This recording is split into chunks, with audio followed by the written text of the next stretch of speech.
These warriors will create another legend here at the And we're world live. shattering P1 ring. These are battles of honor, battles of will. Sparks will fly. Some fight for pride, some fight for glory. Will this be decided by All right, pure one muscle, viewer, good. or will a battle of wits determine the outcome? Persona 4 Arena Ultimax.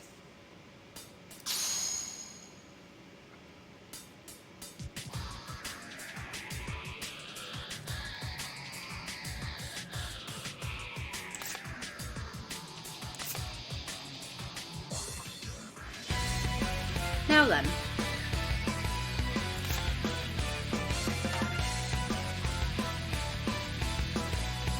Which one am I supposed to do first? Episode P4?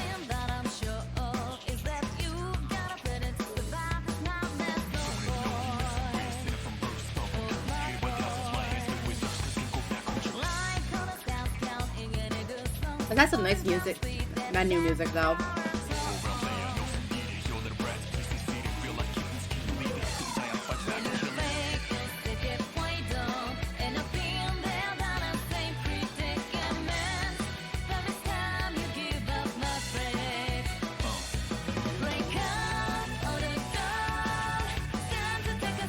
Okay, it says this.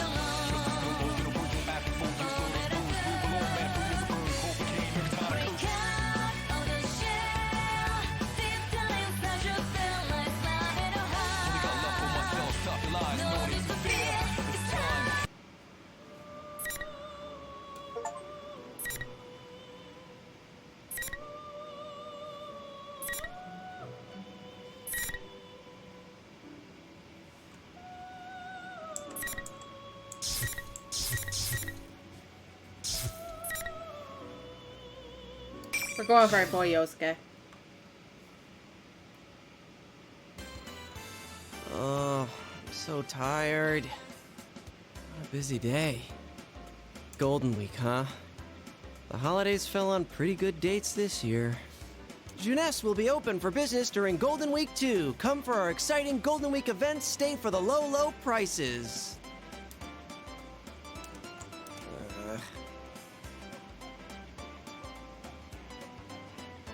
Then again, it's my fault for taking this shift.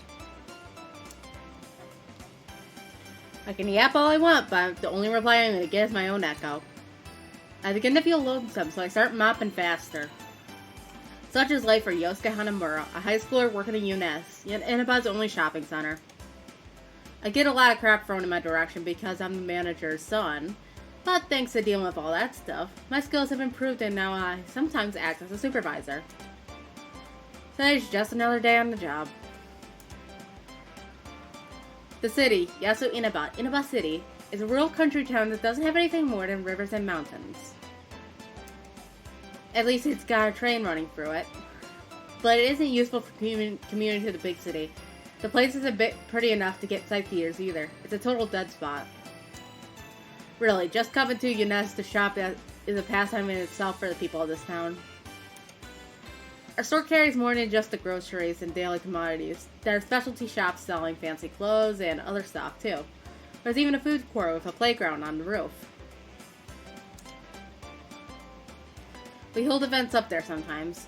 All that stuff makes for some really busy weekends. When there's an extended holiday, you'll start to see cars with out-of-town license plates in the parking lot. Now it's Golden Week. This is the busiest this place gets all year. However, Well, I'm taking tomorrow off. Yeah, that's right, I'm free. normally, this definitely wouldn't be the time to be taking a day off. I saw the look on my dad's face when I turned in my request, but I didn't care. I absolutely can't miss tomorrow. Because My partner's gonna be back.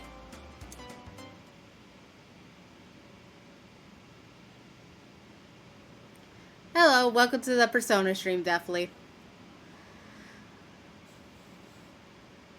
And by partner, I mean the guy who transferred in from the city last year, Yu Narukami.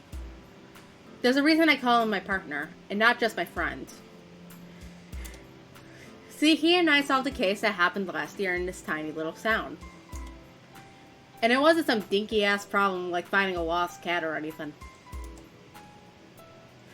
That was a series of murders. On top of that, these weren't just any ordinary murders. The crimes took place in a world inside the TV. There were these monsters called the Shadows living in there.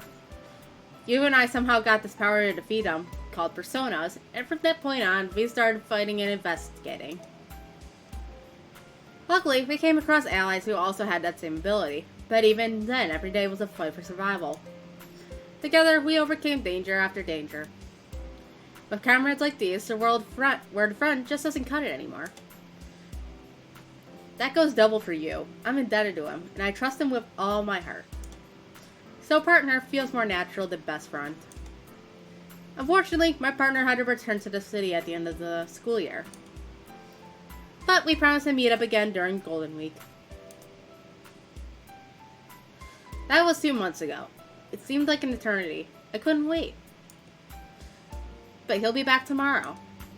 I've only been working so hard lately so I could take Golden Week off. I'm so pumped about tomorrow that I just can't relax. Alright, time to go home and get ready for tomorrow. Let's go, Teddy. Teddy's he's this animal suit thingy that we met last year inside the TV. He's as feather-brained as they come, but you just can't bring yourself to hate him. Unless you're outside of the game. I ended up being the one taking care of him. I took advantage of his appearance and now he works as a costume attention grabber for UNS. He's supposed to be on the same shift as me. Teddy! Hello? Where is that guy? That's weird. He usually comes running in, ready to leave work. I asked the cleaning ladies, but nobody's seen him since lunch. This is getting strange. He looks laid back, but he is a responsible worker, so I doubt he's slacking off. Is this him?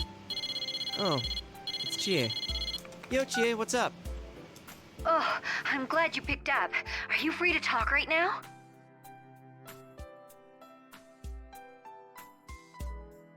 Chie Satanaka. She's a fellow classmate at Yasogami High School. She's another of the comrades that fought along with us last year. Those of us who used personas formed an investigation team and went about solving the case. We did it because we were the only ones who could find the killer and stop the murders. Yu was our leader, just so you know. Chie was in charge of brainstorming, I guess. Oh, and steak. I mean, not that she was our leading expert on steak, but she just liked it a lot. I remember she was psyched for Yu's return too. Is she calling to confirm stuff about tomorrow? She probably just forgot where we're meeting up. I decided to mess with her a little. Yeah, I just got off work. Didn't I already email you about tomorrow? You deleted it without reading it, didn't you? I didn't delete it! She's so defensive. I didn't even send her an email. Hilarious. Anyway, suddenly she gets serious. Anyway, I heard a sort of disturbing rumor. The Midnight Channel might be back again. Huh? The Midnight Channel? Well, they ain't gonna do that 15-second repeating music track for that. That takes me by surprise. The Midnight Channel. That was an urban legend that became popular last year. If you stare into the blank TV at midnight while it's raining, you'll see your soulmate. Sounds sketchy, I know, but it was true. I mean, you didn't see your soulmate or anything, but it did show somebody on the TV. Long story short, whoever was showing on it was the next victim in the series of murders last year. But it turned out that there was some crazy guy doing the actual dirty work. In the end, we showed him and put the urban legend to rest. Or at least so I thought. There's no way. Who told you that? An underclassman at our school. I tried to get more details out of her, but she took off in a huge hurry. Dude, you didn't growl at her or anything when you asked her about it, did you? I can see it now. Chie grabbing the poor kid by the collar, scaring her out of her wits. She'd do it too. She doesn't stop once she gets an idea into her head. No, I was completely normal. At least I think I was. So anyway, the girl she was with said something about a fighting show. I didn't get any details, but she didn't seem like she was lying. A fighting show? That's nothing like what was being shown on the Midnight Channel last year. Maybe she was just mishearing the other students talking about some normal sports program? No, wait, I think I overheard some customers talking about that today. Whoa, they were talking about the Midnight Channel? And hey, the forecast says it's gonna rain tonight. Why don't we check it out? Yeah, good call. If this is for real, we can't ignore it. But if it turns out to be a hoax, you better buy me dinner. Then you owe me steak if it's true. What? Anyway, I'll talk to you later. I was trying to lighten the mood, but things didn't really turn out that way. I'm sure my partner would have done a better job at it. He'd say, "Don't worry, I'll take care of it," or something. Still. Midnight Channel, huh? If it's true, that guy is a disaster magnet. Come to think of it, the incident last year started the moment you came to Innova. If this new Midnight Channel rumor is true, I'm going to start calling him the Mystery Maker. That is, if it actually shows anything. Honestly, I'm around 90% sure nothing's gonna happen. There's no way anything's gonna show up. Oh yeah, I should call Kanji too, just in case. Kanji was another member of the investigation team. He's a year younger than the rest of us. Because of his looks and the way he speaks, people get the impression that he's a violent hoodlum. Poor dude. He's actually a hard-working, honest guy. He's not the type to screw around at night. And I'm sure he'd be eager to answer a call from an upperclassman like me. Huh. It's not picking up. Maybe he's too busy doing something? Despite appearances, Kanji has a surprising knack for his delicate needlework. And he's no slouch either. His work's as good as people who make a lot of money selling this stuff. Up until last year, he kept that hidden because it doesn't match with his image. But a lot of stuff has happened and now he's not so hung up on it. He now sells his handmade knitted dolls at his family shop, Tatsumi Textiles. They're actually pretty popular, and lately he's been carrying yarn and knitting needles with him all the time. Ugh, come on, answer already. Guess I'll try his home phone too. Tatsumi Textiles should be closed now, so I shouldn't have a problem getting through. And to back up my theory, Kanji's mom picked right up. Hello, this is the Tatsumi residence. Oh, I'm sorry to call at such a late hour. This is Yosuke. Is Kanji-kun there? Oh, hello, Yosuke-kun. As for Kanji, Huh? Did something happen? I can't find him. You can't? I thought he was sleeping in the living room, but he wasn't there when I checked in on him. I thought he might be with you. Oh, yes. We're gonna have an all-night study group, and I bet I just missed him. I'll wait up for him here. Okay then. Good night. Oh man, I totally panicked there and came up with some lame bullshit. Kanji's not there? He left without a word, without a trace. I suddenly thought of Teddy too. No one's seen him since this morning either. He didn't tell me anything about where he'd be. Hold on, could this be? Why am I freaking out so much? This is Kanji we're talking about. So what if I can't get a hold of him? I'm sure he's fine. The mouth animation is just so weird or so different compared to the mainline games. I try to reassure myself that everything's okay, but my anxiety doesn't go away. First this new Midnight Channel thing, and now people are disappearing. Give me a break, man. Damn it, I just want to fall asleep. I figured Teddy isn't home either. They fucking share the same goddamn room. Because that's Teddy's clothes back there. He sleeps in the closet. I grabbed some food and headed into my room. I feel like it should be the reverse. And by that, I mean Yosuke's in the fucking closet. Because that's how he actually is. It's been a while since I had to wait for midnight to watch the Midnight Channel. The wait is always so long. I can't do anything but keep looking at the TV, so I start fiddling with the remote. This is iNews, and here are our top stories. We begin with a hijacking of a domestic flight to Kagoshima yesterday morning. Police began their interrogation of the suspects today. Man, things are crazy all over the country today. Last year, Annabelle was all over the news. People I knew were being interviewed left and right. Then again, I didn't have any time to pay attention to any of that stuff until we closed the case. Jumping in and out of the TV all the time really takes it out of you. I'd always hit the sack the instant I came home. I ought to be dead tired right now, with all the work I've been putting in at Tunas. But I'm so impatient that I'm really more annoyed than anything else right now. I stare at the clock and stare and stare. Damn it, move you stupid minute hand. My cell phone rings again. It's Yukiko at this time.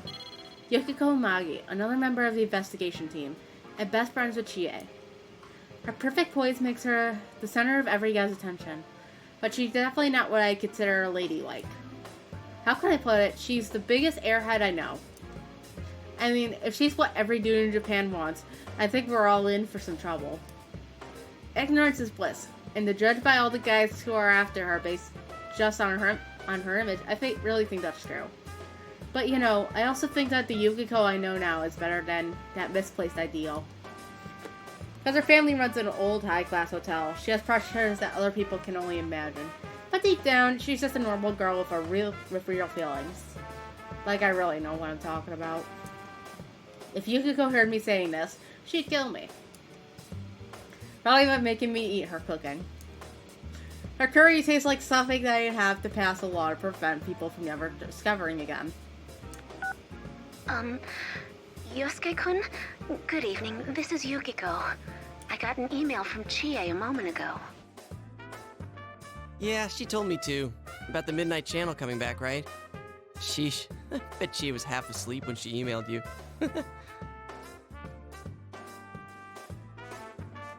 I could tell she was worried, so I tried making a joke. Come to think of it, Yukiko never really calls me like this. She must really be worried. I wait for her to reply, and what she had to say next took me by surprise. I received a phone call saying that Rise-chan disappeared. Oh, I mean, not literally, but it seems they can't get in contact with her. Really? Risa is another part of the investigation team, Caesar Jr. at Yasogami High. Her full name is Risa Kujikawa. Yeah, you recognize the name, right? The famous pop idol Risa Kujikawa, aka Risette. Last year, she announced she was taking a break and came here to Inaba to live with her grandmother. But she started working again this year, so she's been going in and out of the city with all the stuff she's been doing. From what Yukiko just told me, her manager couldn't get a hold of her all day and tried looking up the Amagi and asked Yukiko if she had any ideas. She didn't mention any problems she was having to you, right? No, I think she would have told us if anything was troubling her. She was busy, but happy to be working. Right. And now rumors of the Midnight Channel coming back. Yeah. Yukiko's voice is gloomy. Listening to this is making me restless, too. But if you're depressed, you start thinking about more bad things. Going down that road is going to get to her. What would you do? Shoot, this is the millionth time I've thought that today. Anyway, I tried to cheer Yukiko up. Well, let's not get carried away. First, we need to see if the Midnight Channel's really back. There's no use worrying over things we don't know are happening. It's always important to be sure first, right? You're right. Thank you, Yosuke-kun. I hear the relief in Yukiko's voice when she hangs up. And let out a sigh. A big sigh that I could never have let Yukiko hear in her state. Teddy's nowhere to be found. Kanji's vanished, too. And to top it off, no one can get a hold of Risa. And for that Midnight Channel rumor to start up again at the exact same time... This is way too much to be a coincidence. Out of habit, I start going through the contacts in my phone. When I reach the name Yu Narakami, I hesitate. He's not even here yet. I'll only make him worry. As the leader of our investigation team, Yu had the biggest part in it all. But he's done with all that now, living in a normal life back in the city. He's coming back to enjoy our reunion. I don't want to make him worry. If anything, I should call him after I know something. I opened the curtain and looked outside. Like she had said, it was raining. All the conditions for the Midnight Channel to show up have been met. If it's going to, that is. No, can't happen. It's over. I say that out loud, but in my heart, I'm dreading that'll show. It was like, I was almost looking forward to it. It's almost midnight.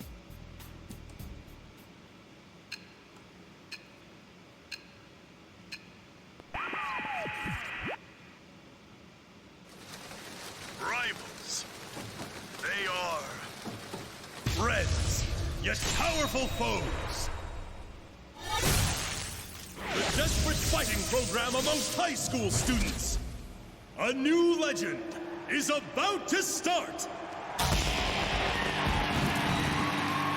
May the manliest of all men come on down! Nobody touches his precious Nanako, the sister complex kingpin of steel, Yu Narukami! It's only natural. Wage slave in the boonies by day, hero by night, Captain Resentiment, Yosuke Hanamura! Everything that bores me has gotta go!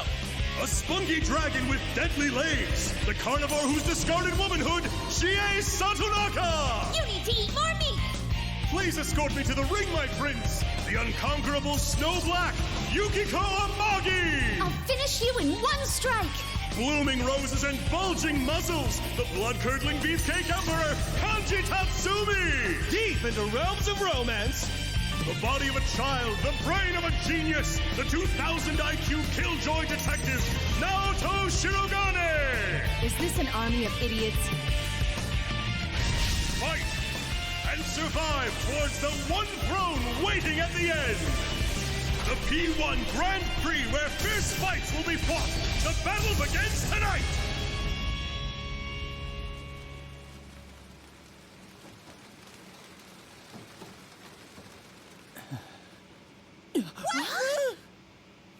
What on earth? What is that?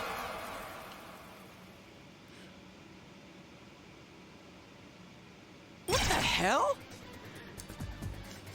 Seeing yourself on TV is really shocking. Am I really that goofy looking? No, that's not Why'd they it. call me Captain Resentiment? Resentiment. I know that word from King Moron's class. What was it again? Something about the weak hating the strong? Some kind of jealousy? Now why the hell would I get a lame name like that? Just the sound of it makes me mad. Resentiment. This is too much. This is way too much. Ugh. Now I know why Yukiko and Kanji hated the Midnight Channel so much. Well, I thought I knew all about what happened last year, but this time I'm actually experiencing it. See, everyone who ended up as part of the investigation team was on the Midnight Channel at one point. And the Midnight Channel doesn't just show any old you. It shows the weakest part of you, the part of you you don't want to come out, but made supersized. In other words, fake footage of you so humiliating that you want to crawl under a rock and die. It's broadcast all over town. And you and I managed not to have that happen to us. So I guess I never really knew how bad it felt. Up until tonight, that is. Ugh! Did everyone in town see this? And it's going to show up again every night it rains? Damn it. How they managed to go on without skipping town is beyond me. Seriously, I gotta give them mad props for sticking it out. But, now's not the time for that. Was that Teddy in that weird costume? He was acting like the host. Does that mean he's the one broadcasting the Midnight Channel this time? Could it mean that Kanji and Riza are involved too? Ah, what's going on? Ah, crap. Why was you on there too? And why now? What am I gonna tell him?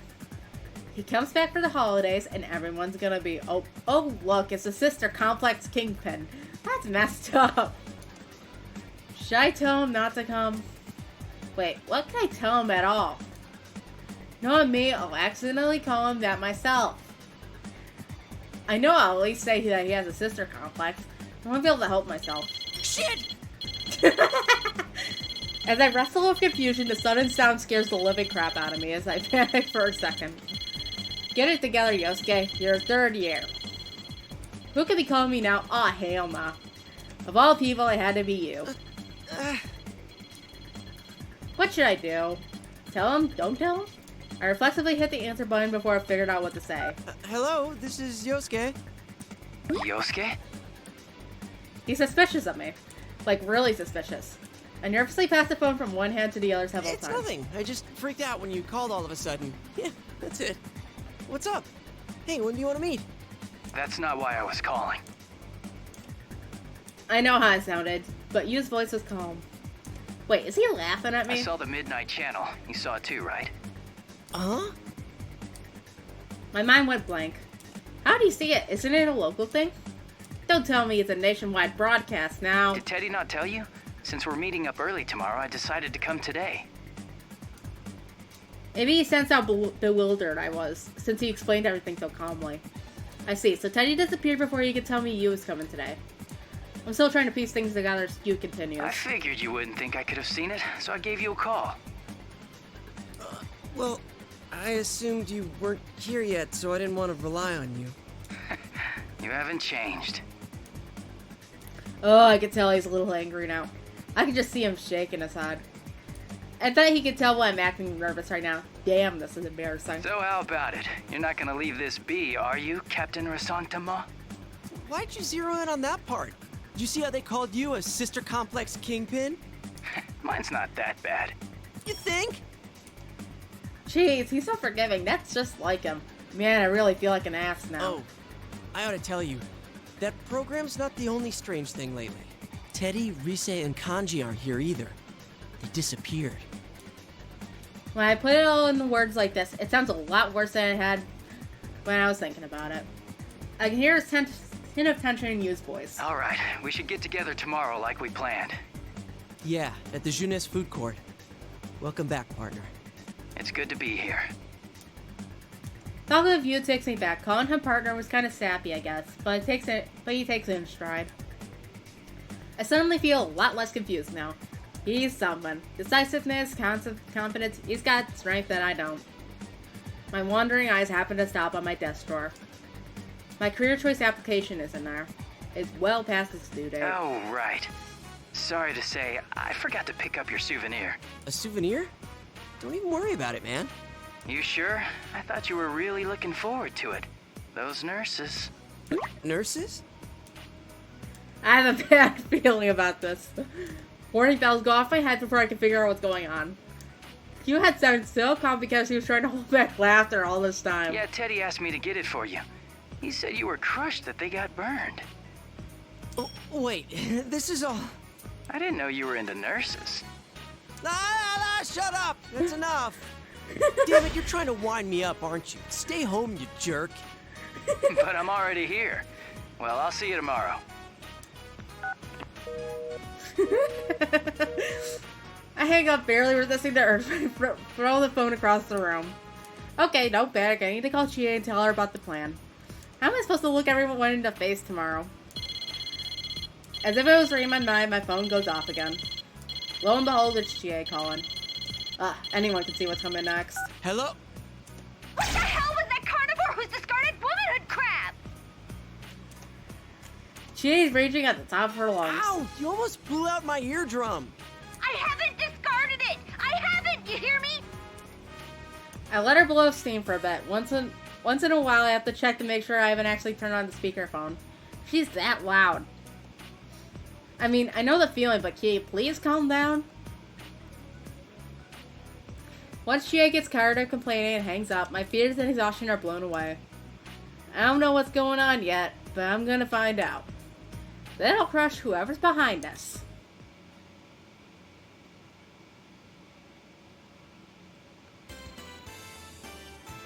Eunice is crowded as hell, thanks to Golden Week. I see some employees whispering to each other and looking at me, but I pretend not to notice. I run into Yu before everyone else. Thankfully, he doesn't bring up the whole nurse thing again, and instead talking about the welcoming party he had with Nanako. Maybe there's a little truth to that sister complex line. As we step into the food court, Chie and Yukiko are sitting in their usual spots. Good to see you guys again. Welcome back! We missed you! The guest of honor's finally here! You're looking well. Welcome back. Should we... Huh? Oh, he already knows about the Midnight Channel thing. Oh, just a warning chat, we have an ad in a minute. He's actually the one who called me up about it. Oh, I see. This has turned into a pretty thrown-together reunion, hasn't it? But I'm glad you came. Both of them sound happy. Neither of them show this is I'm totally counting on you attitude towards me. What's up with that? Hey, Yosuke! Why the long face? Shut up. It's a man thing. Just gotta deal with it. Oh, is it about your guidance counseling paper? The teacher asked me to tell you that you need to hurry and turn yours in. Huh? You haven't turned that in yet? Yikes. Shut up! Shut up! That's not it. Seeing you take a seat, I cleared my throat and grabbed it to grab their attention. Alright, let's start Well, it this. sucks that we can't hang out more before jumping into another mystery, but to celebrate our partner's return, I hereby reinstate the investigation team in response to the Midnight Channel going back on the air last night. Oh, the team is back! Just hearing that name again gets me all fired up. Yeah, let's do this! I don't think the applause is necessary. I mean, it's pretty exciting, but the reason we're forming the team is because there's another case to solve. I look to you for some support, but he's clapping along with the rest of them. Etsu Narakami? Anyway, seeing all of them open to the idea takes some of the tension out of the situation. Well, let's get cracking. I mean, this is no laughing matter. No one's heard from Teddy, Kanji, or Rise. Just those three, right? Yeah. Oh, I got a hold of Naoto-kun, but I didn't tell her about this stuff. She told me she couldn't make it today because of her job, so I didn't want to worry her. She seemed pretty bummed that she couldn't be here too. Naoto is another investigation team member. She was the last to join, and she's 1 year below us in school. Even though she's a student, she's also a detective, and the cops rely on her for tough cases. Naoto helped us a lot during last year's incident. She's incredibly skilled, but that also makes her really busy. Even after the events of last year, she's been running around. She tried to get an opening in her schedule for today, but I guess it didn't work out. One thing's been bothering me. The picture on the TV was very clear last night. Yeah. Going by the pattern from last year, it wouldn't be that clear until after the victim entered the TV. Hey, isn't this the first time a big group of people was shown together? Plus, we're still here. Why us anyway? And what's up with those insulting descriptions? Both Chie and Yukiko are crying lies and slander. Those canned phrases they got were pretty on their mark, if you ask me. Of course, I never say that to their faces. Hell no. I do value my life, you know. What bothers me most is Teddy. He was acting like the host of that show. Yeah, and we can't find him.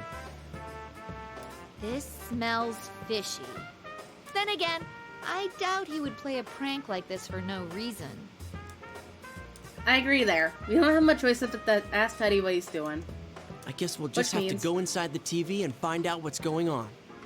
Won't we be stuck in there without Teddy to give us an exit? Uh-huh, not so. I've had Teddy keep the exit TV out on that side. Look at you, all prepared. Oh, that's where that's confirmed. I mean, think about it. What if we were half asleep and fell into a TV when Teddy wasn't over there? Isn't that a scary thought? Like anyone would be that clumsy. Anyway, it sounds like it's safe for us to go investigate then. Yeah, there's no doubt that something's going on in there. The host, Teddy, has disappeared, but he isn't the only one missing. Kanji was listed as one of the participants, and Rize wasn't even mentioned.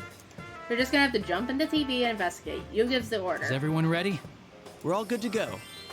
To tell the truth, I had a hunch that this was going to happen. I'd already lugged out all my weapons and junk today with the intention of doing this. It'll be my first time in a while going into the TV world. And the first time in a while I've done anything out of the ordinary at all. This is serious business, but I can't help but get excited about this. You know what I mean? The days when we ran around town as the investigation team. I mean, it wasn't all fun and games. There were plenty of hardships and sad times.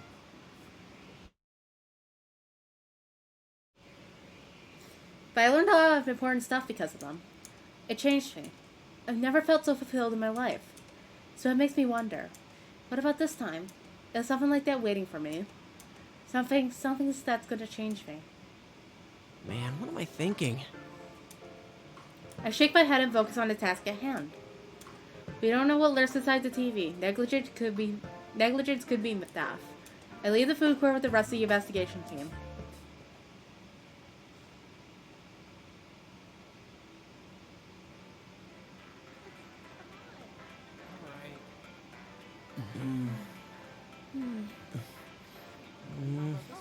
It's a holiday, so the store's full of people. I feel like things are picking up around town. It's time to go.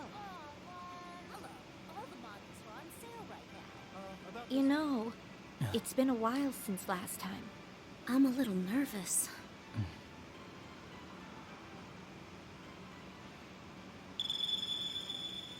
Whoa, wait! There are still people in this aisle! Hey, get ready! The customers are going away! Uh-huh.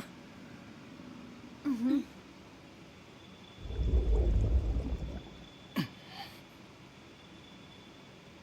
Let's go! Yeah! Oh, that's different from before. Whoa. Isn't this different from usual? Oh no! What do we do?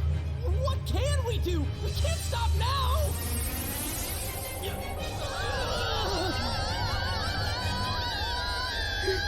She and you gonna get fucking blinded. Look at the fact that they closed their eyes with all that light. Okay. Is that what they're calling saves now?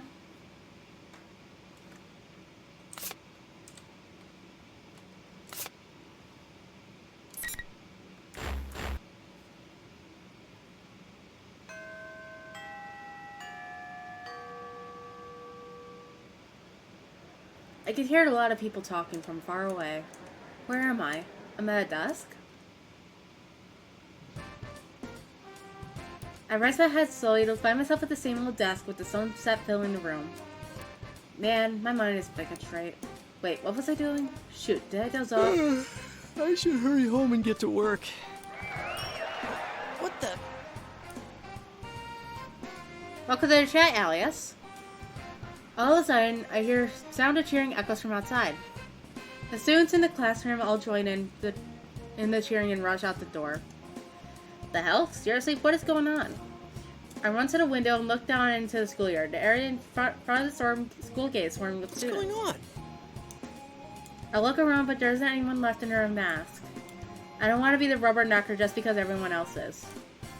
But I have to find out what's going on. After some internal debating, I decide to take a look.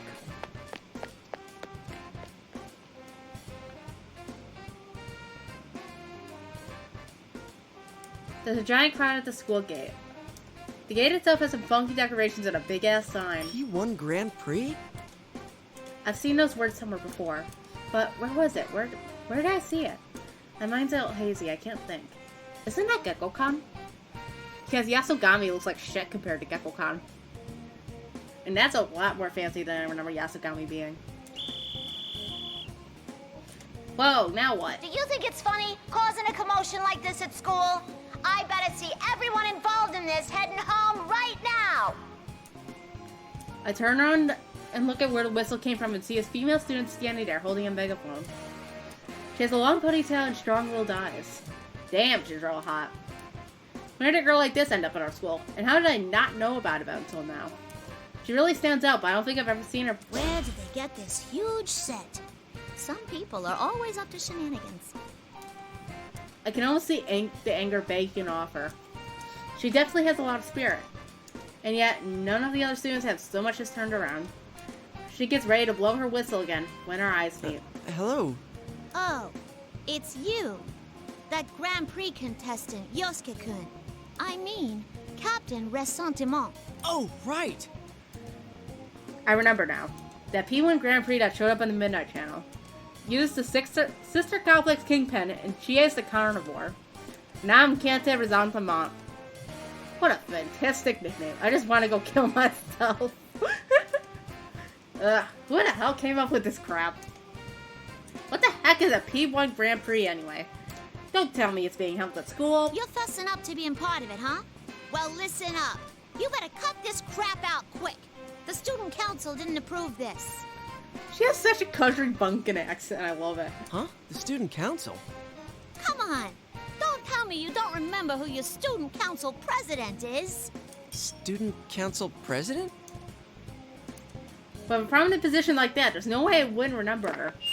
Hello, boys and girls of Yasogami! The P1 Grand Prix is about to begin! Voice. Is that Rise? She's here at school? They're even using the school PA system. How many times do I gotta repeat myself? This is your last warning. Stop this at once. Oh no, it's Miss Sourpuss. She's trying to stop our fun. Everyone, get her out of here. After Rizza gives the order, all those students turn around to look, and then they rush straight at us. Yeesh, not a single one of them gave a damn about their president up until now. Huh? Hey, you're kidding, right? Dude, Risa, do something about this. What are they trying to do to us? I'm not gonna start anything crazy here, but this probably isn't the time to be taking things easy either. At the very least, I should get this girl to safety. I turn towards her. Surprisingly, she's standing her ground in the face of all the students. She's defiantly staring back at them. I warned you all. Miss President tosses her megaphone aside and lightly taps one of the charging students, and he slams to the ground as if a truck had hit him. The other students soon meet the same fate. It's like they didn't expect her to do anything. Before I know it, Student Council President is the only one left standing. It's amazing. So much for that. Then how about this? When Rita speaks, the monitor above the girl's head starts swinging back and forth. You're joking, right? My body moves out of instinct. Ah! What are you? I yank her aside and shove her behind me to protect her. I look up and the giant monitor is in front of my face. Oh, shit. Ah! Hi, Jiraiya. Huh? Am I dead? Not yet. What was that you did? I slowly open my eyes to see someone I know very well standing before us. The other me, my persona, Jiraiya. The monitor was cut right in half and two pieces lying on either side of us. I was able to summon my persona. Huh? Wait, isn't this Yasogami High? You can always summon personas inside that... Hey, that's right, oh yeah! I finally remember everything. I jumped inside the TV with you and the others. But wait, then who is this girl? What the heck is our school doing inside the TV world? I'm sitting there, confused, when Riz's voice chimes in from the PA system. You should have just died. What? You aren't worth anyone's effort. You just get in the way and cause trouble for people around you. Risa. That was definitely Riz's voice. So I guess she's inside the TV too. But I never expect her to say anything that cruel. What's going on here? I won't let you destroy the school. You're in the announcement room, huh? Well, wait there. I'm coming for you. Hey, what are you going to do? The student council president starts running towards the school building. She then turns around and waves. Thanks for saving me back there. After all that glaring, this is the first time I've seen her smile. Ah, she's cute. After that, she runs off again like the wind. And she thanked me too. So I've gotten in... No, bad Yosuke. This is not the time to get hot and bothered. Wait up! It's too dangerous to go alone. Take this. It was really impressive the way she was tossing those people left and right, but it's too dangerous to run around here without a persona. Besides, a world like this in the TV means... But as I try to chase after her, the PA cuts into my train of thought. Sorry about that mishap. The first round's challenger is already here. The watching students are all looking this way. Wait, does that mean this challenger is... Me? But first, the general has a few words for you all.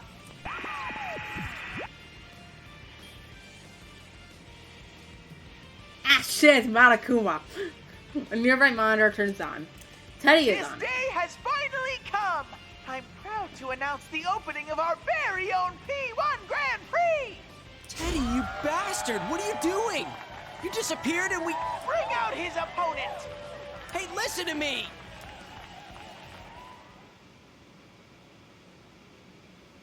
Smoke shoots out, enveloping everything. Wait, someone something out of it. You're all ready for late. Chia? Oh, it's Yosuke. What a letdown. Geez, sorry it's only me. Hey, what's going on here? Rise and Teddy both seem, why are you looking at me like that? Chie is acting weird. Okay, she's always weird, but this is weird even by Chie's standards. Her eyes are glittering and she's... What the hell? Is she licking her lips like while she's staring at me? Hey, Yosuke, can I eat you? Huh? Sure. Wait, what? Would it be better to fatten you up first? I'm not a fan of stringy cuts. Ah, God. What are you talking about? You. What are you saying? I mean, seriously. Wait a second. Maybe it's just a figure of speech for something more intimate? Whoa, whoa, whoa, whoa. There's no way she'd have the guts to say that right in front of everyone. As I panic, Chie strikes a kung fu pose and makes a forceful declaration. You want to hear the reason I eat meat? Because it's there! So that is what you mean. Then why are you saying that like you're quoting someone? Yosuke, don't worry. It'll be painless. No, nuh-uh. There's no way it won't hurt. You'll continue to live inside me. Forever! Not the vor talk. Yeah, in your stomach. Thanks for the food! Persona! She summoned her persona? Is she serious? Like, is she seriously gonna nom down on a Yosuke fillet? What the hell? She has gone bye-bye. Damn it, I gotta fight. I need to fight for my life. There's no way I'm gonna beat her 3-course meal. Cool, are we gonna actually play the game?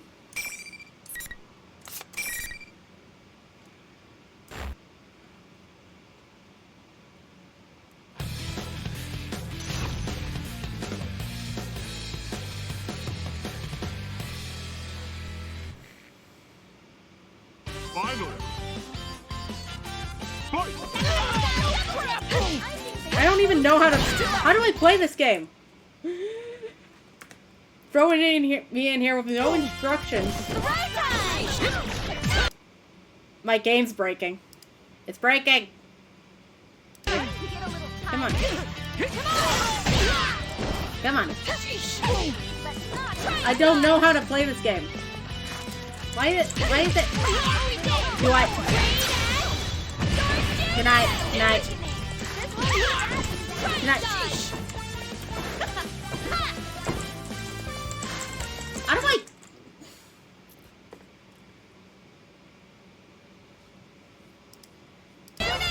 I don't know what buttons I'm supposed to hit here. I can't even pause it or anything.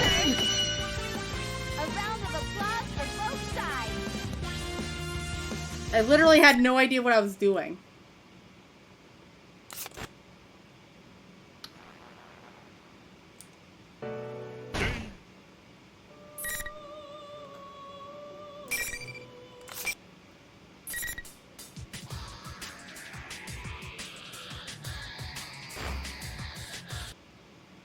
Persona 4 Arena Ultimax. It doesn't even provide instructions. What the hell is it going on about?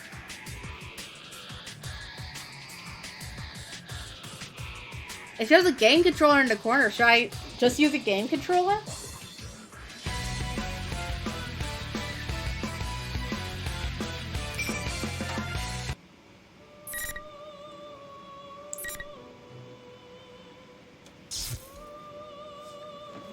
Here, let me get my controller real quick.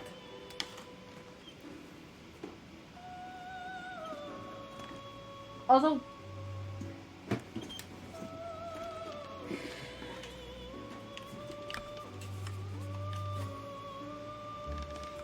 by the way, why is it just Velvet Room music? Oh, I get 2% completion just for visual novel portion? Alright. Maybe now I'll be able to make sense of what the hell's going on. So...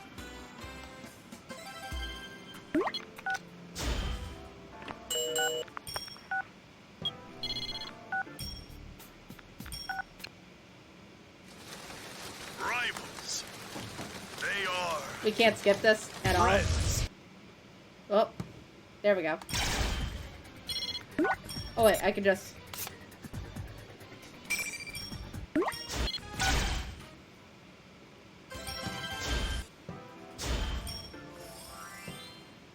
Speed run.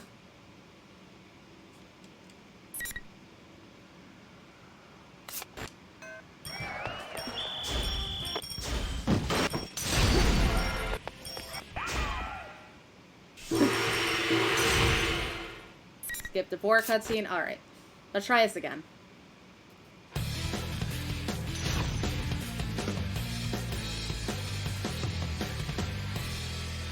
Let's see if using an Xbox controller will fix my fucking command.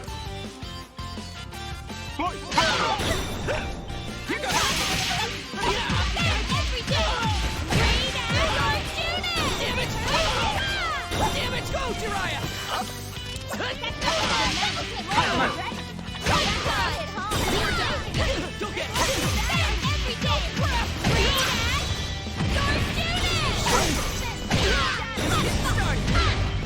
Damn it.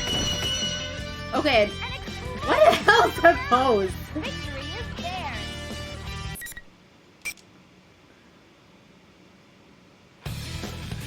What is it, AI on Max?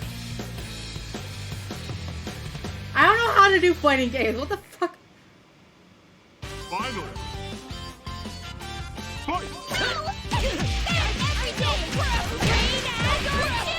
Here we go! Just get hit! Go get it!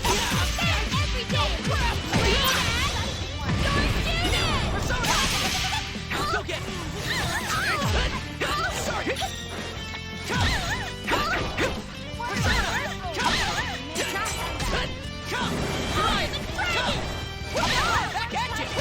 Back at you! Just getting started! Go get me!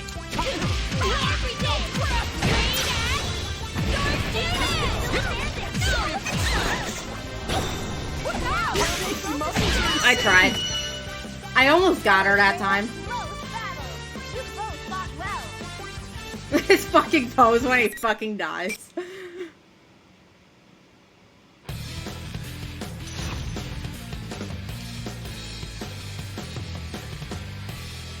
Oh, could you imagine a clutch? Finally. Normally it's a turn-based RPG.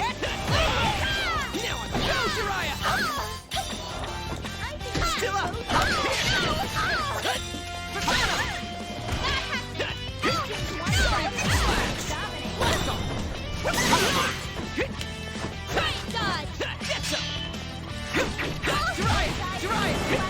Go get it!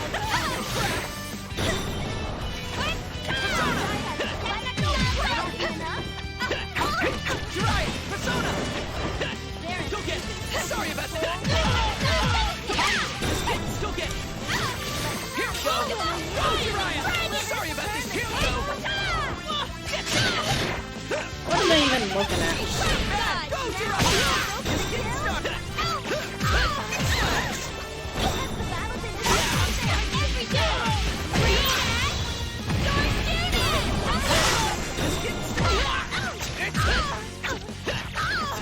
Will it all be over in Damn it! So close. This is supposed to be a spin-off that's plot relevant for some reason.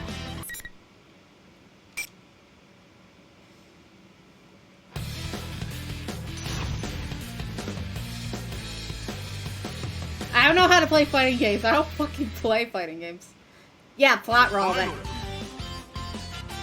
Because this is an epilogue for both Persona 3 and Persona 4.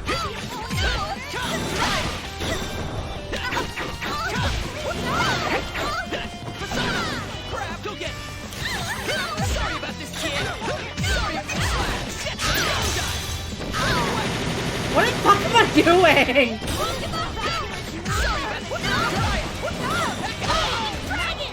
Damn it!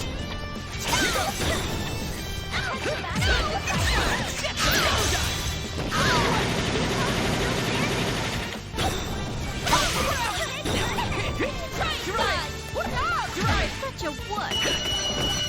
There we go. All right, announcement over. Until next time. Yes, please.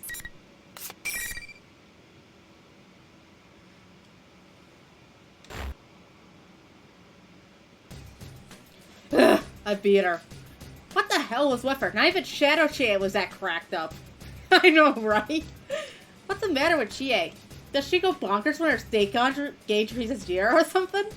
She groans and stirs from the ground. Oh, she's waking up. I hope she's not going to start talking about eating me again. Ow! I hope you've learned your lesson and never even think about attacking your friends again. I quickly put some distance between us and yelled from a ways away. I think my voice shook a little, but can you blame me? I was really scared. First you insult me, then you kick my ass. Ugh, you moron. Insult you? What did I say? I remembered about what we talked before in Fight in Her Eyes. Cold and sinister like a tiger stalking her prey. I'm getting goosebumps just thinking about it. You went on and on about how I'm a coward and a brat. When did I have time to say anything like that? You were about to eat me. What? Eat you? That had better not be a crude innuendo for anything.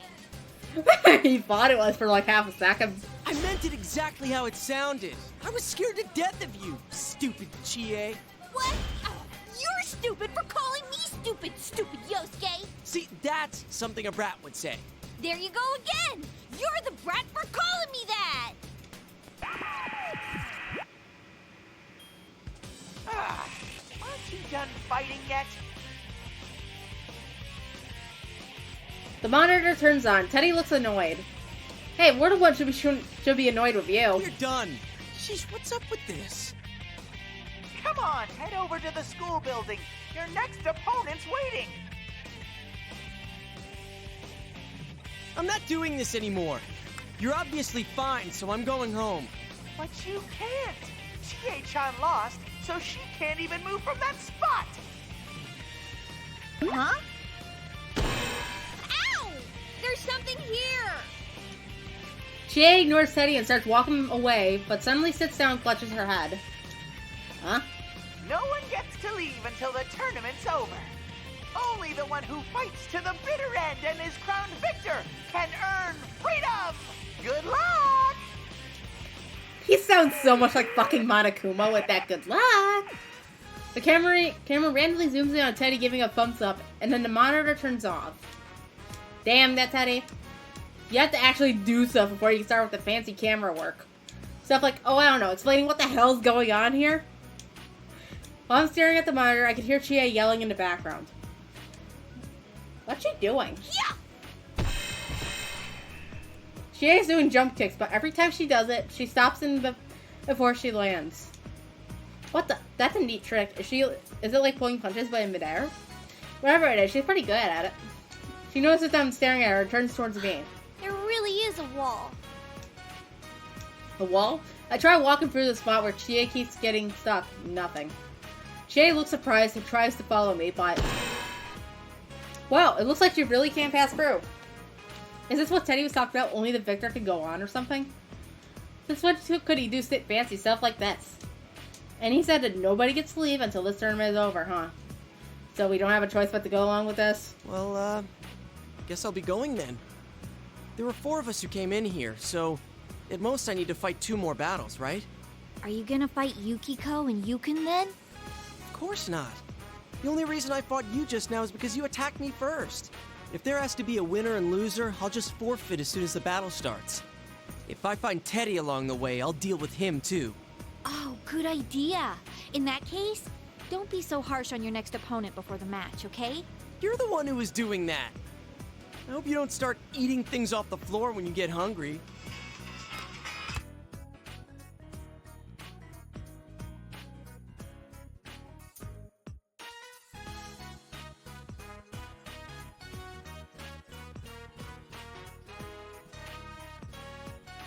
Why would I do that?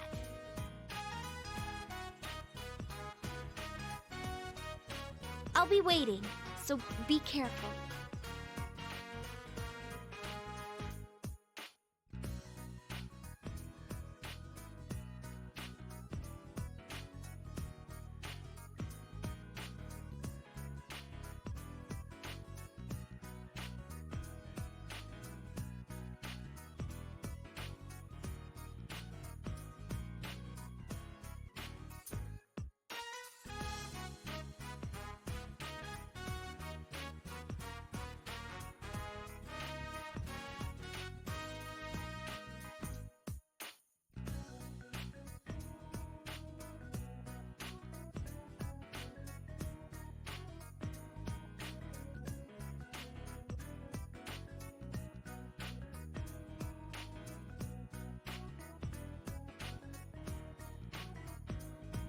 Sorry, I had a phone call to deal with. Anyway, Chia's sudden meekness surprised me. She sees my shock and turns away.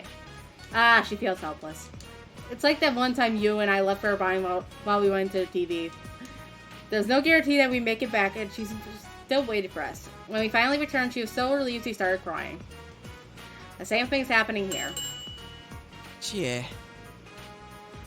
I pinch her nose. You got a really small nose, you know that? Just get out of here already. Chia boots me in the ass, and I head over to the school building. She just doesn't know how to handle being teased by a guy. Still, with the look on her face, there's nothing else I could do. I'll hurry up and finish this Grand Prix. I pick up my pace, but I notice something. There are students peeking out of all the windows at me. No, they're not students. I take a closer look at them. There is something else taking the shape of students. I guess they popped into their true forms while we were fighting for some reason.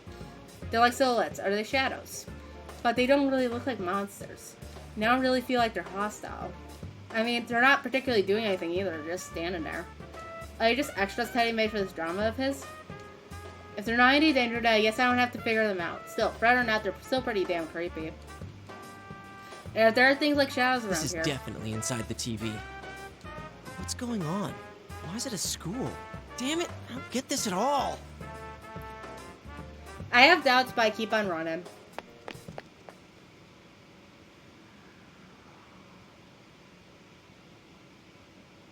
I take a look around the halls and enter the building. Yep, there it is. There's a monitor in front of the stairway that I remember being there before. This must be where the second round's gonna be. I raise my voice. Alright, is this the place? Bring out the next challenger.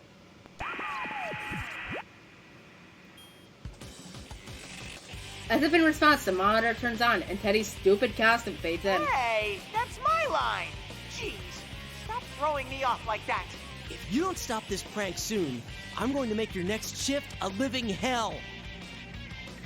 Usually a fret like that would have Teddy begging for mercy, but he just hums a little tune as if nothing's the matter. What's with him?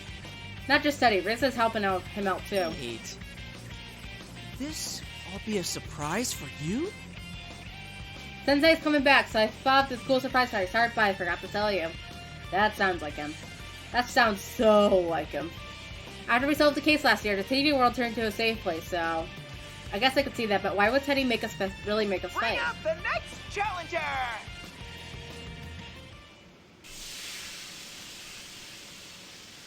The smoke starts whooshing out again. 4 of us jumped into the TV at UNES, so I'm betting it'll either be you or Yukiko this time.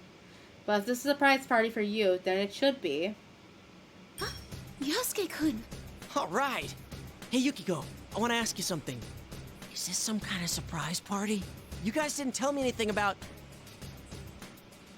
As I was to walk towards Yukiko, she suddenly holds up her fan. What's that stench? Huh? I thought there was a wet dog here. Huh? Does she mean me? I take a couple whiffs in my shirt, but I can't notice anything odd. Did I get all sweaty from that fight with Chie? Still, being told right to my face that I stink really hurts. And to compare it to a wet dog? Sorry. So, Yukiko-san, did you run into Teddy or Rise? They're calling this a Grand Prix and making us fight to see who the winner is. Apparently we can't leave until... You're talking too much. I have about as much interest in what you're saying as I do in plankton. Plankton? But you can't even see those without a microscope. Yukiko's acting strange. Even stranger than Chie. Well, not crazy strange. She acts more like Yukiko than ever. But she'd never come out and say something that mean. Anyway, back to the topic at hand. Yukiko, this isn't a welcome back surprise for you, is it? No, it's a Grand Prix for you, Yosuke-kun. And given what a goddamn pain in the ass it's been so far, I can't wait till it's over. Dude, what's with the language? Have even you gone nuts? What the hell, man? Wow, this is the exact opposite of how she normally acts. She really is a snow black. Wait, so if that's what the commercial called her, and if that's the way Chie was acting... Oh, so that's why hers was carnivore. That makes sense now. Those nicknames have some truth to them then. But why? Because Teddy told them to act that way? They're not all crazy, are they? The Grand Prix for me? What's that supposed to mean? Now you're ignoring me? Ugh. Even if this is all an act, it's still soul-crushing. Hey, listen. We can't leave here until the Grand Prix ends. So let's just half-ass this. If you don't mind going on to the next round, I'll forfeit without attacking you. Oh, though if we did it that way, you'd have to fight again. It'd be faster if I want to get my hands on Teddy. I'd hate to make Yukiko go on ahead and have to fight even more of us. That's probably not such a good idea. Hey, Yukiko, will you lose this round for me? Even though you've lost in the battle of life? Yikes, this snow black is really bad for my fragile ego. Yukiko suddenly opens her fan in one fluid motion. She smiles faintly, but her eyes aren't smiling. Wait, she's pissed at me? So what? Now Snow Black can't take being called Snow Black. Why is my fan so large? Why, my dear?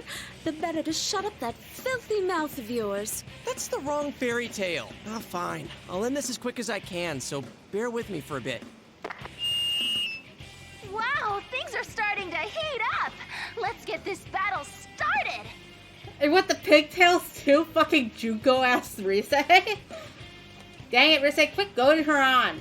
Yukiko's gonna be nasty in a different way from the carnivore, but I've gotta take her on. Looks like I really have to overcome the Amagi challenge if I want to get out of here.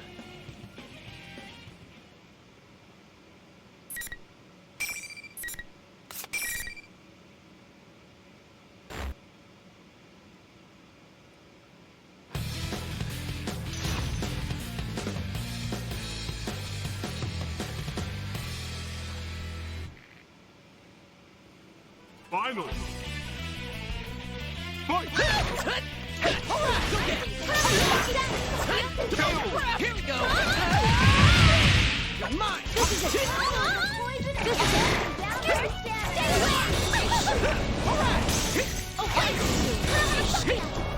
Here we go! Come at me! Oh, now I get a command list.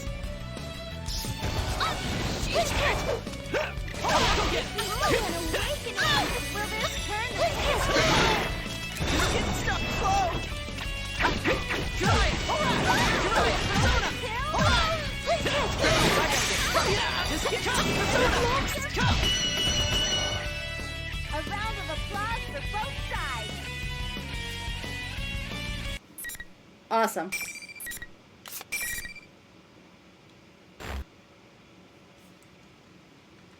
Chie came to her senses when I beat her, so what about Yukiko? I'm still scared of my wits, but I should try to talk to her. Yukiko? Are you alright? Oh, thank goodness. You've gone back to your usual self, Yosuke-kun. What? Oh, are you back to normal too? Huh? But you just seemed so eager to fight no matter how I tried to stop you. You said things like, I was taking the easy way out. I was sure that you just weren't in your right mind.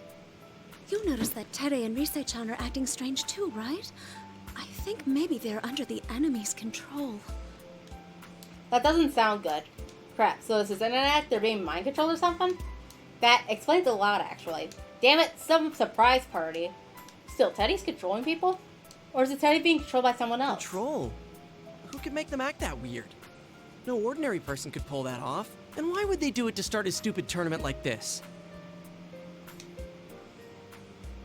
I picked it back to what Yukiko said before we fought. It's a Grand Prix for you, Yosuke-kun. For me, like hell it is. I'm not getting anything out of this. I'm not enjoying it. I'm not. In any case, I'm gonna go put an end to this Grand Prix. If it's just us four, there's only one more battle to go. Yukiko didn't know what was going on either, so I explained what I found out. Only the winner can move on. And nobody can leave until there's a champion. And that's what, instead, since I fought Chie and Yukiko, my next fight should be with you, and that'll be the end of it. Oh, and one more thing. There was a student council president. She wasn't in that intro movie that aired on the Midnight Channel, and she acts like she's against this whole thing, so I think I'll end up having to fight her. But she doesn't know about Persona, so I can't just let her run around loose. Oh, do you mean the girl with the ponytail? You met her? Mm-hmm. When I talked to her, she said she was going to the announcement room. I tried to stop her, but an invisible wall blocked my path. Oh yeah, that's right. She said that she was going to the announcement room to stop Reset. That's not good. If Riz is being controlled by someone behind all of this... That girl's in danger. Really? Sorry, I gotta go. I'll end this as fast as I can and come back for you. Oh, okay. Be careful. And try to help out that girl. I'm sure you can do it, Yosuke-kun. Got it. Yukiko's clear, strong voice gives me that extra push. This tournament might look stupid, but if there's some third party behind us, it might be more serious than I first thought. Anyway, to the announcement room. Feet, don't fail me now.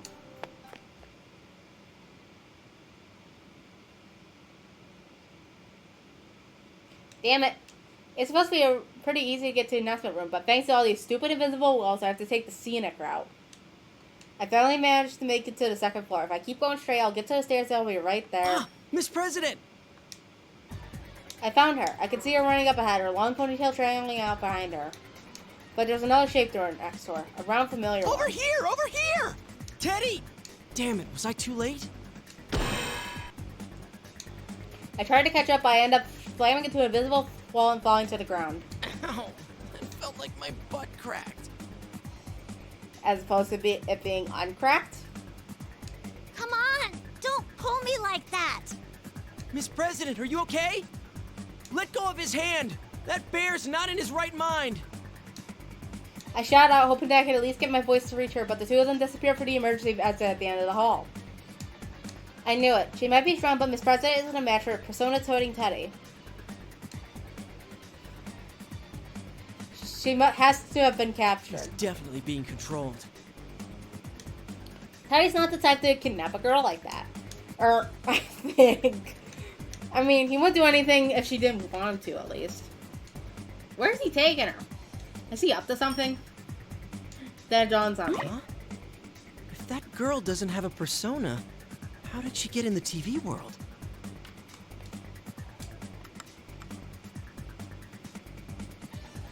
In order to get to the TV, you have to either have the power to use personas or get someone who does to help you. And by help, I mean that person can force you too. That's actually what was happening in the series that emerged last year. Horrible thought starts to race through my mind. Is that what's going on with this president? Is she just another victim? Victim. That word brings to mind someone else. Saki-senpai. I love someone like that. I like to know murders. I couldn't save her, and she died. If Miss President was also forced into this world like Saki-senpai, then... Damn it, I'll save her. Teddy went for the emergency exit. If he went up the stairs, then the announcement room should be right there. As if my growing desperation wasn't enough, the stupid invisible wall only makes things worse. I managed to calm my racing heart and begin running to make my way to the announcement room.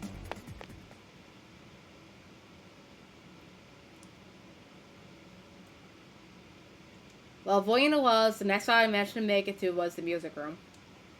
Damn it, I wanted to go up, not down. There's a familiar monitor hanging from the ceiling. This is where the next fight's gonna be, huh? Look at all their glowing eyes. Hello! Looks like you're on a roll! Teddy! What did you do with Miss President?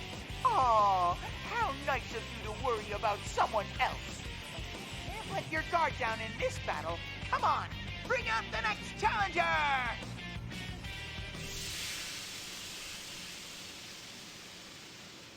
Smoke begins billowing out as Teddy makes his announcement. As a silhouette appears, and I can tell who it is already. There's no way I can mistake that shape. Besides, by process of elimination, there's only one more person it could be. Nanako! Well, that's the first thing you have to say. Ah, I knew it would be you. And Sister Complex Kingpin, just like the others.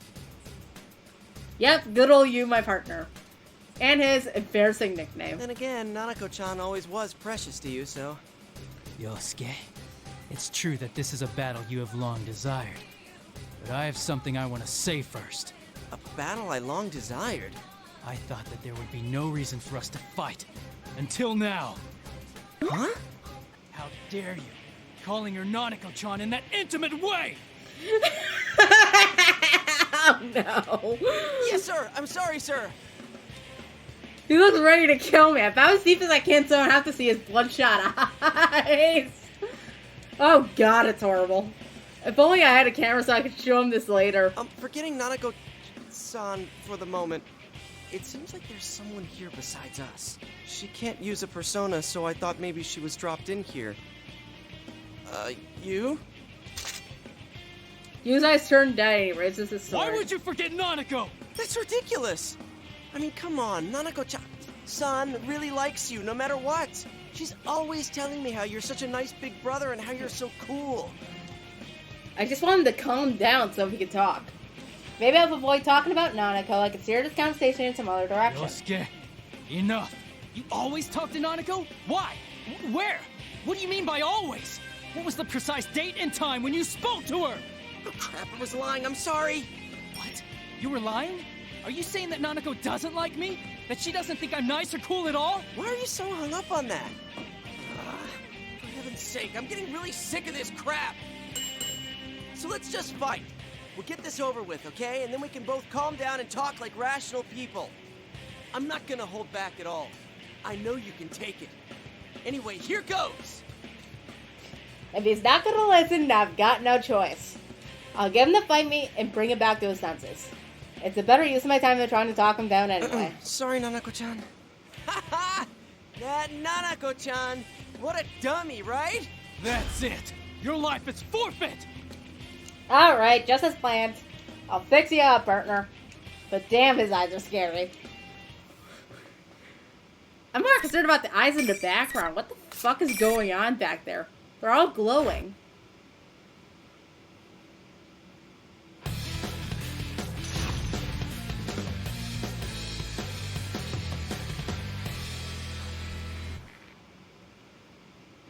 Finally!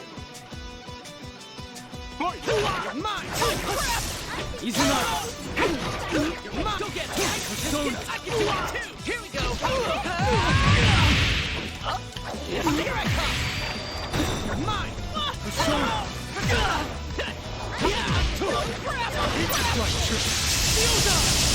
Jesus! Persona! Here we go!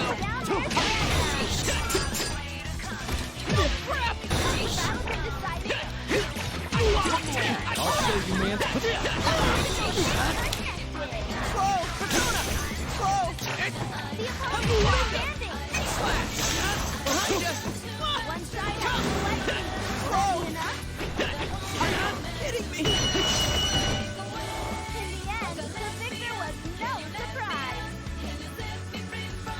Let's try that again.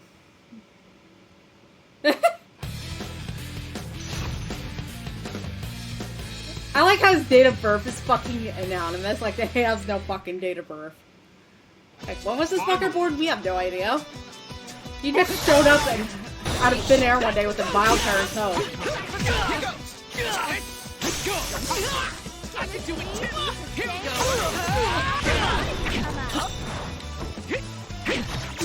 Here we go! I can do it! Come!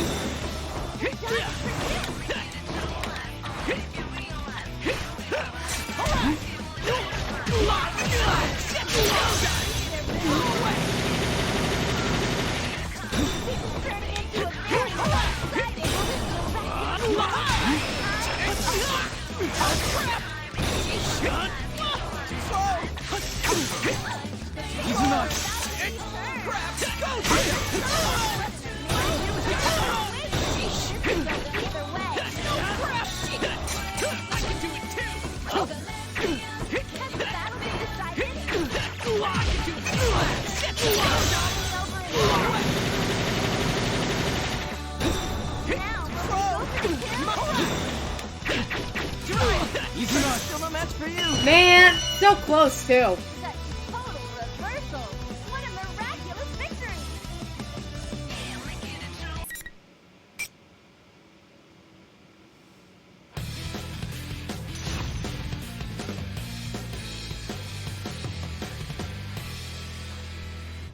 Also, he doesn't have a height either. Finally!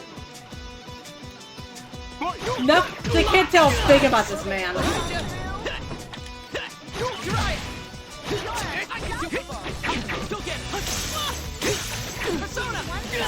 I'm literally just mashing buttons and hoping for the best. So it's ultimately RNG to see what the game inputs. I'll show you, man. There you are! Here goes!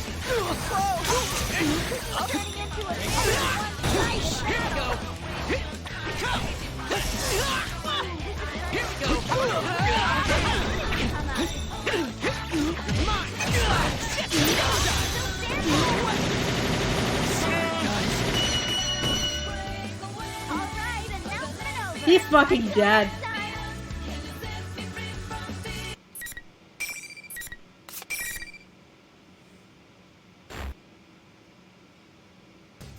The battle is over. Yu looks up. It's his everyday composed face. He looks like he's back to his good old self. Yosuke, are you back to your usual self? That's my line, damn it! Oh wait, that's right. Did I seem strange to you? You know, Yukiko said the same thing. Oh, wait, so did Chie. Something's not right. Carnivore Chie. Snow Black Yukiko. Sister Complex Kingpin Yu. I was wondering who'd be powerful enough to brainwash all three of them into acting all weird. But what's really going on? None of them remember what they said to me before our matches. Hell, they seem to think that I'm the one acting all weird. So maybe it's not a case that they're being controlled. What if I was the one being tricked here? Well, that means I'm the one who needs to wake up. Hurriedly, I start rubbing my eyes. Maybe I'm still being fooled. I know I'm acting crazy. Yu opens his mouth to say something. You said that I wasn't your partner, so that was a surprise.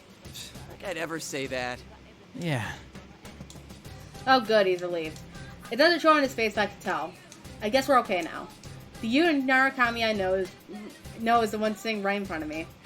So I told you about what's happened so far. Most importantly, the victim. That is the student council president Teddy is kidnapped. I see. And the reason the Midnight Channel seemed so clear was because that girl was already in this world? Oh, you're right. I forgot how that worked.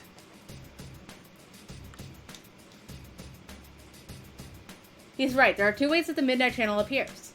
When the subject isn't in the TV world yet, the video is all fuzzy and hard to see. But if it's clear, that means someone has been thrown inside. Looks like our fears were real. There was a victim already. The question is, who put her in here? I don't know. But whoever came up with this is trying to make us fight each other in the Grand Prix. Maybe they're hoping we'll take each other out, since they'd be no match for 4 Persona users at once. Even I say it, I really start to believe that is true. Whenever I talk with you, it's like my brain just clicks right into place. No, it's not just the 4 of us. Kanji and Naoto are probably in this too. How much do you want to... Every single time Yosuke thinks about something, it's like... I just have to side-eye him every single time he talks about you. Because it's suspiciously... just barely dodging the homosexual allegations. You saw them on the video, right? If our enemy is hosting this, they've probably been forced to participate as well. Naoto's was something with an IQ of 2,000. That sounds strong. Kanji's was... Beefcake Emperor? No way! I don't want to run into him! Can't you go on for me? I'm begging you! You've begged me a number of times already. Can't only the winner move on? Damn it, he's ecstatic. Besides, already celebrating, clenching his fists like Noah. Shouldn't be a problem if you win. Though if you lose against the Beefcake Emperor, you might be in some trouble. No, I don't want to be alone with him! Damn it! Fine, I'll go. This must be what they mean by you have to cover your ass for the worst. You'll be fine. The implications. You mean me or my ass? No, I mean about saving that girl. You can definitely do this. It's in your hands now. Dude, Yosuke immediately just assumes everything about how he's gonna get fucking prison bombed. You. Sorry for talking about my ass so much. No, hey, wait. I mean, I'm just a little shocked to hear that from him. Up until now, he's always been the one leading the pack, followed by me. And now you're the one telling me that he's relying on me to get things done. He's trusting me. Sister Complex or no, he's still my friend. Just leave the rest to me, big bro. I don't think I'm comfortable having you call me that. I'm not saying that you're my big bro, it's just... You were going on and on about Nanako-chan a moment ago, so... Oh, yeah, that wasn't you. I tried to cover my embarrassment by telling a joke, but I didn't see that. Ugh, now I'm even more embarrassed. Anyway, leave this to me. I'll be going now. I tried to leave on a high note by acting in high spirits, so I waved at you and dashed out of the music room.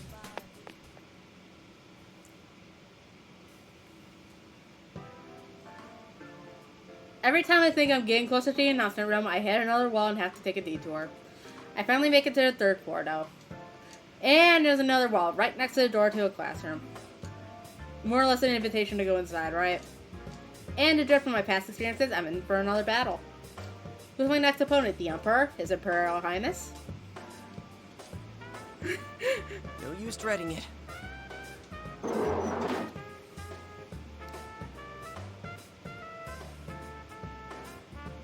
Ah, Yosuke-kun.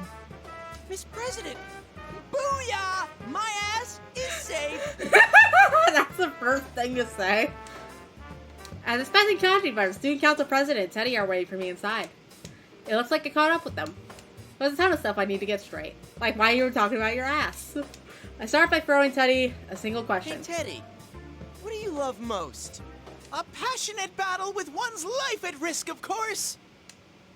There we have it. Yeah, it's not Teddy. The real one would have said all the fly honey bears or something. Alright then, let's fight. I'll try not to make it hurt too much, but you gotta go down. Sorry, dude. Looks like you're enjoying the Grand Prix, Yosuke, just like I hoped. I held this Grand Prix just for you, after all. I'm glad you like it, Yosuke. People have been saying that from the start, and it doesn't make any sense. It's only in this world that you can be serious about anything. Didn't the idea excite you? Wasn't this the first thing you thought when the Midnight Channel came on? Another problem that'll help me change. That wasn't... I can't let that get to me.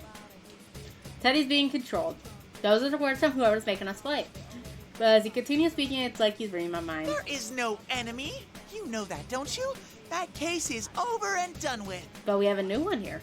The days where you could be special are all gone. You lost everything, and you've gone back to your boring, mediocre self again. Since you were having a hard time accepting that, I whipped up this Grand Prix. I'm on your side, Yosuke. That's why I'm hosting this, for you. There is no enemy? But what Teddy said goes along with something else. You said it. Yukiko said it. This Grand Prix was for me. Don't tell me this whole thing was to fulfill my wishes. I mean, I know that Teddy and Rize's personas are special in that they can connect people's minds and stuff. Rize could do a lot of other stuff too. Is it possible for her to make people hear things that nobody's saying when they're talking? And did she use that power to set up this Grand Prix for me? Deep in my heart, did I really want this to happen? That's not true. You were so cool, Yosuke. You were stronger than Chie-chan, or Yuki-chan, or even Sensei. You're almost the champion. Don't worry, I'll let you win this one. You're lying! What's wrong? Both of you are acting weird. I forgot about her for a minute there. Hey, yeah, what the hell is going on over here? She has nothing to do with this. I've never met her until now. I prepared that girl as a heroine for you. Let's face it, there's no way you'd get fired up enough to win if there wasn't a pretty girl waiting at the end. Prepared? Yosuke-kun? What the hell does he mean prepared? She's just a normal girl. No way, Teddy didn't push her in here, did he? He didn't get her caught up in this so I could win the championship and save the Dama, did I? That was way too much for me. I stood there with my mouth gaping wide open, unable to utter a word. No goddamn way. What the hell? I never asked for any of this. How could I ever want any of this to happen? That preview on the Midnight Channel was pretty good, huh? It's no surprise since you came up with it. My body suddenly froze. That's right. I felt it when I saw that on the TV, didn't I? That it was beginning. That something I've been waiting for, something that would change me, has come again. No, that's not true! I tried to clear that thought out of my head by shouting, but now that the suspicion has snuck its way in my mind, I know that it's stuck for good. Do I really hate this crazy situation? Can I honestly say that I'm not enjoying it? No, that's Shut not up! it. You're being controlled! I'll help you come to your senses.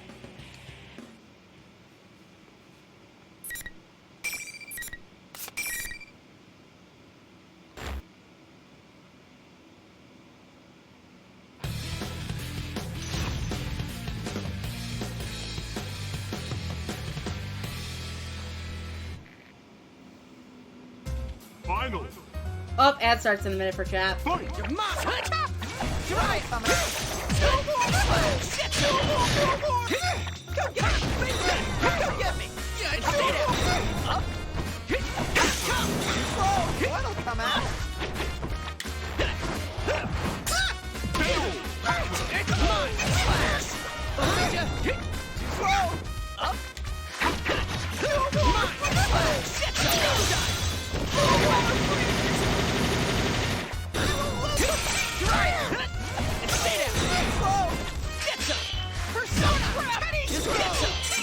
This is good. I ain't holding back! You're mine! I ain't holding back! Behind ya! What a catch! You're right! That's it, sir.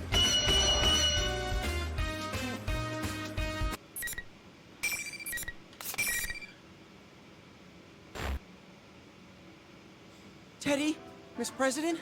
Are you okay? Yeah, I'm all right. But what was that all about? Aren't you two friends? I can't bear the look she's like giving me. Not confused, not judging, so I turn away. Do I really want to beat up my friends? I don't want to believe it. First, I need to ask Teddy here what his real intentions are. Whatever I may have secretly wanted, that's no reason to push an innocent girl into a TV world. Heck, did Teddy even really do that? I bite my lip and wake Teddy up. Ow! That was so mean, Yosuke. Sorry, Teddy. Let's go back. This Grand Prix's over. Huh? It's over? It ended while everyone was making fun of me? Making fun of you? What? You were the host. You had on these weird clothes. That wasn't the real me! Yosuke, even you thought that was me? We sleep in the same futon every night, yet you couldn't tell a beast like that apart from me. We don't sleep in the same futon. Wait, does that mean it's someone else doing this? I wasn't too sure of him either when I first came across him. I mean, what are the odds there'd be two of someone that crazy looking? I keep telling you, can't you tell just by looking at me? I'm much more adorable than that jerk. Check out the fur. I don't want to break it to him, but I honestly can't tell the difference. Wait, back up, huh? The Teddy on the monitor is a fake. I calm Teddy down and get him to explain things to me. It seems that the General is some kind of copy of him. The TV world is already like this when he got here. What the hell? There is no enemy. My ass. Oh, yes, there is. Anyway, the reason he's with Miss President is because he'd been captured. Because he captured her. It's because she thought he was the bad guy who was chasing after him. But when she caught up with him, Teddy had begun thinking of himself as her knight and trying armor, and he was going with her to the announcement room. Way to confuse me. I've been doing my best to get myself unframed. You should have seen what a manly knight I was when I defeated Kanji along the way. So Kanji's out of the bracket? Phew. I mean, if you're not the host here, then who set this up for me? You're saying this Grand Prix is for you?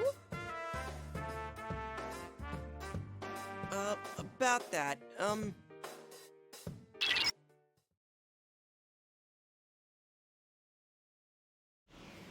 I try to figure out some way to explain, but a familiar feeling, like ringing in my ears, knocks the thoughts away. I mean, not in my ears. It's in my head, but it's not a sound. It's weak at first, but I know it's getting stronger. It's... Yosuke-senpai, is Teddy with you too? Rise! I can hear Rise, but not over the school's PA system. I can hear her talking directly into my head like this. She has to be using her persona. And maybe it's just me, but it sounds like she's been crying recently, or is about to start soon. I'm so glad. Ever since this weird fake Teddy kidnapped me, I've been all alone. The others are fighting each other too. Oh, I'm here too. And so is Miss President. Miss President? Oh, you're right. I do sense one more presence there. Who are you guys talking to? Sorry, I'll explain in a sec. Hey, Rise, are you okay? The one who's been talking over the PA isn't really you, right? Of course not. I'm not that big of a ditz. I'm in the announcement room now. General Teddy was watching me, but he left, so I'm using this chance to contact you guys. Hey, don't do anything reckless, okay? But I can't just sit here and do nothing. Not while you're all being forced to fight. She sounds all ready for action now, but considering how desperate her voice sounded at the beginning, I know she's just trying to act tough. She must have been really scared all by herself. Well, duh. Unlike us, she didn't know if there was ever going to be anyone else coming to help her. I awkwardly recap what I know for her. This Grand Prix might be related to me. Actually, it might all be my fault. Huh? What? What the? I don't know really who or what that fake Teddy is. But if it's doing this for me, a lot of things start to make sense. If Teddy isn't the one managing this tournament, that makes all the stuff he said before the fight a lie. But, lie or not, it did make sense. I mean, even if Teddy isn't the bad guy here, this Grand Prix is being held for my benefit. That's pretty much settled. I think I have a good idea who the poor sucker is. Do you think maybe that fake Teddy didn't leave the room, but actually just disappeared? Give me a second. I'll search for him. Riz's transmission stops for a second. If my guess is right, there's a big chance he's already gone. Come on, let it not be there anymore. Rizzy came back online. Shadow! That fake Teddy's actually a big shadow! He hasn't disappeared? Wow, the size of this one! I think it might be the shadow of someone who entered the TV. But why is it mimicking Teddy? That's what I can't... What's up? The person next to you, Senpai. Is that Miss President? Something strange about the reading I'm getting off of her. Oh, is it because she's not a Persona user? No, that's not it. I don't know how to describe it. Sorry, something's coming. I gotta cut off this chat now. That's fine, just don't do anything reckless. I'll try to get to the announcement room as fast as I can. I'll be waiting for you. If the enemy's still around, it's not a good idea if he finds out that Rizzy can use her persona to contact us. I'll make sure Rizzy is actually disconnected before I turn back to Teddy. Teddy, wait here. Look after Miss President for me. Gotcha! I'm always up for spending time with a pretty girl like her. He's such a spaz. This is not the time to be fawning over cute girls, even ones as hot as Miss President. There's a bad guy out there trying to destroy our friendships. Maybe he could be so easygoing about this because he truly believes that nothing could drive a wedge between us. Yeesh, what am I thinking? Well, that's true or not, he did take down Kanji. I can trust him to look after Miss President. Anyway, now that Riz is checked, there's one thing I'm certain of. The true identity of General Teddy. I'm sure he's my shadow. I mean, he's the only one who could bother setting up this Grand Prix just for me. I don't know why he's come back, but maybe I've lost my resolve or something? I was hoping that he would just disappear once I figured out what was happening, but I guess things aren't going to be that easy. Yeesh, the thought of Teddy being the culprit is very hard to swallow, but this is even worse. I mean, this is completely my fault. Looks like I'm gonna have to pay my shadow another visit. But just as I make up my mind and try to leave the classroom, Miss President blocks my path. Wait, what's going on? I demand an explanation. There's no time for that. Sorry, but you can ask Teddy about it. I heard you say just a moment ago that this Grand Prix is for you. In which case, I gotta ask you as Student Council President, if you're going to the announcement room, you gotta let me come too. You can explain things to me once we're there. You can't come with me. It's too dangerous. I'm just gonna lay it on the line for you here. That power you saw when we fought is called a persona. And this is no normal tournament. I'll be fine. I'm plenty strong, you know. But you can't use a persona. And this isn't a normal school either. How can I explain this? I'm the one that said I'm going to the announcement room first. Don't be a copycat. Huh? That's not your problem, miss. I'm all ready to give her a verbal smackdown, but the look on her face is so serious I have to give pause. She eventually begins to speak with embarrassment. What she said over the PA bothered me. All that about how I get in the way. As Student Council President, I gotta have a talk with her about this. Does she mean the PA we heard when I first met her? You aren't worth anyone's effort. You just get in the way and cause trouble for people around you. Don't let it get to you. It was just a stunt to make the Grand Prix exciting.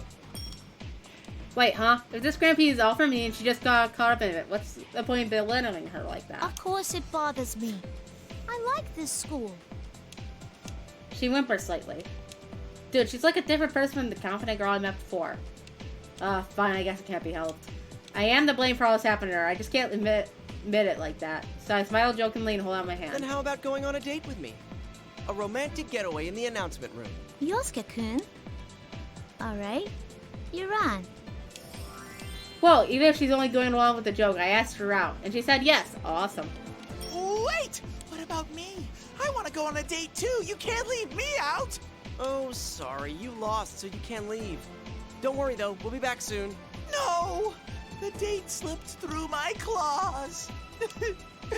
Miss President, Yosuke is a nice, dependable guy. Not as much as me, though. Aw. Thanks for looking after me this far. I'm glad to find out you're not the culprit. See ya. Be a good bear, okay? Miss President and I leave the classroom together. Teddy desperately tries to fall, but the invisible wall stops him cold. He keeps charging at the wall, but every time he does, he just bounces off, like a tennis ball being tossed against the glass window. When he finally gives up, he waves his stubby little arms to cheer us on. Yosuke, you better not lose! You gotta protect Miss President! And don't try anything funny with her! Shut up, I'm not you. That's Teddy. Well, that's just how he is. Man, I kinda want to smack him, but I'm smiling all the same.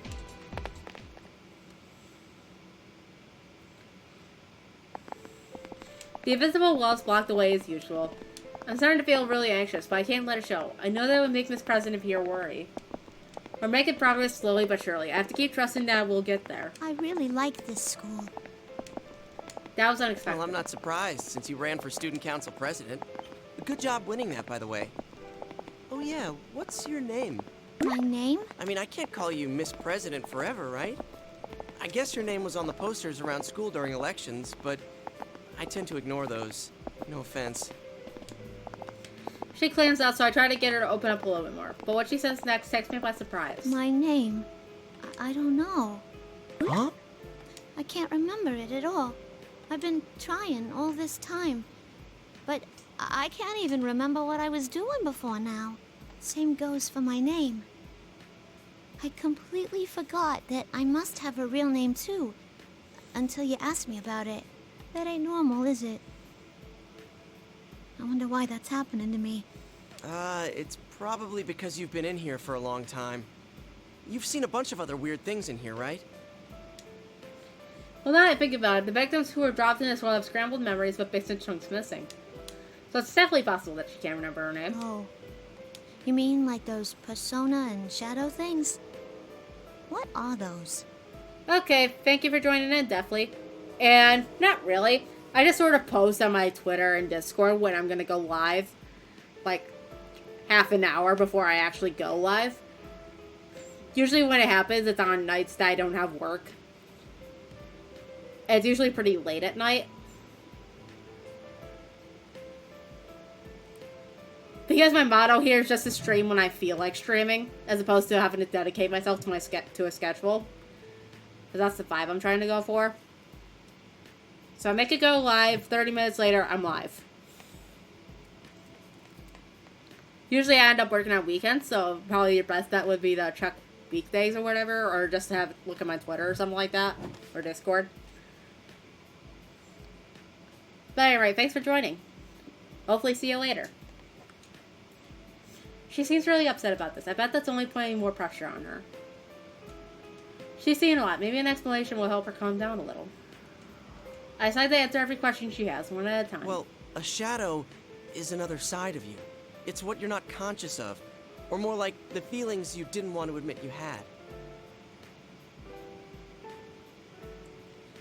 Yeah, the link is on the website that says cbt.la.gay or wherever in the panels down below. I was told to put it there or whatever to avoid, like, rating or whatever the heck.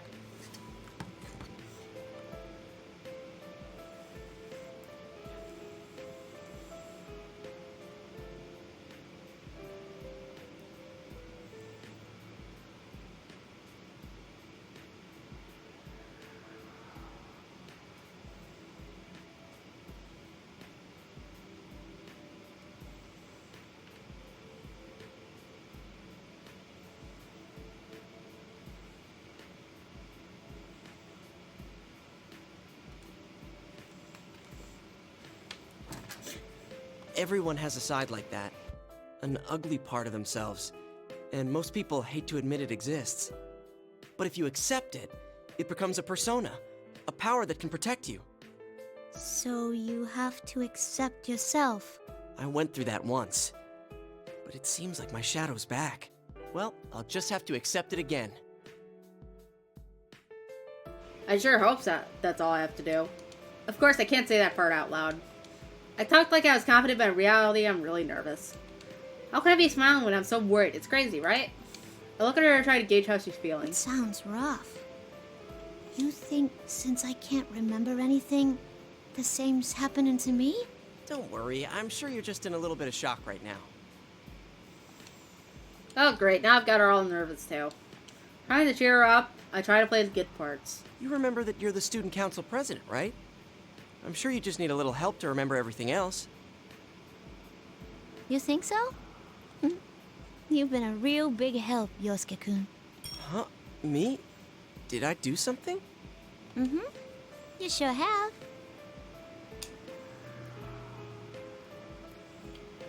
She finally smiles. It's only a little one, but it's there. Huh? Is this really the first time I've seen her smile? Hot damn, she really is cute. I start to get embarrassed about having faked asking her out on a day and my feet speed up. Crap, now I'm literally running away from her. Talk about chicken-hearted.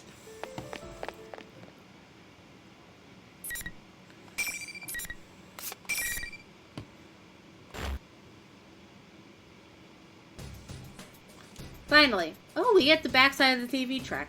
Finally, I do mean finally, we stand in front of the announcement room. Miss President and I exchange a glance. Then I summon all my courage to throw the door open.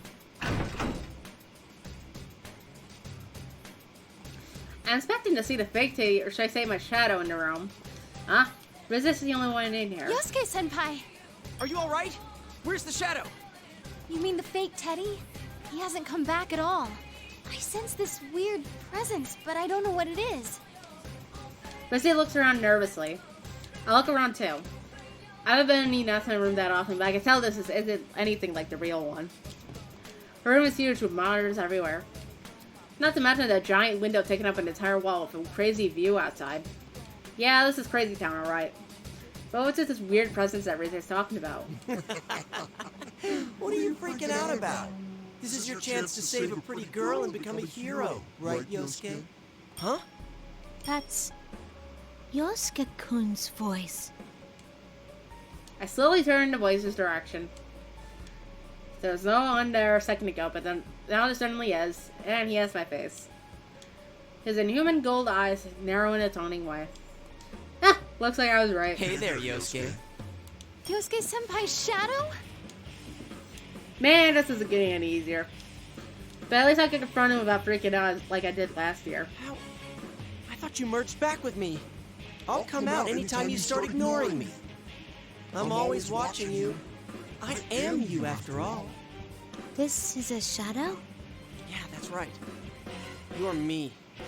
You're the weakness in my heart. I admit it. Now get back here.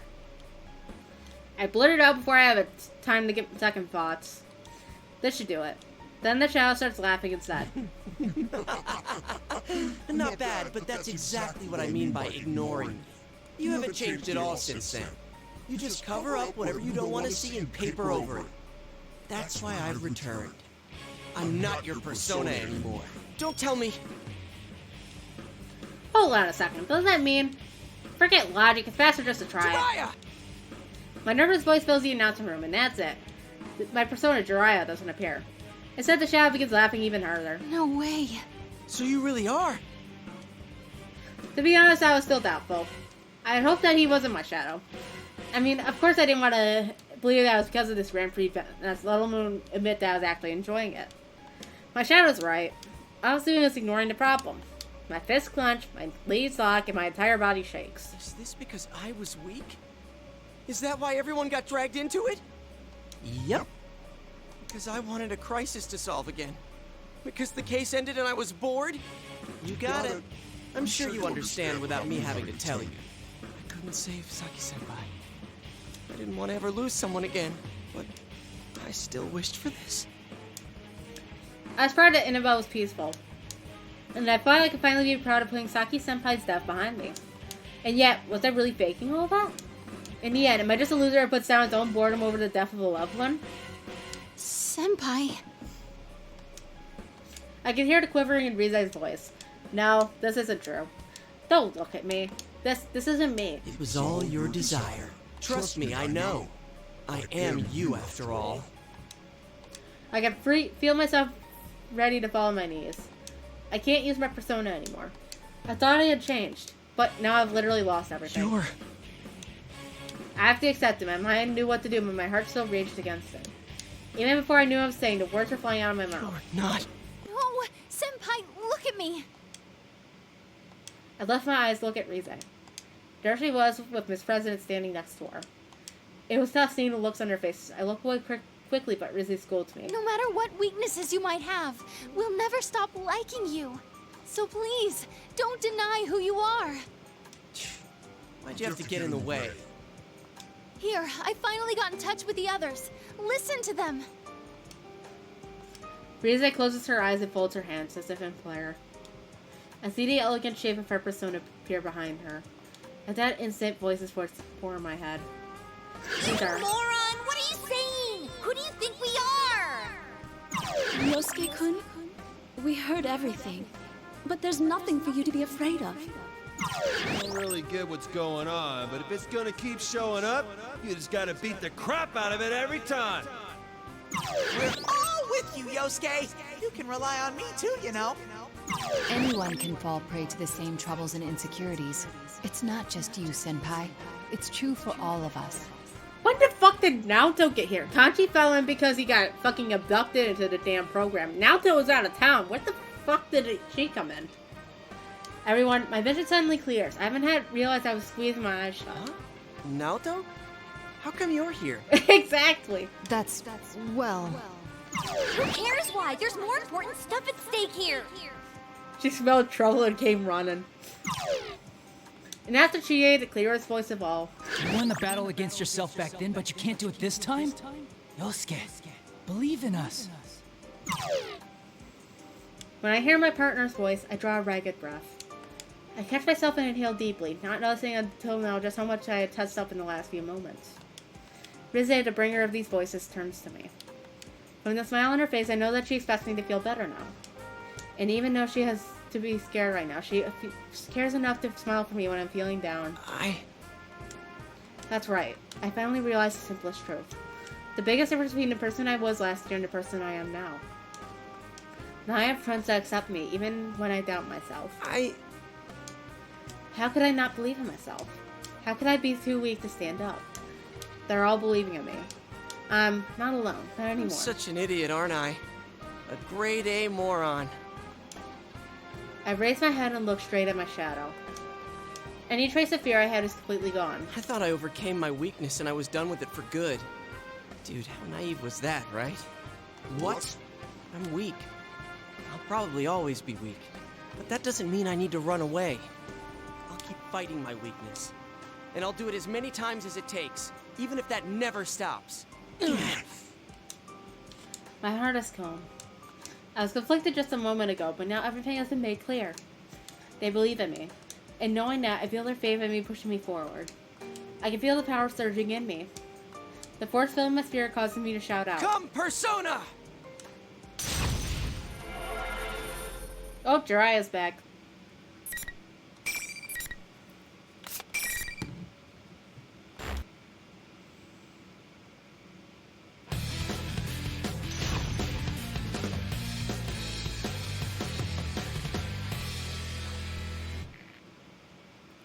Finally. The way it's just a palace walk with him. Let's fight! Mine! Oh, crap! Here we go!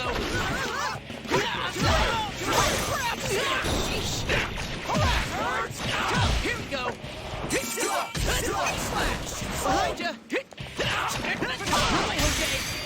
Go get it!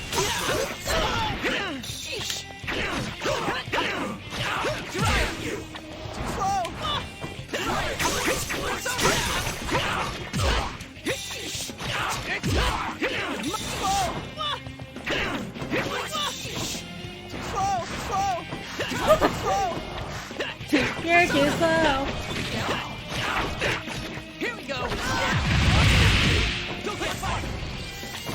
And stay down. Come on, just getting started. Crap. Here we go. Makes my hands hurt.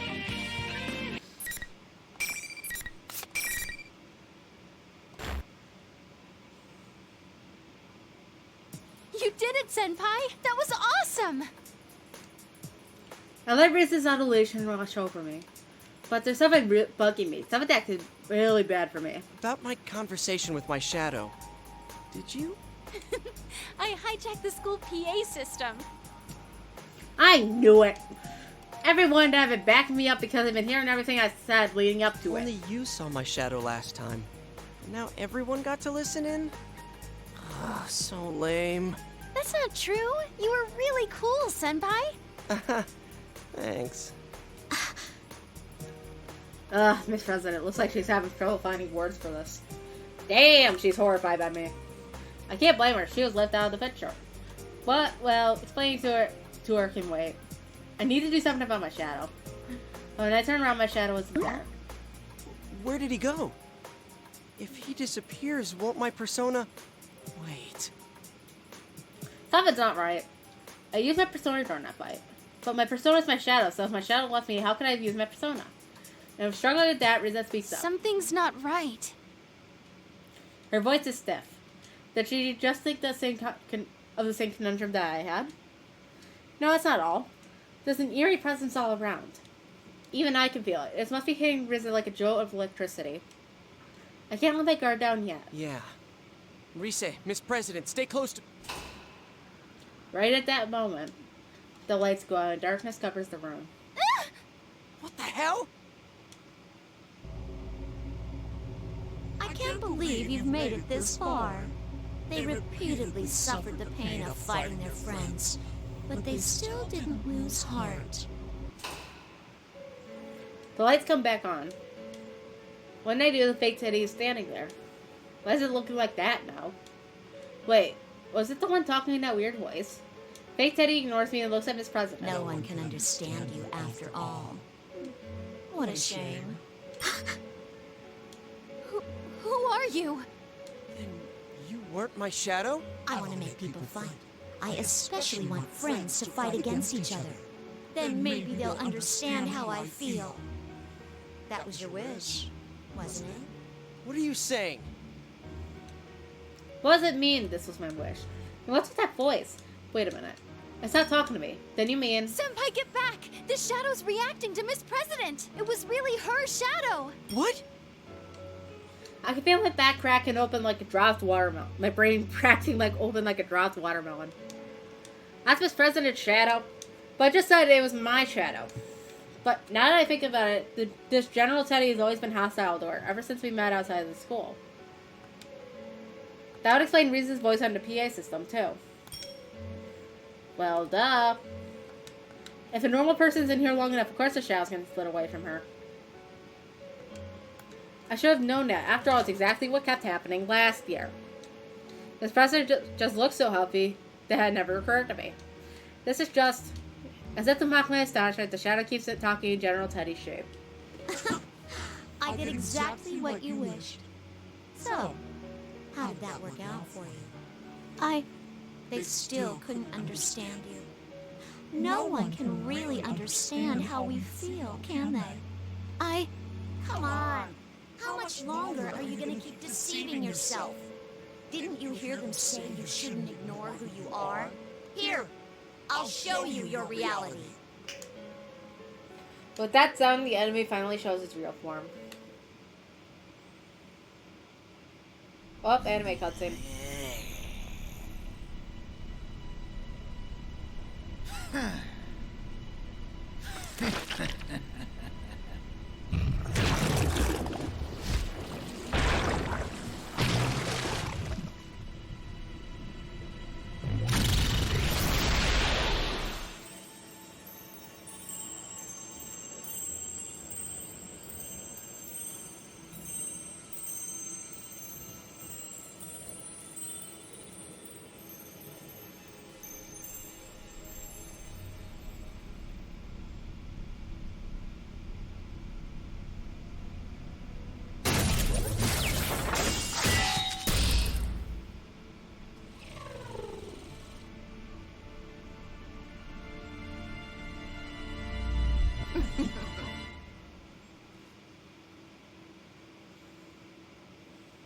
I am a shadow.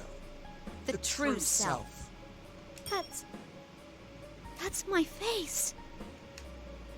But that's all that's the same. Even though her shadow has the same body, has the same face, her body is wrapped in metal. This part of the screams at what appears to be something from a sci-fi flick. Well, you must remember now. No. I'm not like that. No, Miss President, calm down. A shadow doesn't just take on your appearance. You look like a twisted version of you to agitate you even more. No, no! I try calming her down, but my words aren't reaching her. She just keeps shaking her head in denial. What's going on here? Shadows are things that exemplify what their originals want to be. I've never had them transforming into other people. The shadow sees my confusion and smiles. It's an illusion. Huh? It's an illusion. Isn't that what you thought when you fought your friends? Your senses were being deceived, warping what you saw, twisting what you heard. That's how you made my senpai fight each other. Is that your power? Not just mine. It's actually our power. Isn't that so? Me. Our? What is she saying? No. I'm not like you. I'm human. This president crouches down and says the words that are always bad. With that, the shadow's files grows even more menacing as it snaps its fingers again.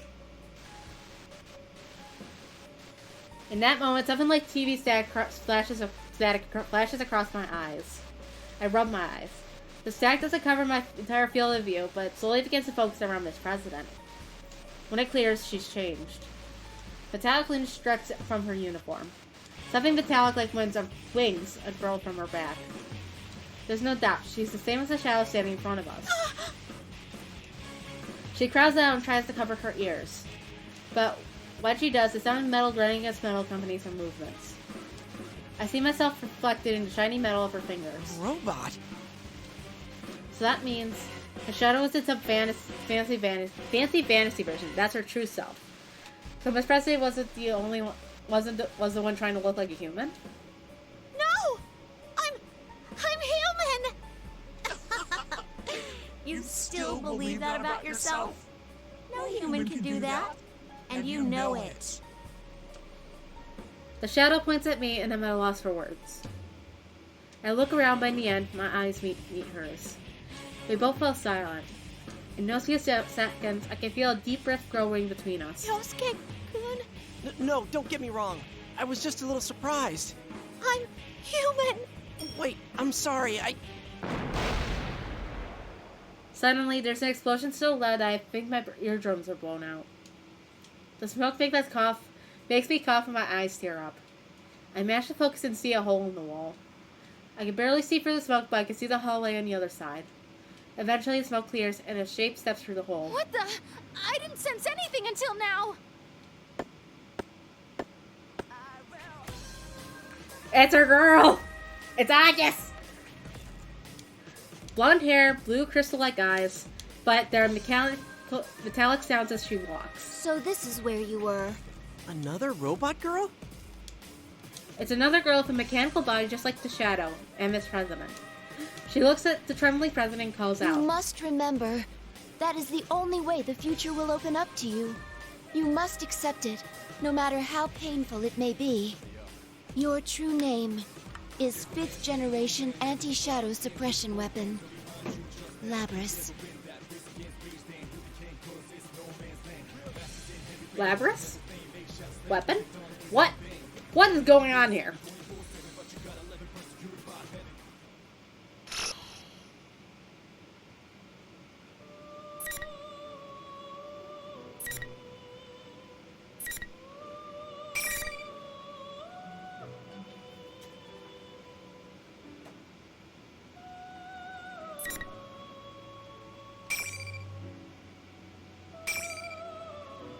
Alright, let's go with you next.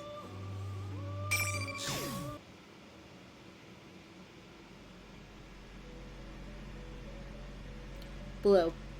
The floor, the ceilings, the furnishings, everything is blue. It's quite unlike what I normally see from my day. And yet, my heart is mysteriously calm.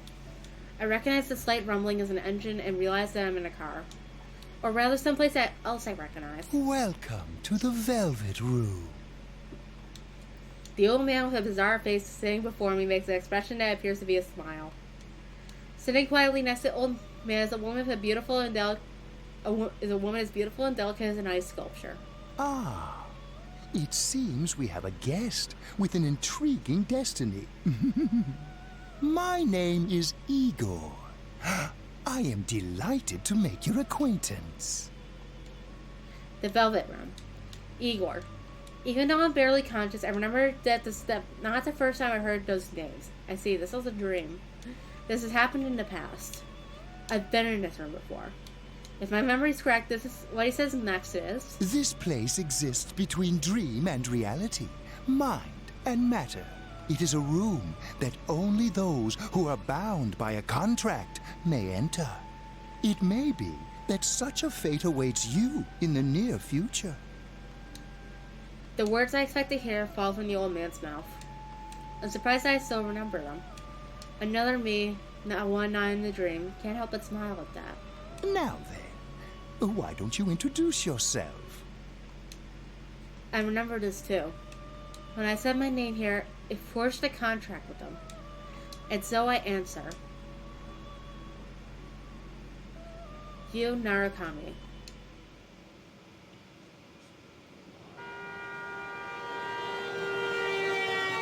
When I open my eyes, the light is so blinding that I have to squint. For a moment, I can't figure out where I am, and I look around. Right. I was on my way back. I mutter myself and look out the window. The sky is somewhat cloudy, unfortunately, but the scenery is as peaceful as always. It seems that I fell asleep on the train headed to the countryside, where I spent the last year in Inaba. If I recall correctly, when I first came to that town, it was just an afternoon just like this. I dozed off in the same way back then and was summoned to the Velvet Room. That was when Igor said that misfortunes would befall me, and just as he foretold, I was dragged into an outrageous murder mystery. That was no ordinary case. The Midnight Channel, shadows, and personas, the power of the heart. I saw things that could scarcely be believed. But I made memories there so that could never be replaced as well. We gained the powers of the personas and we suffered together. I stood with my friends in the investigation team against these misfortunes and fought alongside them. There is no way I could have overcome such ordeals without their help. Wonder what everyone's been up to. After solving the mystery, it was decided that I would leave Inaba since my parents would be returning from overseas around the same time. It was about 2 months since I last saw them all, and they said goodbye to me at the train station. I had decided to stay at the Doshima residence during Golden Week so that way I could spend the holiday with my friends. Of course, my uncle was happy to hear this, and his only daughter, Nanako, should be glad to see me too. Oh, damn it! I still haven't picked up Yosuke's gift. Well, it is something quite particular, I guess. Actually, I received a call from Teddy, one of the investigation team friends, this morning. The details of the conversations were a bit troublesome. Hello? Is this Sensei? Yeah, what's up? I'm really sorry to bring this up, but I forgot to tell you something very important. I have a special request for the souvenirs I'm sure you'll be bringing your best friend. Teddy, I'm pretty sure you're not supposed to tell people what you want them to bring you as souvenirs. I already had souvenirs for everyone, but oh well. Sure enough, Teddy was only asking for some snacks that aren't sold in Inaba, so it wasn't much trouble. But there was one problem. Oh, and one more thing. Can I ask you to pick up something for Yosuke, too? I was planning on bringing something for everyone anyway, but go ahead. Cool! Well, Yosuke's been down in the dumps after his mommy burned his favorite nurse. She was what I called scorching hot. Just kidding. A nurse? Ah, come on, Sensei. You know what I'm talking about. His nurse magazine with the chest examinations and the bare behinds. I see. And you expect me to buy him a replacement? Of course, silly. People coming to visit are supposed to bring presents. All right. Okay, so that's what we're calling them now, nurse magazines. Oh, I was planning to head back tomorrow, but since we're meeting up early, I decided to go back today. Can you pass that on to everyone? Aha! Then the sexy nurses will be arriving even sooner. It'll be like, Sensei, we have an emergency patient.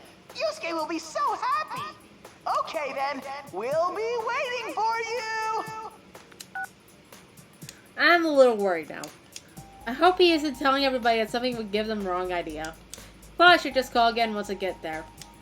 But in the end... Nurses, huh? I wasn't able to pick one up for him. How can I put it? I feel bad for Yosuke if I gave him that magazine, and every time he opens it, his friend's face kept on popping up in his head. And I have to think Yosuke has his pride too. He doesn't need me buying him this stuff. Then again, this is Yosuke we're talking about. I'm sure he'll understand if I explain my reasoning. Probably. Now pulling into Yaso Inaba. This will be the last stop. Yaso Inaba. Oh. End of the line already.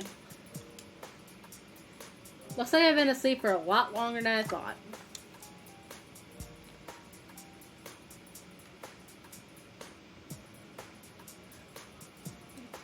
Just as that thought came to me, a certain worry crossed my mind.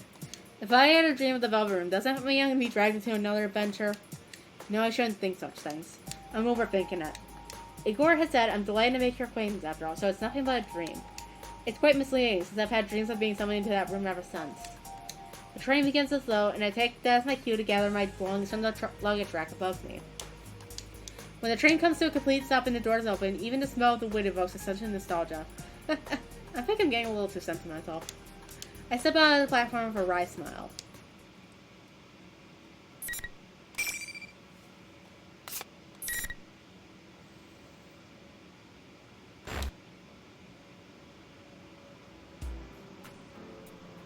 I'm standing in front of the train station, but this town is as quiet as it's always been.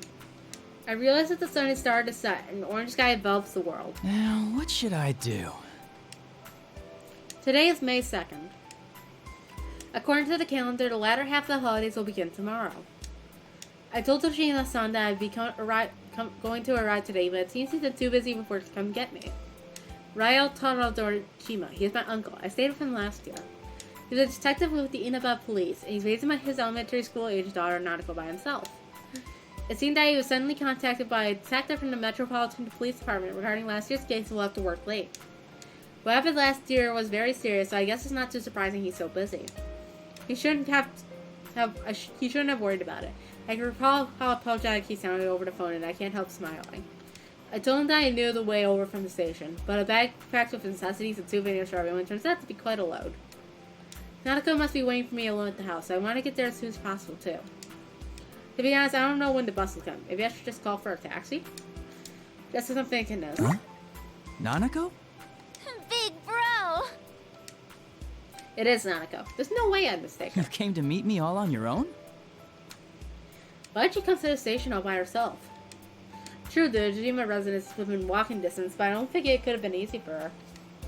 And even though it's still light out right now, it'll get dark soon, and the country roads are barely lit. What would she have done if I had been there? I'm about to voice my concerns, and Nanako sounds slightly proud when she says, Don't worry, Dad knows about it. He gave me money for the bus. He said he couldn't make it, so I came instead.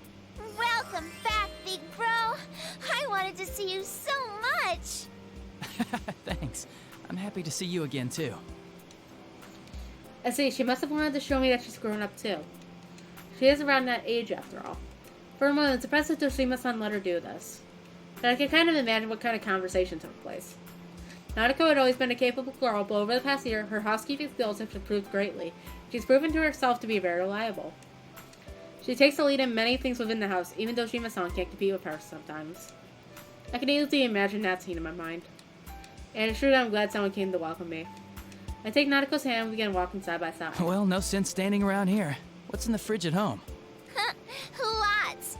Dad and I bought a ton of stuff since you were coming to visit. If Nanako says so, then he must have really bought a lot. Toshima-san did say he'd pick up dinner for us, but if that's the case, maybe I should put together something to go with it. I ask Nanako what she wants to eat, and she looks back with a twinkle in her eyes. Are you gonna cook dinner? Ooh, I want to help. Nanako and I make small talk while we walk through Inaba together for the first time in a little while. Being here like this makes me feel like as I've gone back in time to a year ago.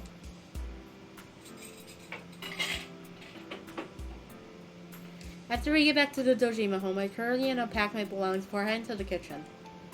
Nanako helps me out diligently as she had claimed earlier. The way she mixes the eggs seems more skillful than before. You're such a good girl, Nanako. Good evening. This is the Evening Journal with news for May 2nd. Our top story is on the domestic airline that was hijacked yesterday. The TV in the living room echoes through the house. Thinking back on it, was quite often in this place. When I first came back to Inaba, Nanako was practically being raised by the television. There had been this odd sense of distance between us around that time. She hadn't started calling me Big Bro, and we didn't cook together like we're doing now. It's the little things that bring back memories. When I started about done making dinner, Dojima-san arrives with some deluxe sushi. Nanako quickly gets up and rushes to the door. She seems so happy when her father comes home. Dojima-san apologizes about the son increases the workload, and then we all sit down at the table and begin eating. Being here like this makes me feel like the 2 months I was gone never happened at all. There's a warm atmosphere as if I've always been part of this family and I've lived here with them my entire life. I thank both of them from deep in my heart, and I give them the souvenirs I had brought for them. We enjoy trying with each other as a family.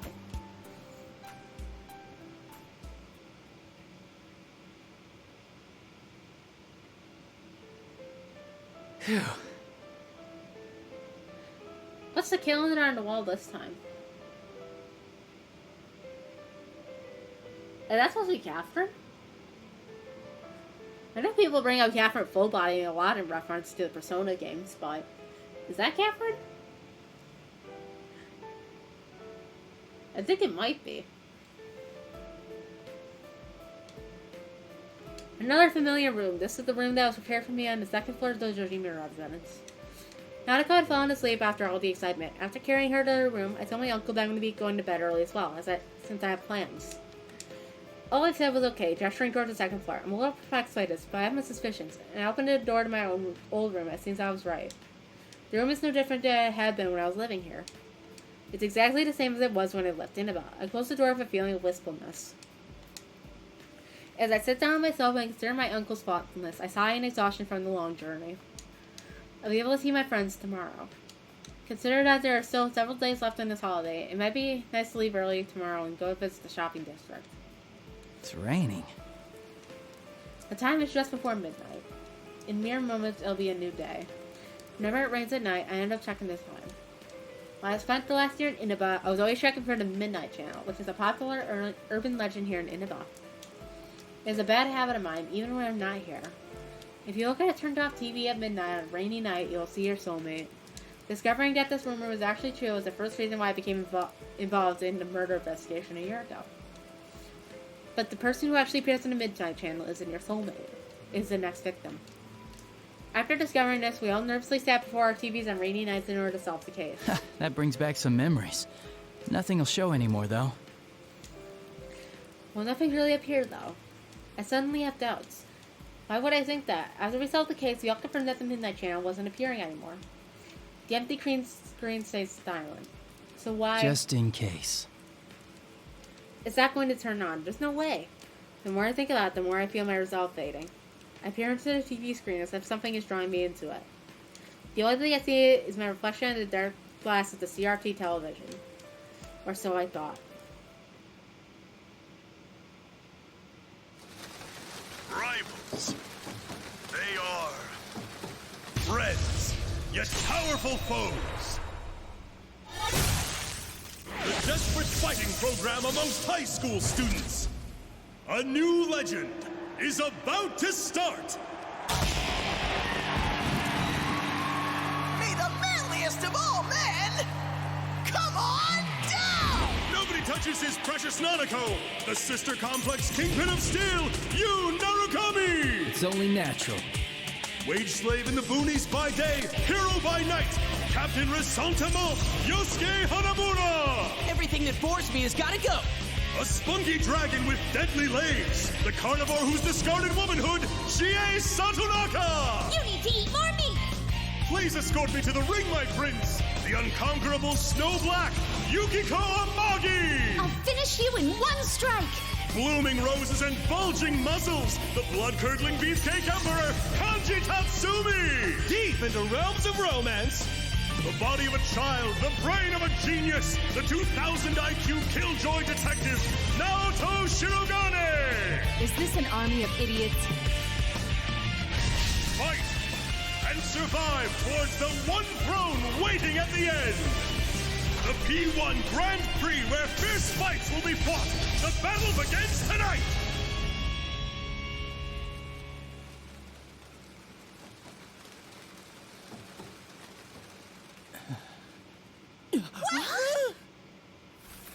What on earth was that?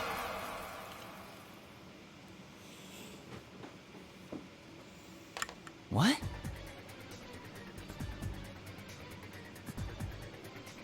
Sister Complex Kingpin of Steel? Was that me? Sister Complex Kingpin of Steel. I'm impressed. There was so much wrong with that phrase, I don't know where to begin. No, I shouldn't be thinking about that. Those words aren't the problem here. I heard to make sure that the TV isn't plugged in. That was the Midnight Channel. What was actually showing was rather ridiculous. But thinking back, everything in the Midnight Channel showed last year didn't make much sense either. I'm suddenly gripped by tension. If the Midnight Channel is appearing again, I have to find out why. I pull out my cell phone and search for Yosuke's number. Let's see, H. Hanamura Yosuke.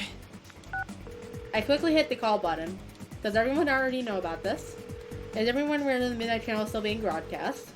Do they know what it's showing us? And now we've been given taglines that can only be described as uncharitable. Hello, this is Yosuke. Yosuke? It's nothing. I just freaked out when you called all of a sudden. Yeah, that's it. What's up? Hey, when do you want to meet? I can tell what's going on by just by the sound of his voice. Yosuke knows what's happened on the Midnight Channel just now, and he's trying to hide that from me. Considering I've been out in about for a while, I bet he's trying to keep me from worrying about it. There's no need for him to be concerned about that. Then again, I can kind of understand how he feels. I am his friend after all. That's not why I was calling. I saw the Midnight Channel. You saw it too, right? Huh? I can easily hear Yosuke panicking on the other side of the phone. He's probably surprised I saw the Midnight Channel when I shouldn't even be in about right now. He must have been thinking that the Midnight Channel is now appearing on a national TV network. Looks like Teddy didn't tell them after all. Did Teddy not tell you? Since we're meeting up early tomorrow, I decided to come today. I figured you wouldn't think I could have seen it, so I gave you a call. Well, I assumed you weren't here yet, so I didn't want to rely on you. You haven't changed. So how about it? You're not gonna leave this be, are you, Captain Resentiment? Why'd you zero in on that part? Did you see how they called you a Sister Complex Kingpin? Mine's not that bad. You think? Oh, I ought to tell you, that program's not the only strange thing lately. Teddy, Rise, and Kanji aren't here either. They disappeared. For a moment, I'm at a loss for words. Not only has the Midnight Channel come back on, we've lost contact with 3 of our friends. I have a bad feeling about this. I can't believe those two things are unrelated. Alright, we should get together tomorrow like we planned. Yeah, at the Jeunesse food court. Welcome back, partner. I'm suddenly reminded I haven't even greeted Yosuke yet. I finally feel a sense of work fade a little, and I answer with a smile. It's good to be here. No matter what has happened, our friends may be in danger. If that's so, then there's only one thing to do. Speaking of things I have to do. Oh, right. Sorry to say, I forgot to pick up your souvenir. A souvenir? Don't even worry about it, man. You sure? I thought you were really looking forward to it. Those nurses. Nurses? I had a feeling he wouldn't get if I didn't tell him flat out. This is rather hard to bring up, but oh well. Yeah, Teddy asked me to get it for you. He said you were crushed that they got burned. Oh, wait, this is all... I didn't know you were into nurses. Shut up! That's enough! Damn it, you're trying to wind me up, aren't you? Stay home, you jerk. But I'm already here. Well, I'll see you tomorrow. At least it seems like he understands about a souvenir. In any case, preparations have been made. Tomorrow, I'll meet with everyone to sort through whatever information we have on the situation. If we have to, we'll go back into that world. It'd be best if this was all just our imaginations. But unfortunately, we know that the Midnight Channel wouldn't have appeared without a reason. So I should make sure I'm ready for tomorrow and get some rest.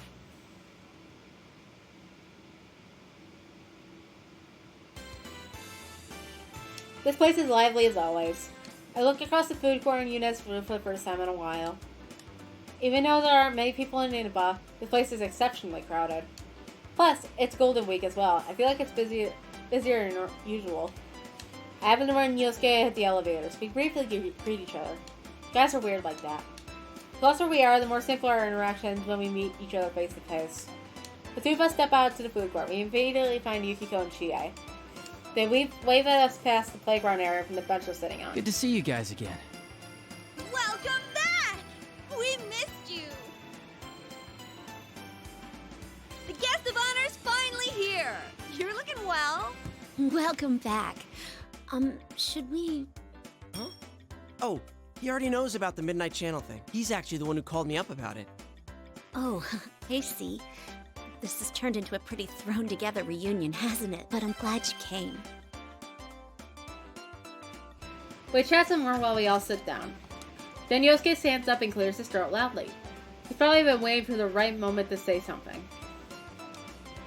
He hasn't mentioned anything to me, but I can easily guess what he's about to say. We all look towards Yosuke. Well, it sucks that we can't hang out more before jumping into another mystery, but to celebrate our partner's return, I hereby reinstate the investigation team in response to the Midnight Channel going back on the air last night. Oh, the team is back! Just hearing that name again gets me all fired up. Yeah, let's do this! I don't think the applause is necessary. Why not? It's been 2 months since we last saw each other, after all. Chie and Yukiko start chuckling when I shrug. And though Yosuke seems saddened at that, he still ends up laughing along as well. It's a relief to see that they're the same as always. But because of that, it makes me even more worried about the friends that aren't here right now. We can't start slacking off. We begin to sort through the information that we know about already. Well, let's get cracking. I mean, this is no laughing matter. No one's heard from Teddy, Kanji, or Rise. Just those three, right? Yeah. Oh, I got a hold of Naoto-kun, but I didn't tell her about this stuff. She told me she couldn't make it today because of her job, so I didn't want to worry her. She seemed pretty bummed that she couldn't be here, too. If she has a reason for not being here, we can still contact her, then Naoto should be fine. That leaves Teddy, Rise, and Kanji. Not hearing back from them after an entire day has passed isn't normal at all. The relationship between their sudden disappearances and the reappearance of the Midnight Channel last night disturbs me. One thing's been bothering me. The picture on the TV was very clear last night. Yeah. Going by the pattern from last year, it wouldn't be that clear until after the victim entered the TV. Hey, isn't this the first time a big group of people was shown together? Plus, we're still here. Why us anyway? And what's up with those insulting descriptions? Chie seems pretty angry about it. Many of the locals know about the rumor of the Midnight Channel. In other words, this troubling broadcast has already been seen by who knows how many people. From what I've been told, the moment Chie tried to ask another student about the Midnight Channel, the other girl ran away with a fear on her face. I'm so surprised that Chie would be angry. What bothers me most is Teddy. He was acting like the host of that show. Yeah, we can't find him. This smells fishy. Then again, I doubt he would play a prank like this for no reason. I guess we'll just have to go inside the TV and find out what's going on. That's right, go inside the TV. Out of everything, that was the element that shook our common sense the most out of everything we experienced last year. Actually, the murders in last year's events happened in another world inside the television. This world is filled with monsters called shadows that are born from people's hearts. Because my friends and I gained personas, the power to defeat these shadows, we were able to enter the TV screens to fight them. Won't we be stuck in there without Teddy to give us an exit? At this point, I might probably just skip anything that isn't used dialogue. Or in our thoughts, or unique to them. And I'll do that with the others, so that way we aren't wasting time retreading old content. But even we Persona users find it extremely difficult to leave that world on our own. In order to come back, we need the exit TV that our friend Teddy was capable of creating. Not so. Looky. I mean, think of what if we were like it. Anyway, No matter what the reason, it's reassuring that we know that we have an exit strategy ready for us. To be honest, I almost fell into it the first time I appeared in my room after all. Yeah, we're all good to go. We all share a look to confirm our intentions. All of them nod back. I can see the seriousness in their eyes. Even though there was a 2-month gap since I last saw them, they still continue to put their trust in me. I feel a slight sense of pride as I stand up from the bench. The large screen TV in the electronics department is directly below the food court. That was the entrance we always used last year.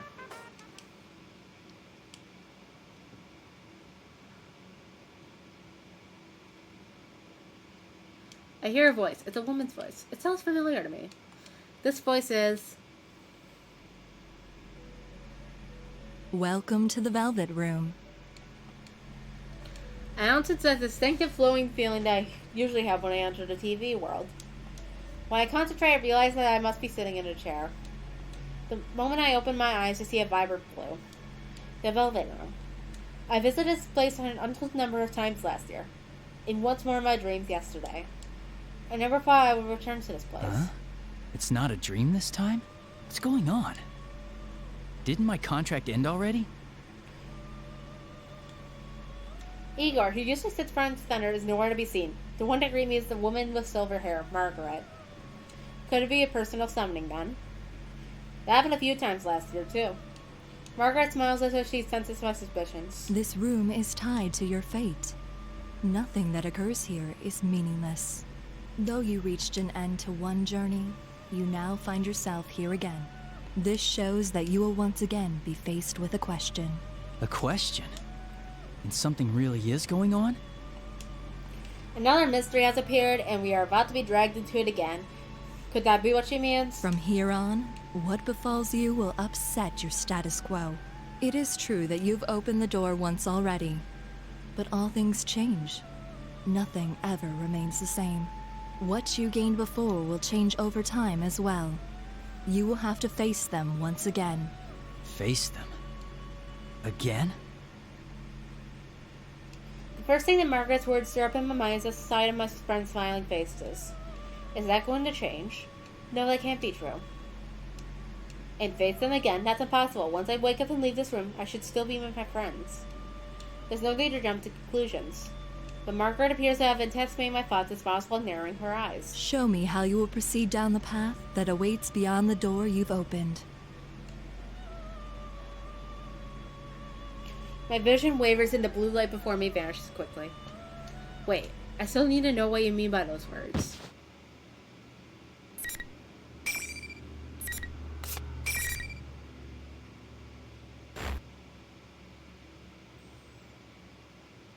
Where am I? Where did I get thrown into when I left that blue room? The scenery so unexpected that I'm at a loss. This is a school. It's the music room of Yasugami High. I attended this school with my friends until recently. There's no mistaking it. We entered the TV together, so why am I here? No, that's not right. This is... No, wait. This has to be the TV world. The graffiti on the ground. She was placed after some kind of ritual. The eerily shining eyes of the portraits on the wall are finally acknowledging that. The more carefully I look, the more I realize that this place is not the real Yasugami High. Most of all, I sense no warmth for this place, like I always say from the students who come and go from here. This is a fake. It is definitely not the school I attended. But what happened to turn the world inside the TV into this? Also, by the way, why are you wearing the Yasugami outfit again? Just for nostalgia's sake? On top of that, we entered the TV from our usual entrance, but I ended up in a completely different place. This has never happened before. I also realized that my friends aren't with me either. Did we somehow get separated? I start to feel chills down my spine and look around.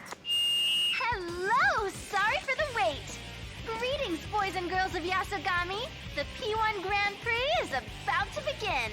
There's no need for manners or courtesy or anything today, so let it all hang out!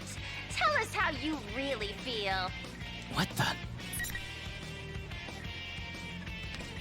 A P1 Grand Prix?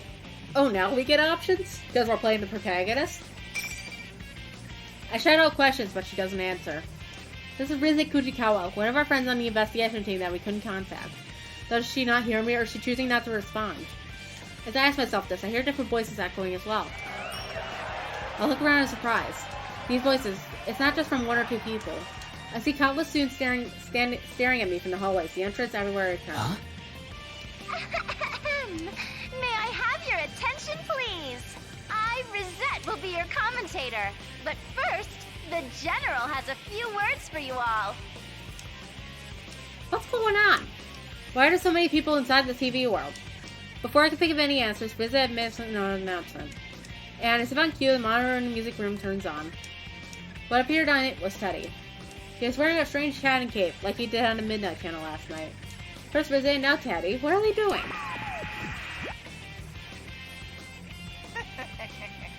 You're all well then. I'm proud to announce the opening of our very own P1 Grand Prix! Again, that's the same bizarre tournament that was shown on the Midnight Channel. Then, is Teddy really the one behind this insanity? Teddy, what's going on here? We came to look for you and Rise and... Always with the talking, Sensei. It's a big waste of time. Less talk and more fighting. With the next challenger, come on down!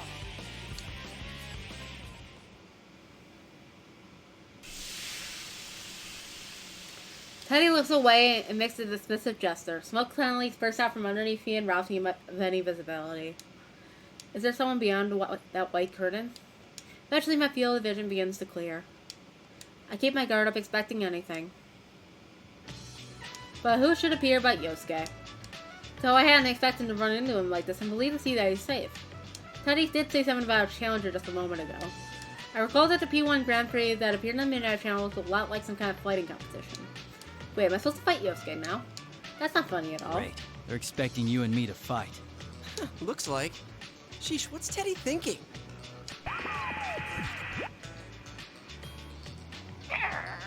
Starting that up already? I won't let you get all buddy-buddy with each other. These battles are fought to the death. Only the victor can proceed. This joke's gone on far enough, Teddy.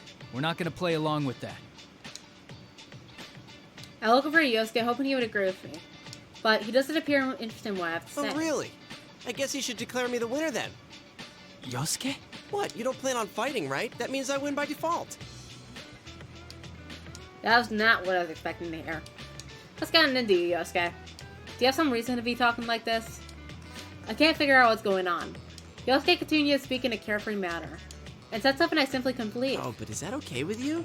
I mean, since Nanako-chan's here and all? Nanako's here? Wait, really? You haven't seen her? She's with Teddy. That can't be. I saw Nanako back at the house when I left this morning. And even then, Nanako can't enter the TV world on her own. But she's in this world? I can't believe it for a moment. But what if it's true? Just coming into this world can tire a person out very quickly. On top of that, if someone can't use Persona comes here, it can sometimes even be fatal. Where is she? Yosuke, where's Nanako? Whoa, what's gotten into you, partner? No need to get hysterical. Why are you so calm about this? You know what happened to her last time she came here. Nanako did come into this world once last year. It was not something any one of us would have wanted to happen. That was the start of a whole chain of events. Remembering them is heart-wrenching, even now. So why? No, even then, it might be wrong for me to lash out at Yosuke for the way he's acting. Calm down, I need to think straight here. All Yosuke said that he saw her with Teddy. Then, was Nanako brought here by Teddy, if he's the leader of this tournament? Yosuke, be straight with me. Are you sure Nanako's with Teddy? How should I know? If I had to guess, I'd say she's probably still with him. Man, are you alright? Are you that worried about Nanako-chan? It's no wonder people look at you funny, thinking you have a sister complex. The sense of wrongness that I've been feeling this whole time is getting even stronger. Sure, Yosuke may have said some insensitive things, but that's mostly because he reads too much into a situation and acts out over it. He's not the type of guy to enjoy making hurtful remarks like this. Yosuke, are you alright? Huh? What are you talking about? I should be the one saying that to you. She's not even your real sister. All that big bro stuff really creeps me out. It was a while ago that I saw her. It's probably too late to save her now. You know how things went last year, after all. Yosuke. He's definitely not the Yosuke I know. Yosuke is my friend. He wouldn't be so callous as that. At least, I thought so, up until now. He was the one who had to face the pain of losing someone he cared about when the murder started last year. I can't hate him for accidentally mentioning someone who was dead, but the way he's acting, he's doing this on purpose. I suddenly draw my sword and face Draw Yosuke. your weapon. You'll get your fight. What? Dude, what are you saying? You told me you let me win by default. To be honest, I've been thinking that this Yosuke before me was some kind of fake. I even wondered if something had happened to him and Yosuke should have appeared again in this world. But this wrongness I kept sensing is nothing like that. It's probably the real Yosuke. And the strangest I feel is because these words are really coming out of the mouth of someone I never thought would say them. If so, I don't know then, if you're being controlled or if there's something else going on here. Either way, you must understand the best way to resolve the situation. there's no way to tell if what I'm saying is getting through to him at all. But if I want to figure out what's going on, I'll have to fall for this trap Sorry, once. but I'm gonna go all out. No hard feelings. Huh? All that talk and you're gonna fight against your partner after all? Well, whatever. Let's hurry up and get this started. Ready?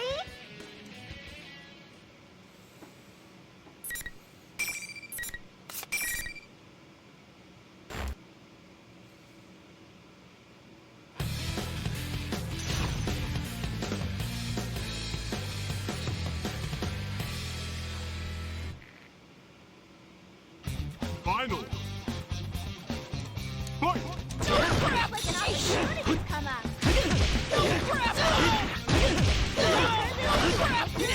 He's in the put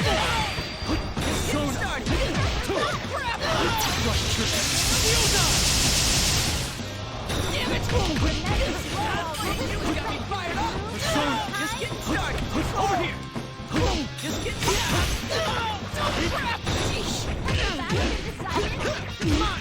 Oh, I almost got it perfect.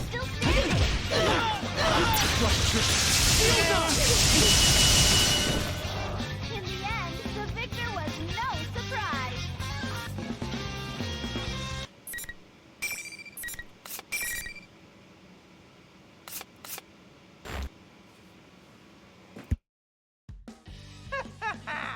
Amazing, Sensei! Keep that up and zoom on ahead! Ahead? You're gonna continue with this? Teddy, about Nanako. I don't want to spoil the surprise. If you want to find out, you'll have to get to me. And I can't say why, but I think you should hurry. The monitor shuts off. I still haven't learned anything about Nanako, but he did seem to have been expecting me to ask about her. I don't want to think about it, but Nanako may really be here. The moment the monitor turned off, the students began to leave like waves in a receding tide. No, they don't look like students anymore. There's something inhuman just taking the shape of students. I was too focused on the fight to notice, but it seems like their true forms are coming through. They look like silhouettes. Could they be shadows? Even though they don't sense any hostility from them. Well, if they're not afraid and they're going away, there's no need to chase after them. Besides, there's something more important to do right now. Yosuke, are you alright? I walked her to where Yosuke lies collapsed on the ground and give him my hand to help me out. Help him up. Ow! Couldn't you hold back a little? I seriously thought you were gonna kill me. The same went for you. I wouldn't have stood a chance if I held back on you. Yosuke grimaces in pain as he stands, but he doesn't seem to have suffered any severe injuries. That's good. I knew I couldn't risk going easy on him, so I was a little worried I'd actually hurt him. But once we get a good look at each other, Yosuke's demeanor suddenly changes. Anyway, that aside, shut up about the nurses already. It's not like that's the only thing I ever think about. What's this about nurses? Huh? You were harping on it the whole time. How can you stand there and constantly bash my taste in women with a straight face? Is it such a crime to like nurses? Wait a second. Interesting. So the conversations change? Because you was rambling on about Nanako in Yosuke's story, but now Yosuke is saying that he was rambling on about nurses. I don't understand why he's suddenly angry, but he's not making any sense at all. I tell Yosuke to calm down. We go over what we had happened before the fight. We determined our memories of what happened to what each of us had been saying didn't match up at all. According to Yosuke, it seems I had been, teasing him about his taste in women. Yosuke was so heated up over that, what I supposedly said, that he almost went into graphic detail, but I stopped him before things went too far. I mean, really, it's best for both of us if we pretend it's never happened. But thanks to our conversation after the battle, I've come to realize something. If we had been hearing each other say things neither of us had been meaning to say, then... Yosuke, let me ask you something. Is it true that Nanako is here in this world? She is? Yosuke is at a loss for words. He had no idea what I was talking about. It's just as I thought. Yosuke doesn't know anything about Nanako. If that's true, then what I heard from Yosuke saying before the fight was something that Yosuke couldn't have possibly have said. That only makes me more convinced that I had the right idea. What I heard wasn't what Yosuke had meant to say. I don't know how, but something else had made Yosuke say those words even if he didn't know what he was saying them. That reminds me, Teddy was on the screen and said that I needed to get to him if he wanted to find out the truth. Does that mean that Teddy has done this to us? I guess there's no choice but to keep going. Nanako is good friends with Teddy. I don't want to imagine it happening, but if he wanted to kidnap her, it's certainly possible he could have. I want to go home at once and check to make sure she's okay, but I have no idea where I am. Even worse, Teddy holds the meat for us returning to the real world. There's no way out here unless I find him on my own. Taking off? Yeah. Well, be careful. Be careful, I'm worried about you. Do your best. I sense a lot of emotion behind those words. Yes, I now know that I'm hearing the real Yosuke. I take Yosuke's cheering me on the heart and leave the music room. Teddy has said that only the winner can go on in this tournament. I don't know exactly what that means, but it's probably not a lie. Yosuke understands that as well. That's why he trusts me to sort it all out and lets me go without much talk. He's frustrated that he can't help me out. I could be just jumping to conclusions there. After all, Teddy did say that this was the rule. We don't have any proof either way. Well, I might as well see what he meant by that. I stopped walking and turned back to Yosuke. Oh, one last thing. About those nurses. Ah, quit it already! Are you out of your mind again? Yosuke turns bright red and rushes toward me, flailing wildly in an attempt to stop me from finishing. And...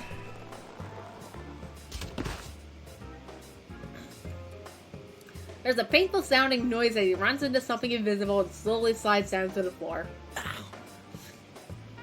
What is this? Huh. So there's an invisible wall. Looks like the loser can't leave the room. It looks like there's some force that prevents the loser from leaving the area where the fight took place. It's likely that every time one of these battles happens there, the winner will be sorted out this way. That's annoying. I see how it works now. Thanks. If Teddy really has kidnapped Nanako, then there's no time to lose. Don't use me as your guinea pig. Wait, that's it? Hey, don't wear yourself out, alright? I turn away as Yosuke shouts at me. Not to worry, Yosuke. I give him a quick smile before leaving the area for real this time. At that moment, I feel a wave of disorientation crash up over me. I'm surprised that this is happening without a warning, but it's not a threat. After all, I know this feeling all too well.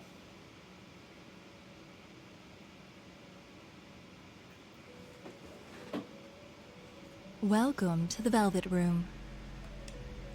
I've been leaving the music room, but now I'm sitting in the Velvet Room for some reason. Margaret greets me with your usual smile.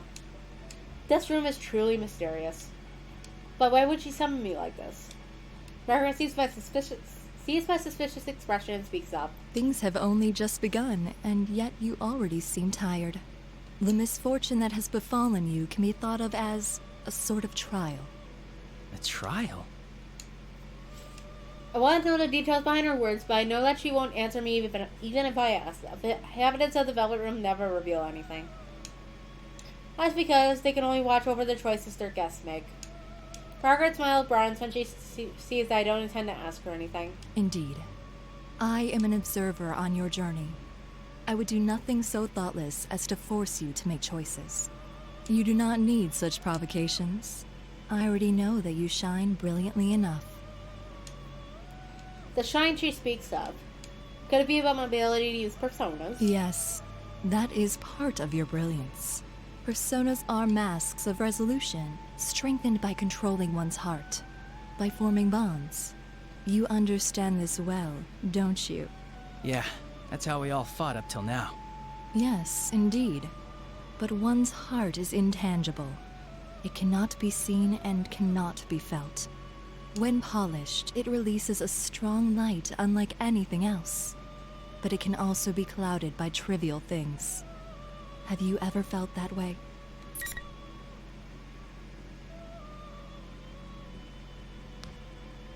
It may be true.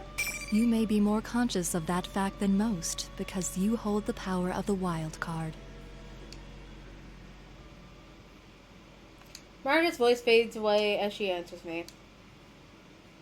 From here on, you will be forced to re-examine the things you know as bonds. How will you face the changes to come, and what choices will you make?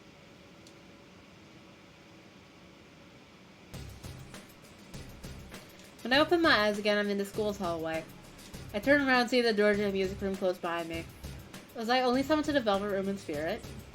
There's no way for me to figure out what just happened, but I think back on what Margaret had told me. The changes, huh?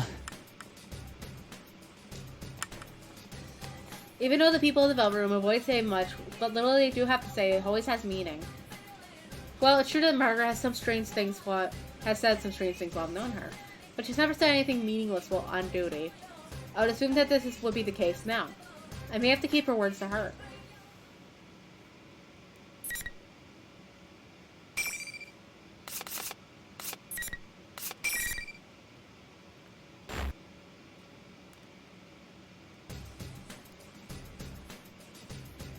In any case, I need to concentrate on this case for now.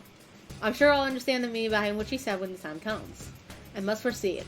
Although this bizarre place looks nothing like the Yasogami High intended, the building seems strangely familiar as I run through it. Teddy has appeared in the monitor in the music room. From the looks of things, he has appeared to be behind what was happening. But I heard his voice over the school's PA system before my fight with Yusuke.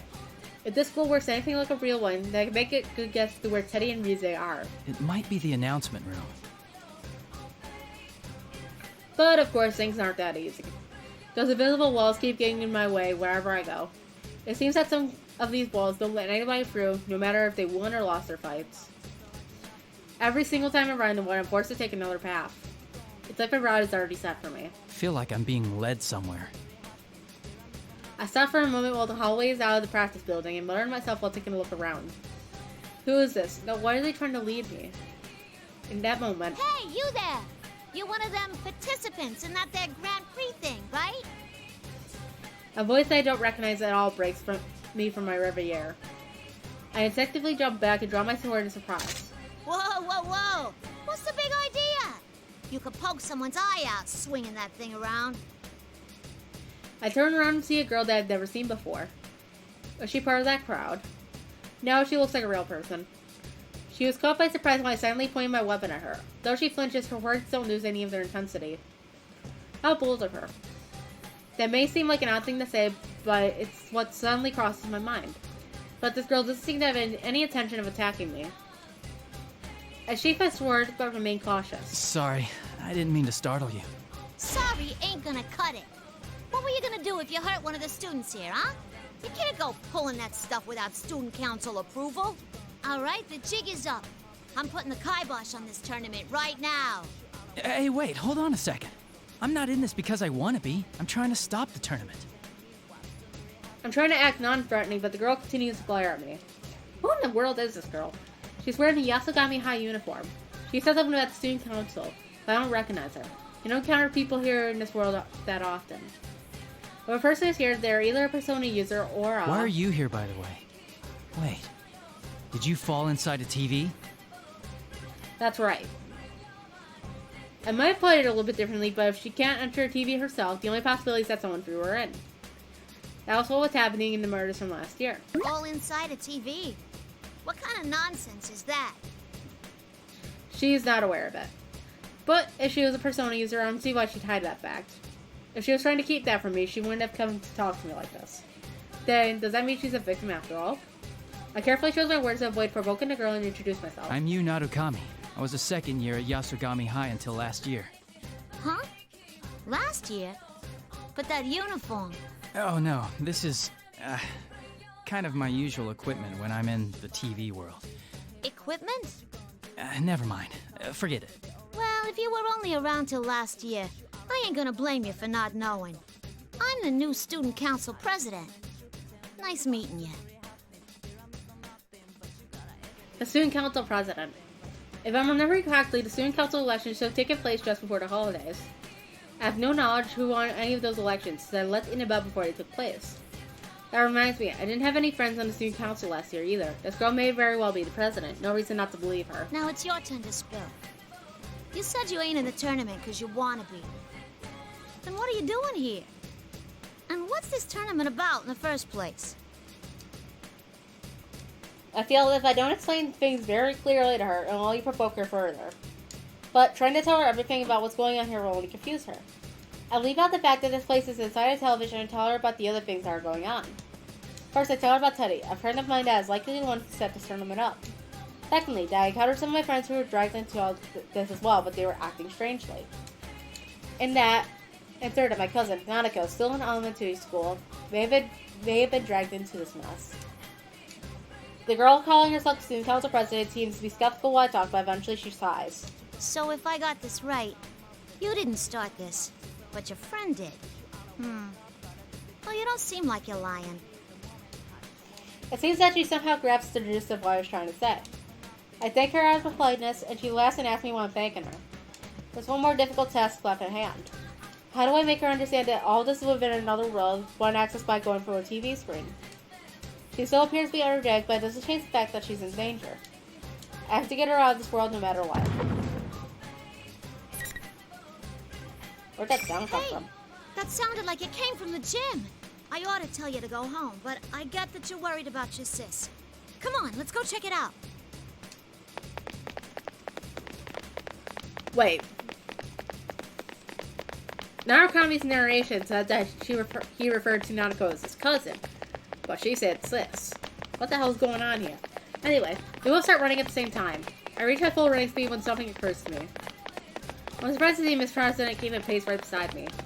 Just standing still in this world would be strenuous for a normal person, but she doesn't even seem out of breath. She's quite impressive. I take a moment to quietly praise the girl running next to me.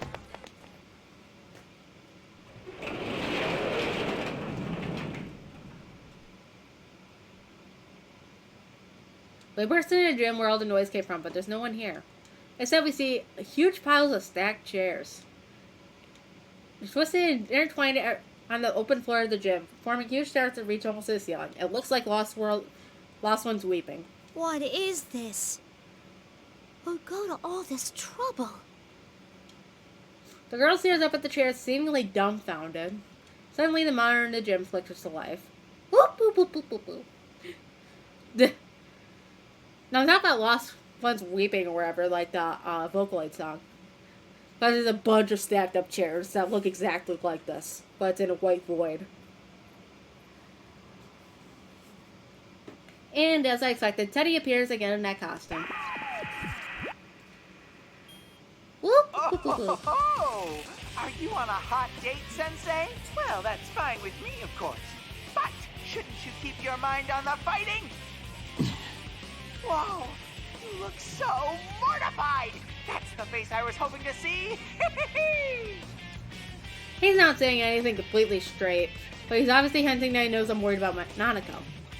I know that saving Nanako is important, but I can't leave Miss President here alone and abandon her to this world either. Still, I feel Teddy's words are causing me to doubt myself. And Miss President raises her voice. Hey, you! You're the ringleader of this mess, aren't you? What's the idea? Raising a ruckus like this without running it by the student council? Pack it in and clean all this up already. She speaks as fast and clearly as she had when I first met her. After getting a clearer look at her, I've come to realize where she gets her courage from. She truly wishes to protect her school. Her strong awareness of her duty is suppressing her fear. But Teddy on the monitor looks annoyed and sneers at Miss President.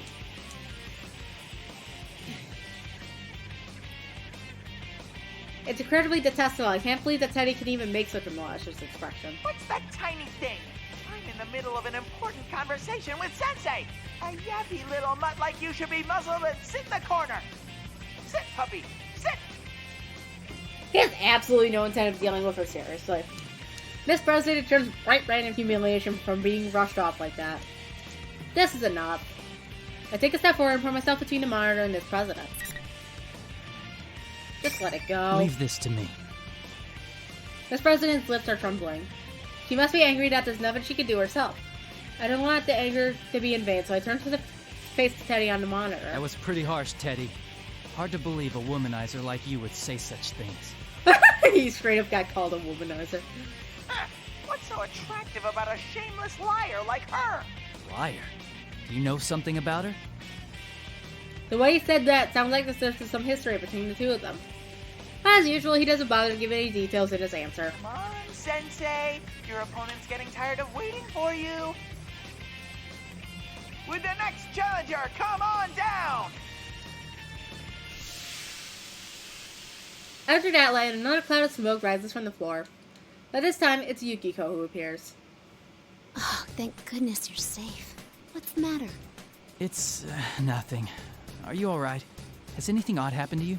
Odd? No, I don't think so. Yukiko seems to be alarmed to see me in a defensive posture. I feel like my shoulders relax and leave as I shift my weight to stand normally. It seems that she hasn't been affected like Yosuke had. I didn't think I'd been that tense though. Now that's the Yukiko I remember. She's as sharp as always exactly when we need her. And she's not being confused that I can immediately ask her for help. I try to explain what I need from her. Nanako might be in here. I'm heading to the announcement room where Teddy is. I need you to protect this girl for me. She might be a victim of all this. I motion towards the president standing next to me. Yukiko looks at me in surprise. I don't blame her though. But what Yukiko said next was even more surprising. Why do I have to do that? It's not like I know her or anything. I'm not going to help her because I don't know her. Is that really what she's saying? I can understand that she might be cautious when meeting someone for the first time, but would Yukiko really think that way? It's gotta be the same with Yosuke. That uncanny sense of wrongness is coming back to me when I hear Yukiko speak. Yukiko, not you too. Calm down and listen to me. Can you understand what I'm saying? Huh? What are you saying all of a sudden? I can hear you clearly. What did you mean by you too? When I try to question her, Yukiko's expression returns to normal. I can't tell anymore. She doesn't look like she's being controlled by someone. Am I overthinking this too much? At the very least, she doesn't seem enthusiastic about this P1 Grand Prix. This is probably a trick the enemy is playing on us. They're trying to get us to fight each other. I'll say it one more time, Yukiko. I'd like you to protect this girl for me. Sorry, but I don't know how to put this. It just feels like you're being really selfish. Yeah, I did Yosuke first. You always help people who have nothing to do with you, and I admire that. But where does that leave us? It's always your friends who get put in danger because of your self-centeredness. I'm used to hearing her voice, but her words are scathing. I'm convinced now. There's no obvious change in her attitude like there had been with Yosuke, but something must be warping Yukiko's words too. Her words may seem like a sound argument, but she means something else. I don't care if someone who isn't related to me gets hurt. That's definitely not something Yukiko would say. The real Yukiko would never say something like that disrespects the value of a life that way. Don't be deluded. Whatever happened to Yosuke is happening to Yukiko too. I don't understand the details, but Yukiko hasn't had a complete change of heart. Yukiko. What the?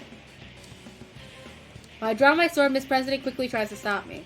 But I can't answer her right now. If the battle will clear up this pointless misunderstanding between us, then the time to fight is now. Ooh, now that's our senpai. You'll show no mercy, not even to a girl if it's for your own goals. Oh, but of course. I have to admit, when Yosuke was fucking panicking about his ass getting destroyed by Kanji, only to realize that he was playing Teddy and him being relieved was hilarious. You're a real bastard with a sister complex. Keep it up and bring them all down. Jesus. I ignore the taunts being delivered in Rize's voice. Even our words are getting through to each other, we have to fight without understanding what's going on. We'll come to an understanding later. I have to believe. Both myself and my friends. I hold my sword to the side to protect Miss President, who is standing behind me. Sorry, but you need to stay back. Whatever you see here, try to stay calm. Promise me you won't run away. What's happened next will probably surprise her greatly, but I doubt Miss President will run away. She's already shown me how strong her determination is.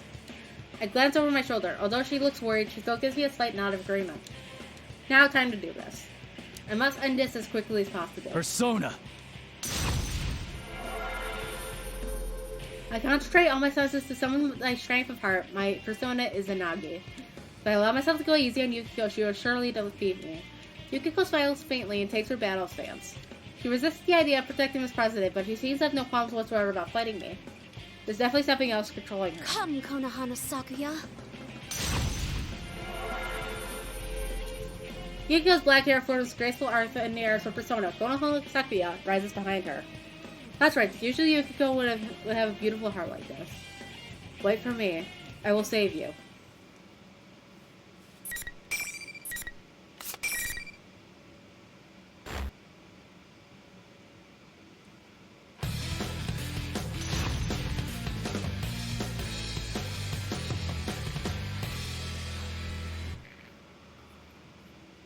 Finally! Nice try! Nice try! Nice try! Time to beat up women!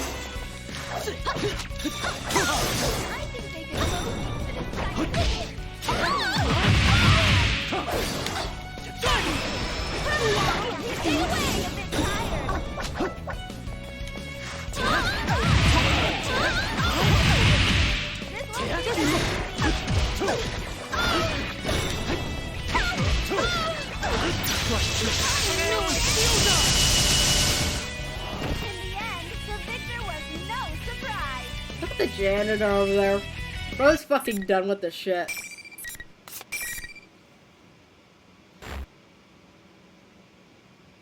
The winner is you, Senpai! What an utter thrashing! No, this is a Persona spin-off. I'm playing it because it's a Persona game, not because it's a fighting game. I'm literally mashing buttons because I have no idea how to play fighting games for the life of me. I love all this animosity!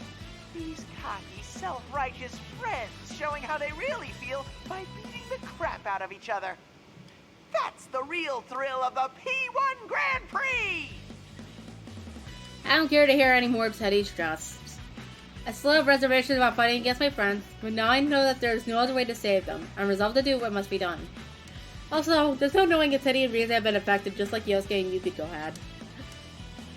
If they are, then there's no use in trying to talk to them through the monitor like this. That's a conclusion I've come to, but Miss President seems to have other ideas. How much further are you gonna push this? Why are you doing it anyway? These guys are friends! What's so much fun about making friends fight each other? Miss President vents her frustrations at Teddy's image on the monitor. But I was not surprised at how she worded it. She seemed more upset that he was making friends fight each other. Why not? Not why he had dragged the entire school into this mess. We've only just met, but she clearly sympathizes with us and understands the pain we're going through. I'm embarrassed but proud at the same time. A girl with such compassion would be a great student council president. It's no wonder she was elected to represent the student body of Yasukami High. It's alright. Thanks, though. It's not alright! This is... She's still worked up and she lashes out at me. Perhaps her heart is a little too honest. But her anger sets my mind at ease. She's right. What General Teddy is doing right now cannot be forgiven. I glare at the monitor. Sorry, but you're not getting your wish. What? Did you think this would be all it took to break us apart? That it would make us hate each other? Sorry to say, but that's a huge mistake on your part. I believe in my friends. They'll never get taken in like that. You're so stupid! What kind of sensei are you? I'm warning you now.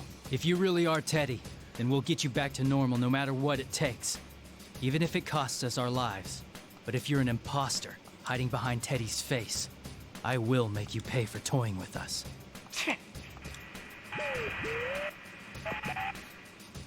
Narukami's got murder on her mind. Teddy disgusts and turns around. The monitor suddenly switches off. Suddenly turning honest about any sign of remorse. That's not like Teddy at all. No, he's most likely not the real Teddy. Seeing the anger in his face only strengthens my suspicions. So I must be taking Teddy's form to make it look like he's the one committing these acts. That girl's come around. I immediately rush to Yukiko's side. Are you alright? Yukiko, are you alright? I'm sorry I couldn't go easy on you. No, it's okay. You weren't your usual self, but I could tell by your eyes that there was something going on. I'm sorry too. Did I hurt you? Kinda, yeah. I sure wouldn't want to get into it with you again. I try to pass it off as a joke, but we both look at each other and laugh. Things are going the same way as they have with Yosuke. it's becoming clear now. Hey, did I say things that offended you earlier? Yes. You did. Yukiko hesitates as if remembering is a difficult experience. What in the world did my illusion say to her? I bet it was something horrible. Whoever's doing this is certainly finding the most annoying way of getting us to fight. But what I supposedly said to her doesn't matter. Yukiko still hesitated to bring it up, so I told her not to worry about it. I don't need to know what I said. I just wanted to see if my guess was right. It looks like our enemy has the power to confuse our senses. My first opponent was Yosuke, and he told me a similar story after we fought. Huh? You said something bad to Yosuke-kun too? What did you tell him? You sure you want to know? If I'm the only one admitting what happened, that's not fair, is it? But that curiosity is in line with the Yukiko I know. I evade the issue with a smile and call to Miss President, who's standing behind us. What kind of people are you? Oh, right. We used our personas. Yeah, we should at least explain to her what's going on. Lapras is not having a good day. She did everything that had just happened. Did see everything that just happened. This would be a good opportunity to explain to her everything. I introduced Miss President and Yukiko to each other and filled in the parts that I had left out of my previous explanation. I tell her about the personas. I tell her that we're actually inside a world inside the television. I tell her about the scenery here changes according to the hearts of the people who enter it. She looks doubtful while I'm talking, but considering that she's just seen our personas only moments ago, she doesn't immediately deny it. Still, it seems that she can't accept it all either. She crosses her arms as if lost in thought. On the other hand, it seems that Yukiko doesn't know that Yasugami High had a new student council president either. Yukiko apologizes for not having paid attention to the elections in April. And that's it in a nutshell. So, that's what you meant by falling into a TV. Yeah, which makes me believe this school could be a part of your mind that's materialized. This school came from me? That's a lot to swallow. Yu's on top of all of this. He immediately knows everything that's going on without having to wait through all the fights. I'm not surprised. Why is it different this time around, though? Usually the victim's shadow appears first. That's right, I had doubts about that too. There's a reason why it's dangerous for people who can't use personas to enter this world. Besides the obvious reasons, such as not being able to escape and being unable to protect themselves from shadows, a person's shadow separates from them. The shadows that split off are strongly attached to the original people they came from and will try to harm them in order to become independent identities. I hadn't given it much thought since the president seemed to be so energetic, but is it possible that it's happened to her as well? I put this together with the conversation I had with Teddy a moment ago and came to a conclusion. The Teddy who's hosting this tournament. What if he's actually this girl's shadow? Bro actually just fucking came out swinging in the net. Huh? I noticed he got agitated when I called him an imposter. A fake Teddy would mean he's someone else using Teddy's form. I see. If this place reflects Miss President's heart, her shadow must be here. And right now, the strongest candidate is... That's right. If we both solve an illusion, then at the very least the enemy has the power to delude our senses and make us see and hear things that aren't there. On top of that, it can alter what others hear us say and see us do. If it could do that, I can easily see that our enemy could use that power to change its appearance. That means it could be impersonating Teddy and head leading the tournament. That still leaves the question as to why it would take on the appearance of someone it doesn't know. I've seen shadows in the past look on bizarre appearances, but this is the first time I've seen one impersonate an existing person. Does this shadow have some kind of objective? When I come to my senses, I see that Miss President has turned pale and is staring down at the ground. All Selka's shadows in all the world don't seem to be reaching her, but she seems trouble at the thought that she might be causing all this trouble. I'm about to tell her the actions of her shadow aren't her fault, but Miss President rises to her feet. I'm gonna check out the announcement room. That General Teddy's behind the whole shebang, right? And if he came from me, then I gotta own up to the responsibility. A student body president, I can't let this go. Wait, you're being reckless. We'll take care of the shadow. You need to... What? Get out of this TV world? And how am I supposed to do that? Go on. Show me the door. I really love her accent. Well... Her eyes are filled with the fires of determination, just as Tay had been when I first met her. Her sense of responsibility and her awareness of her duty says that she'll never back down. Your little cousin's in the announcement room. And you're gonna go save her, right? I might not be as strong as the two of you, but I'm no slouch in a fight. Wouldn't it be better if we went together? No, don't you understand? This world is... I know it's dangerous, but there's gotta be something only I can do to help. Hell, that aside, I can't leave after causing so much trouble. Making friends fight each other. I'm going on ahead. You don't want to waste time arguing, yeah? Mr. President declares this in a voice that brooks no argument and takes off running. Yikes, I wasn't expecting her to behave rashly like this. And remember how fast she can run. If I'm going to go after her, I need to go at once or I'll lose her. Please, you have to go after her. Yuko sees me hesitate and knows exactly what to say. She's right. There's so much we don't understand. There's no way the investigation team can let a victim run off to die. Yuko ignores the fact that I'd be leaving her alone and falls to follow a girl she's only just met. It's the exact opposite of the behavior she's been displaying before the fight. Now this is the Yuko Magi I know. I'm ashamed that I ever even slightly let myself be confused by the way I heard her speak before, and I answer her. Thanks. Don't worry about me. I believe in you. Yukiko nods to me and I turn to begin running as fast as I can. I have to rely on the faint echoes of footsteps and head to pursue Miss President through the door. I can't use my memories of the school in order to navigate because the invisible walls are everywhere but the announcement room is upstairs. Obviously moments of passing to take. I'll catch up to her no matter what.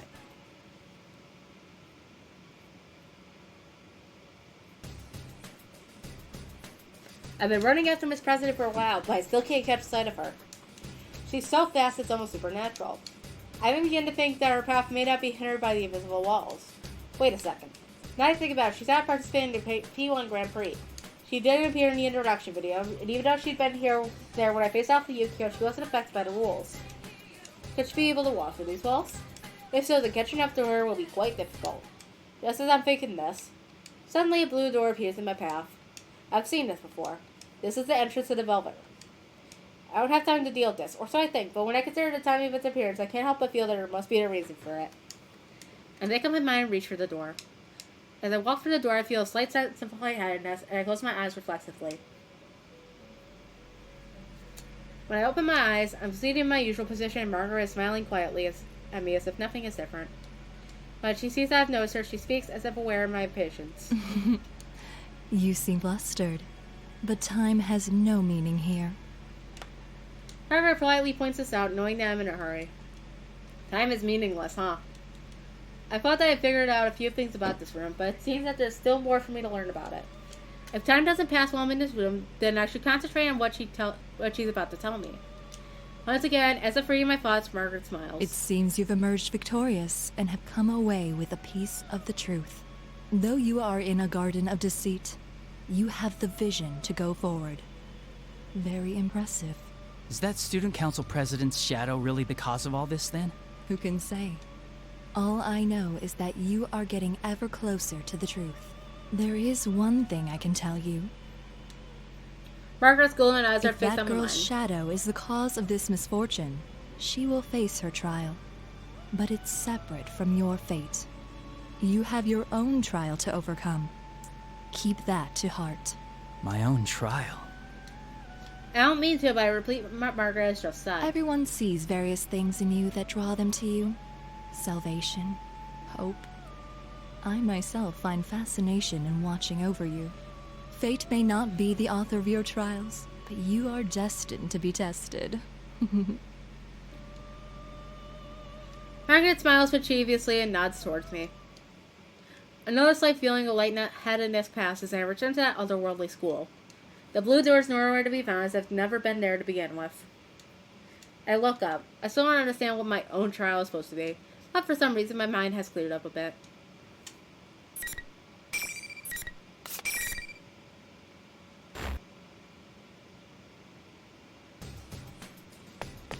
In any case, I need to keep chasing after Miss President. And now, immediately seeing a recognizable feature, her long ponytail. I found her. Wait! It's too dangerous to go alone. Miss President turns around in response to my voice. She's smiling. I wasn't expecting that at all. Color me impressed that you managed to catch up to me so quick. This coldness. Had she expected that I would follow her? I'm beginning to feel like she's toying with me. But I understand now. Nothing I could say will change her mind. There's no help. Promise me that you won't leave my side. And you can't do anything rash. If you can't agree to those terms. I'll have to force you into protective custody. This is a matter of life and death for you. Sure thing. Then let's get to that announcement room together. I thought that I'd be able to keep her in check by saying that her life was in danger, but she doesn't seem to take any notice. She just shrugged and accepted my proposal. She's quite hard to deal with. I'm not sure she knows how I'm feeling, but she speaks up. Hey, mind if I ask you something? What is it? There's a moment of silence. Guess I'm about to ask her to go on. Miss President continues. It's tough, being forced to fight your friends, huh? Oh, sorry. You don't gotta answer.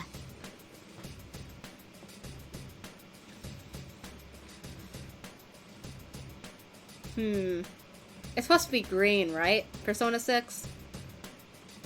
So...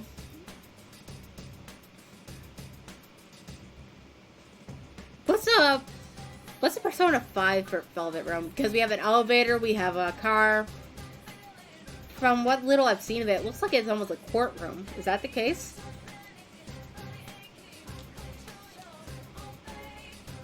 Okay.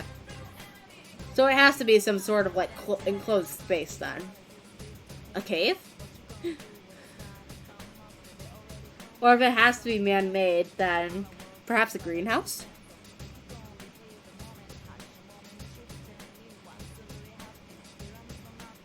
I think a greenhouse could be interesting. But it would become the blue house. She must be thinking about my fight with Yukiko. True, I'm slightly hesitant to talk about any of this, but it's a question that must be answered.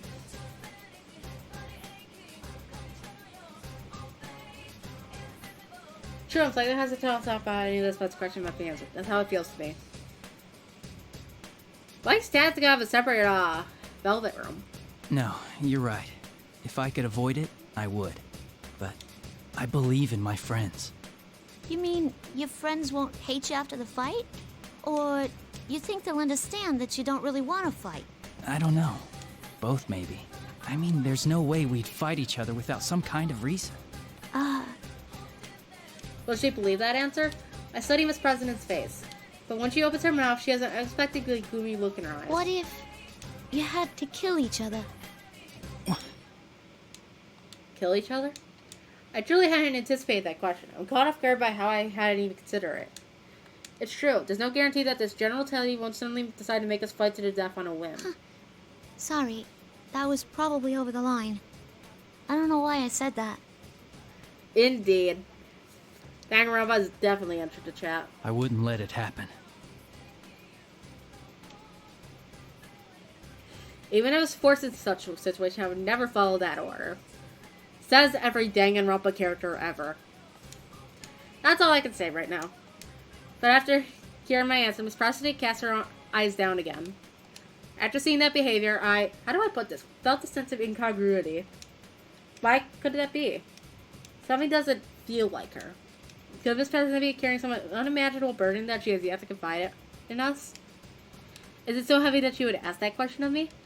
Speaking of which, if Teddy does turn out to be our shadow, does that mean about whatever repressed... What does that mean about whatever repressed thoughts that she truly has? Suddenly, it seems that her courageous and cheerful demeanor are a mirror image of that, and a slight sense of fear chills down my spine. My thoughts race through my head while we walk down the hallway. What are you doing? Ugh, I thought I broke my nose for a moment. It's that visible wall again. Even though I should have been expected it, I relax my guard and walk right into one. I hold my nose and wave away Miss President, who looks concerned. There's an invisible wall. I don't think I can go through here. An invisible wall?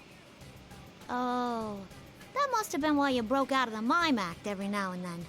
Well, if I can pass through, it must only be blocking the tournament fighters. This world sure is out there.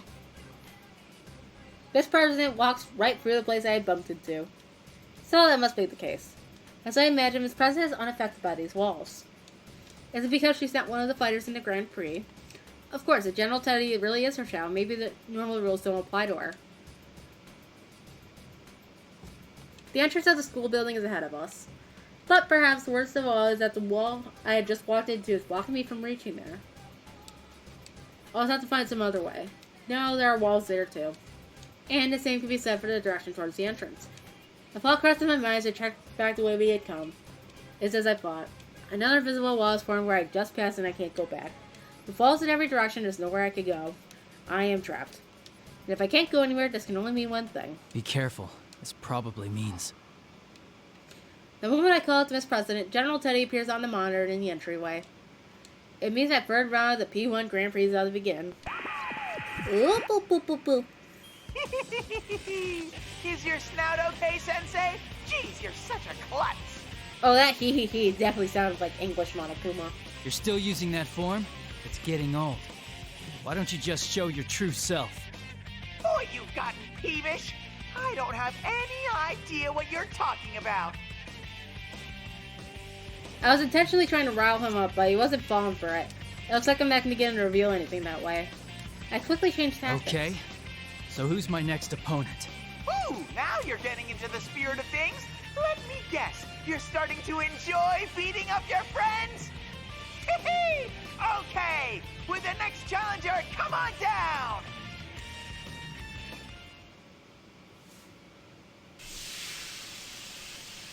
The general doesn't pick up on my attention and loudly yells what appears to be his pre-battle catchphrase. Smart goes on. And who should appear from the smoke but the person I was expecting to be? Four of us went to the TV together. I've already fought against Yosuke and Yukiko. Then... That's what I thought. You're the last of us, after all. Yeah, I had a feeling you'd be next, too.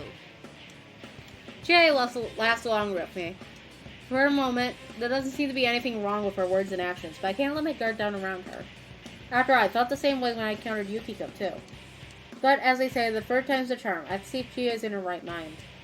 I decided the best way to do is be calm and start a conversation with her. Chie, you know what they're doing, right? Before I can begin to explain, Chie cuts me Yeah, off. I know. The stuff we say gets twisted around so we end up fighting each other, right? Don't worry. You're the son of a bitch who left us as soon as the last case ended, but you're still our good friend. Chie calling us son of a bitch. I mean, you have it easy. You're just fighting your friends. I had to keep killing over and over, all because of you humans! Oh, the shadow's coming out. Now this is obvious. Chie's definitely not herself. It's so blatant her words don't offend me at all. Moreover, it's not just out of character, but Chie would never say anything like that. And you humans, that's as good as confessing that you're not human. Oh right, Carnivore was it. This person is watching us from nearby. She probably looks more dumbfounded and worried. Still, what Chie said at the end caught my attention. I had to keep killing over and More over. stuff about killing, huh?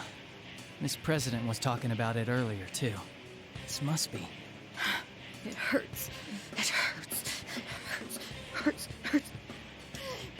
I'll give you a taste of the pain they put me through! She's not even trying to sound like Chie anymore. I can't even begin to understand what she's talking about. But, if a shadow's intentionally making people say these things, what does that mean about what does this mean about Miss President? Killing each other? All because of humans? What kind of secret past could the new sitting council president guess who got me high be harboring? No announcing that's time for this. I'll have to look into this after we cleared up the confusion between Let's us. do this, Chie. I ignored her words and draw my sword.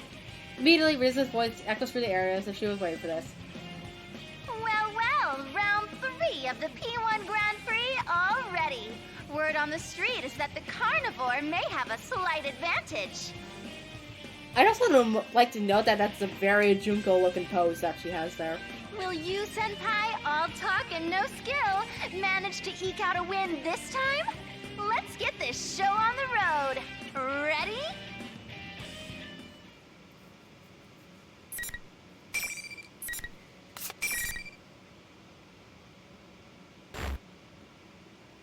Ugh.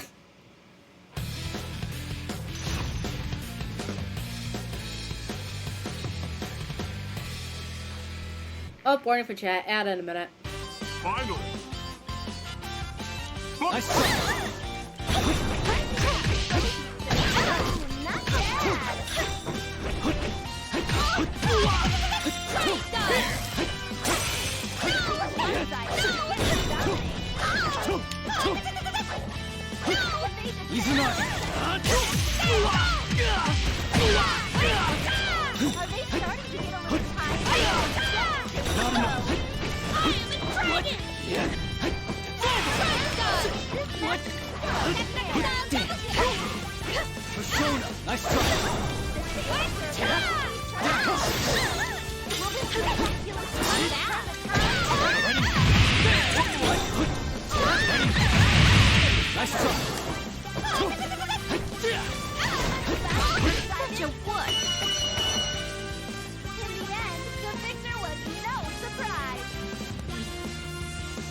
waiting for the Danganronpa fighting game.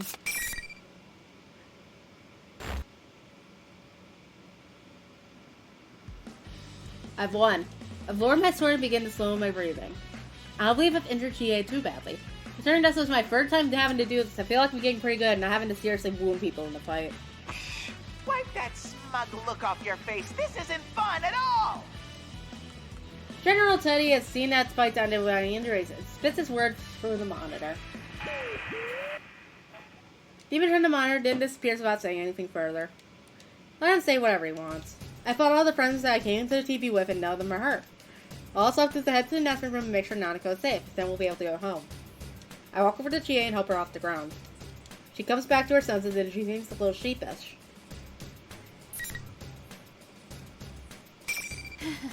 I think so. Man, you're strong. I'm kind of shocked at how much of a difference there is between us. Look who's talking. I've never been kicked around so badly in my life. I wait for Chie to reach her feet and then tell her everything that's happened up to this point. So the others are safe too? What a relief. I was pretty worried. Chie is so relieved that she sits down on the floor once more. I can't help but smile at their reaction. She really does care about her friends. Yeah, these are the people I believe in. Seeing us exchanging smiles like nothing was wrong, Miss President sounds perplexed when she speaks up. You guys really are tight, aren't you? Makes me jealous. Well, we did spend a whole lot of time together last year because of that case. Sure, I was surprised to hear such weird stuff coming from him, but I know he'd never say any of that to me. Wait a sec. Who are you? Oh, forget about that. I quickly introduced Miss President and she told Chie that she may be the victim of this case.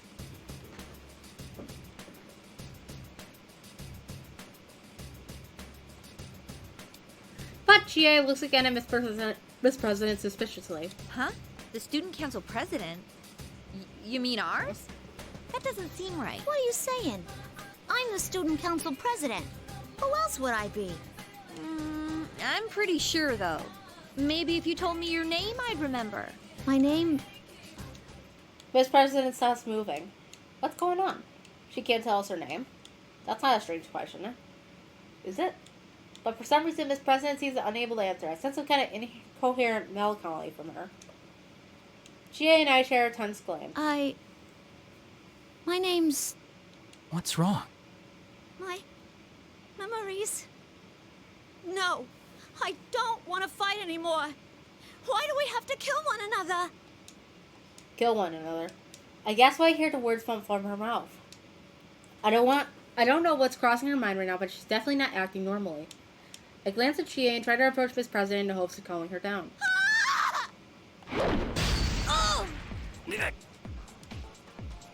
Without warning, Miss President begins flailing her arms as if trying to ward off demons that only she can see. Chie reaches out and touches her in concern. Miss President arms catches Chie and easily knocks her aside. Chie!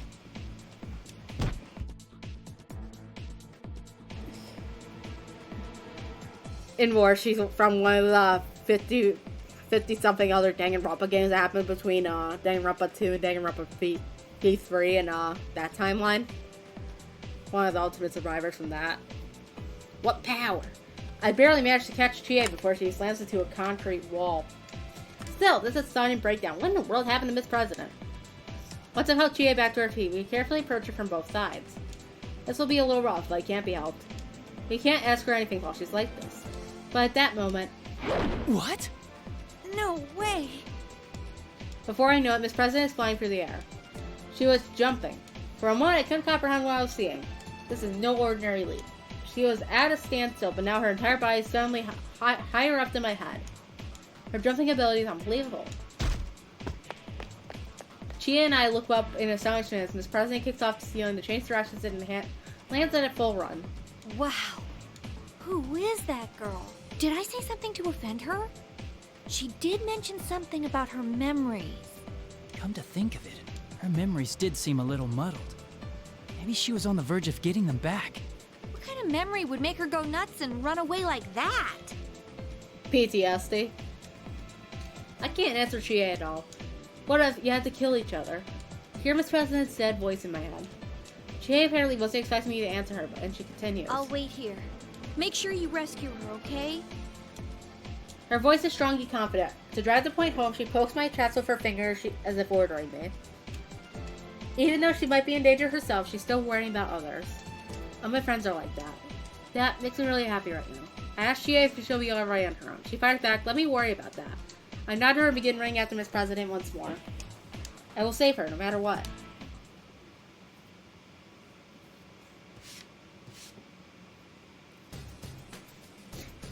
Even though I was running as fast as I could, the invisible walls keep preventing me from making much headway.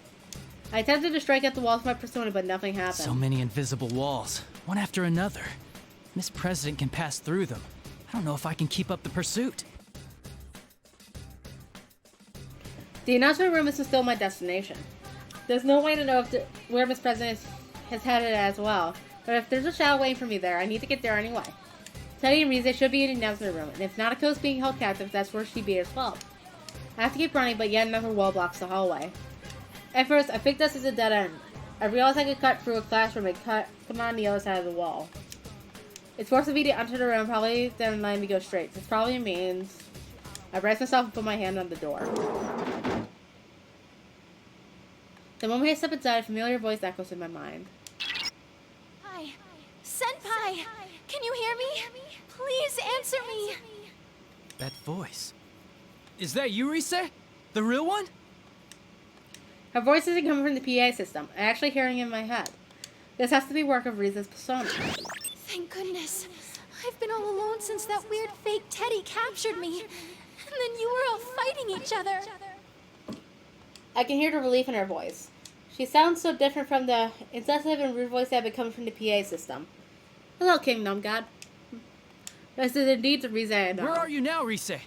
Can you locate where I am? I'm sorry, I don't think there's time. I'm stuck in the announcement room. Please, Senpai, you have to hurry. If you don't,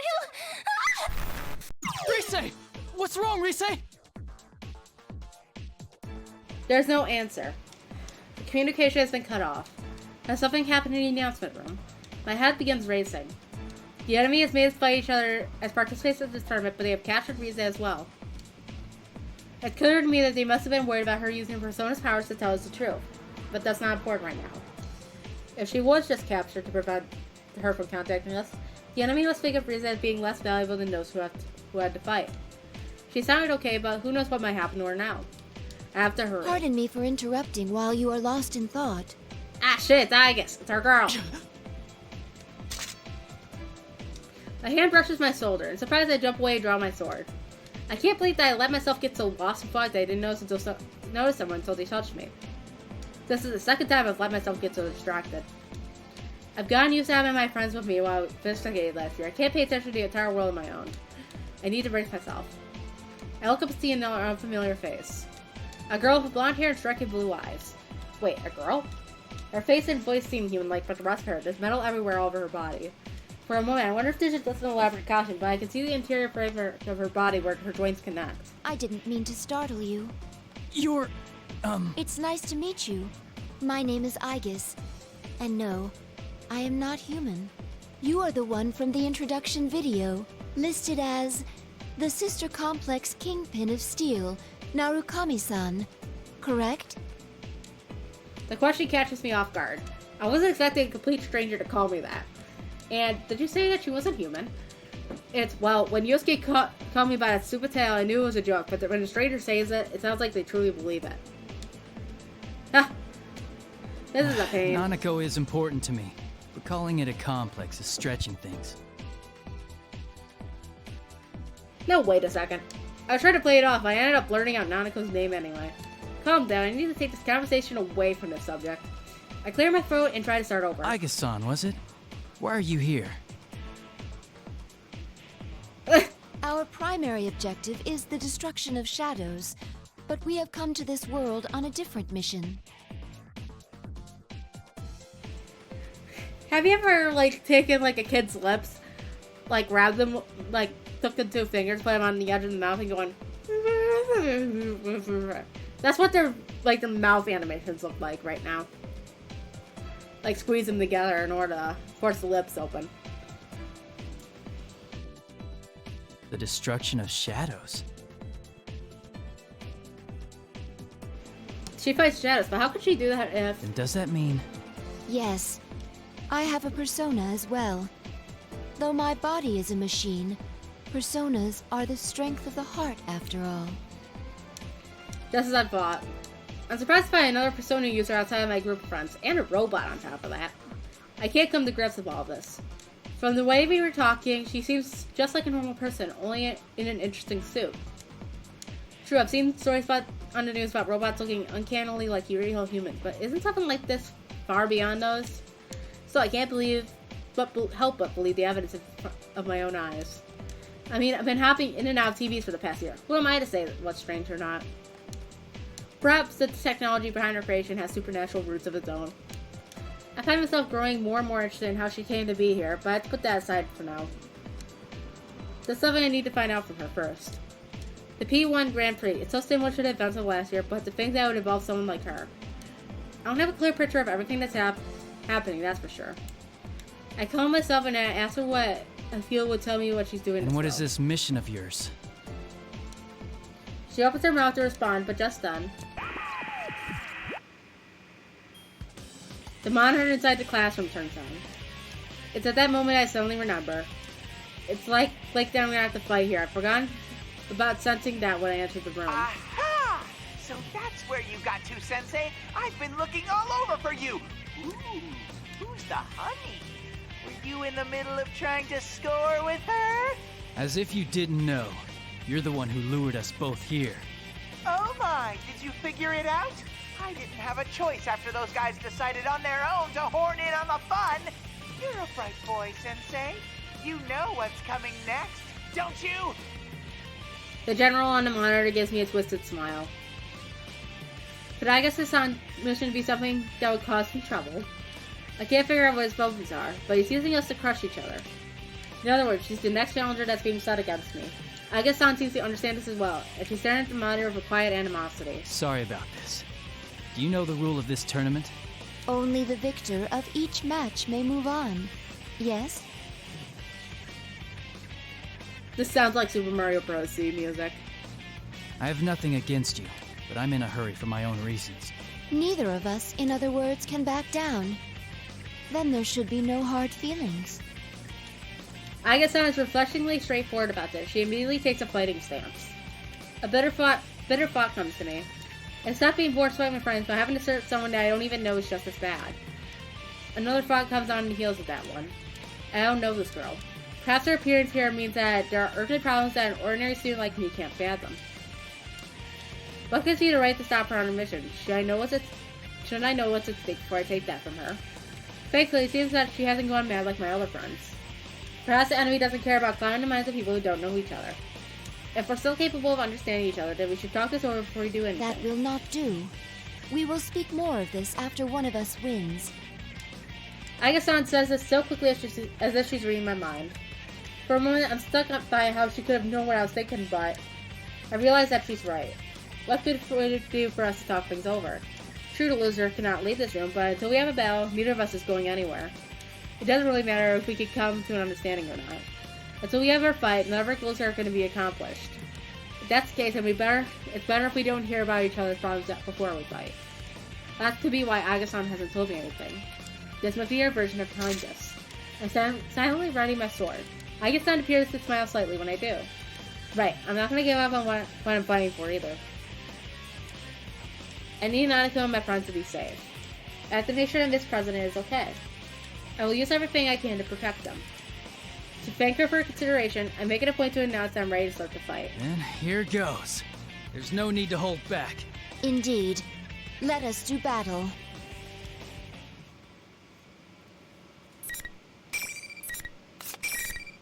Let's see what Agas's stats look like.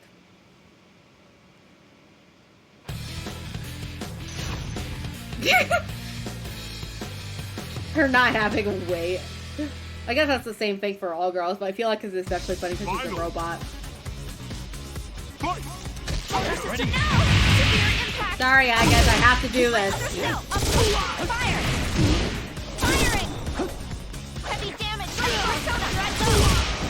Is that Athena? Cannon!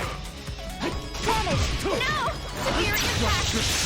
She has Some damage January voice. Rise up! Strike! I summon you! Strike fire! Orgy mode, strike go! I'll show you. Scramble! Please hit! Severe impact on that one! Scramble! Guarding! Evasive move! Damn, over here! Scramble! What? Please hit! No over! No. No! Light damage! Please stay back! Aerial! No! I know! Damn! Light damage! No! Light damage! What? Heavy damage! Light damage! Fire! Down! Over here! Move down! No! Fire! Please hit! I can't! No!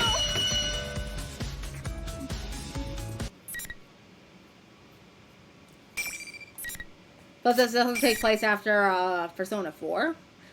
Even though it does, technically.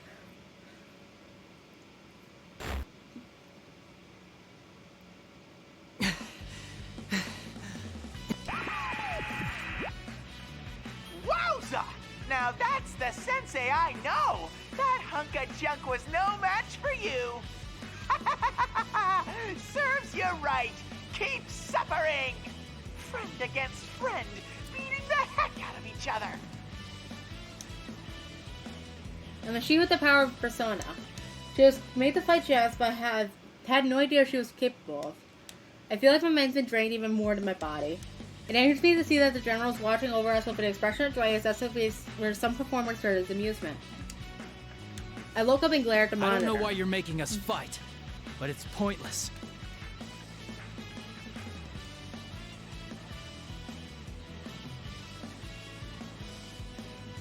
That seems kind of stupid. We aren't fighting because we hate each other.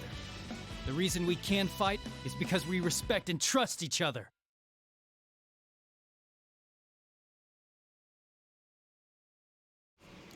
A low growl.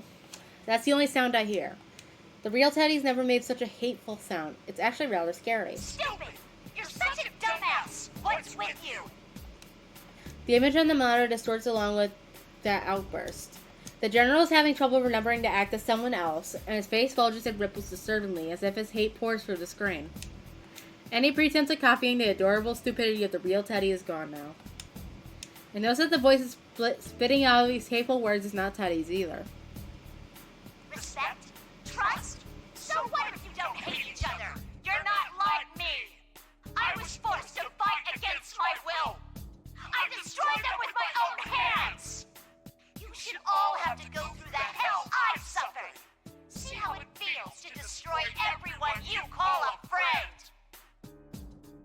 If I knew this was gonna happen, I would have made the rules so you had to kill your opponent to move on! The general on the monitor continues to rage. What are you talking about? Why did you set this tournament up? The moment I say that, I feel that the dots have become connected. When Miss President had asked out of the blue if we were going to be forced to kill each other. That ominous murdering of killing one another. Were these both something that had come directly from her past? Maybe she had been forced to fight against the people she didn't want to fight. Had she been forced to destroy something that was precious to her? There's no way to know for sure, but it's possible. Considering this, it explains why her shadow would have created a tournament like this. That is, she wanted us to feel what she had went through. It might not be entirely correct, but I feel like I'm close to the truth. Should I ask General Teddy about my suspicions? But as I'm considering raising my voice... Pardon my eccentric entrance. What?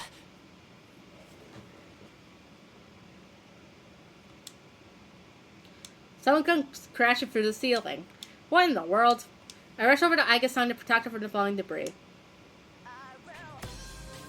Oh, Persona 3 music. When I look up, I see a young woman emerge from the cloud of dust. Well, not as strange as Aiga, she seems a little uncommon as well. But even besides that, why'd she have to come through the ceiling? This room has doors. It makes no sense at all. I was about to get to the heart of the matter with General Teddy, but the monitor in this room has also been destroyed, along with the ceiling. Though she seems oblivious to my confusion, the girl cocks her head and apologizes again. Oh, please excuse me. I didn't have the faintest idea that someone would be here. Faintest? Fame? Fiend? Something along those lines at any rate. What What the hell is she talking about? You is already done with Elizabeth. Where in the world is this woman? Wait a second. That blue suit she's wearing looks familiar. And with that silver hair and golden eyes. Could it Are be? you from the Velvet Room? My, is this what's known as being hit on? A forbidden ritual where one human approaches another based solely on appearance and bets on the inner self being equally attractive. What? No, I'm not hitting on you. You just remind me of someone I know. Okay, so that actually sounds like I was really hitting on her. Now I need to stop thinking about that. In any case, I need to ask her something. Do you happen to know anyone by the name of Margaret? Margaret. When she repeats the name, her face seems surprisingly youthful. I've been taken aback by her bizarre speech and actions, but could this girl be younger than me? Her profile simultaneously evokes the image of a pondering philosopher and an innocent girl. I can't figure out how exactly to speak to her. Should I be more polite? I guess it doesn't matter too much. Anyway, worrying about the niceties is the most important thing right now. Oh, actually, we should introduce ourselves first. I'm Yu Narukami. Ah, that had slipped my mind also. My name is Elizabeth. Dear me, to hear that name fraught with memories in such a mundane, remote place. She thinks that this world is a mundane place? That's confusing. Gossip about maybe out of the countryside, but I don't think that's as bad as people says it is. The girl Elizabeth suddenly bows elegantly. Margaret is indeed my sister's name. Can I take that to mean that you are another guest of that room? I see. So she's Margaret's sister. That would explain why she reminds me of her. Elizabeth-san, huh? Well, I guess that's the case. It's true that there was a time when I visited that room. Igor, Margaret, and now Elizabeth. It seems there are more people who call that place home than I thought. I'm glad I met Margaret last year instead of this girl. But why is a resident of the Velvet Room here? Did Margaret send you with a message or something? I am currently utterly neglecting my duties. Is that... That doesn't tell me much. I have no response either way. So what possessed her to come blasting through the ceiling instead of using the door? I decided not to bother asking her that. I've met so many different people over the last year, but trying to have a conversation with this girl is like trying to ride a wild horse.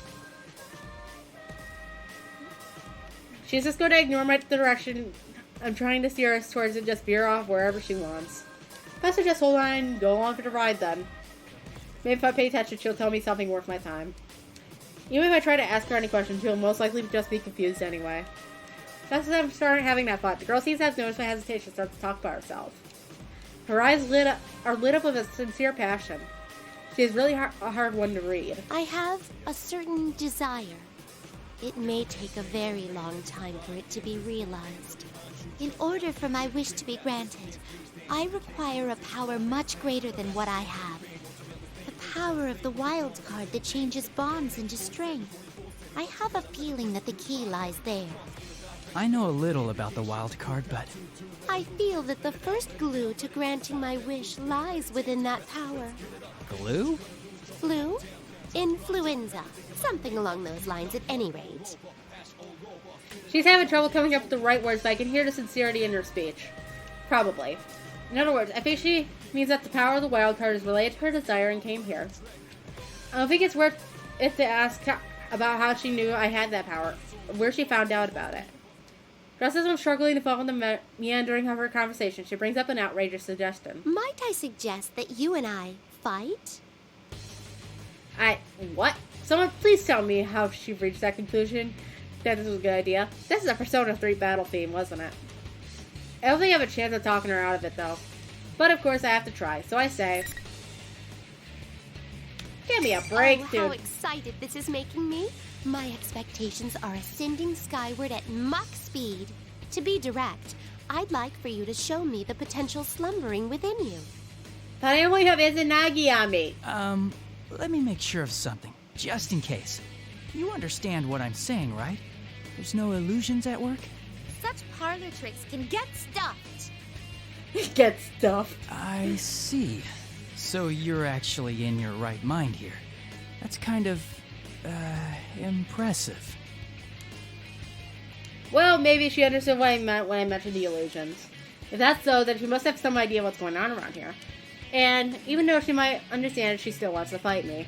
I wonder though, she's unrelated to the General Teddy's plan to invite herself into the tournament. Do the usual rules apply? As I think about this, Elizabeth Dawn taps her foot to the ground and takes a fighting posture. She really does want to fight. The huge leather-bound book in her hand opens as if by itself. A torrent of power bursts from the open book with a huge light. I can't believe this strange girl has such unimaginable power. She seems so aloof. Nobody more correct to call it an air of imminent violence. Alright. I won't be able to hold back. To be honest, I was really only saying that in hopes of bluffing her. I have absolutely no room to hold back in this fight. I hurriedly cast off my fear and focus on the oncoming battle. There's no room for doubt, and I need to hit her with my full strength from the start. If I were to fight her with the intent of killing her, I would be lucky not to end up dead myself. At least that's how I feel. Elizabeth Dawn calmly begins the battle. Let us do this. Your fate is in the cards.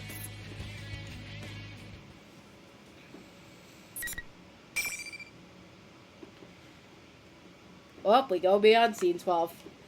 Before we do that, though, I have to take a break real quick. So I'll be right back and throw up an ad real quick.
And I am back. Sorry about that.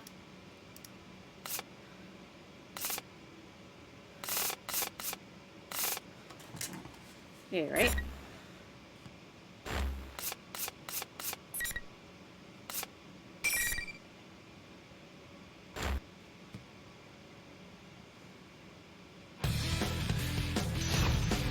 Thanatos himself.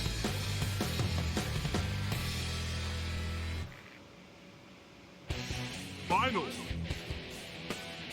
Fight! Really impressive. I see. Oopsie daisy. Oh, the sound of your broken now. Everything's impressive. One more. I anticipated. Uh-oh. Forgive me. Negative penalty.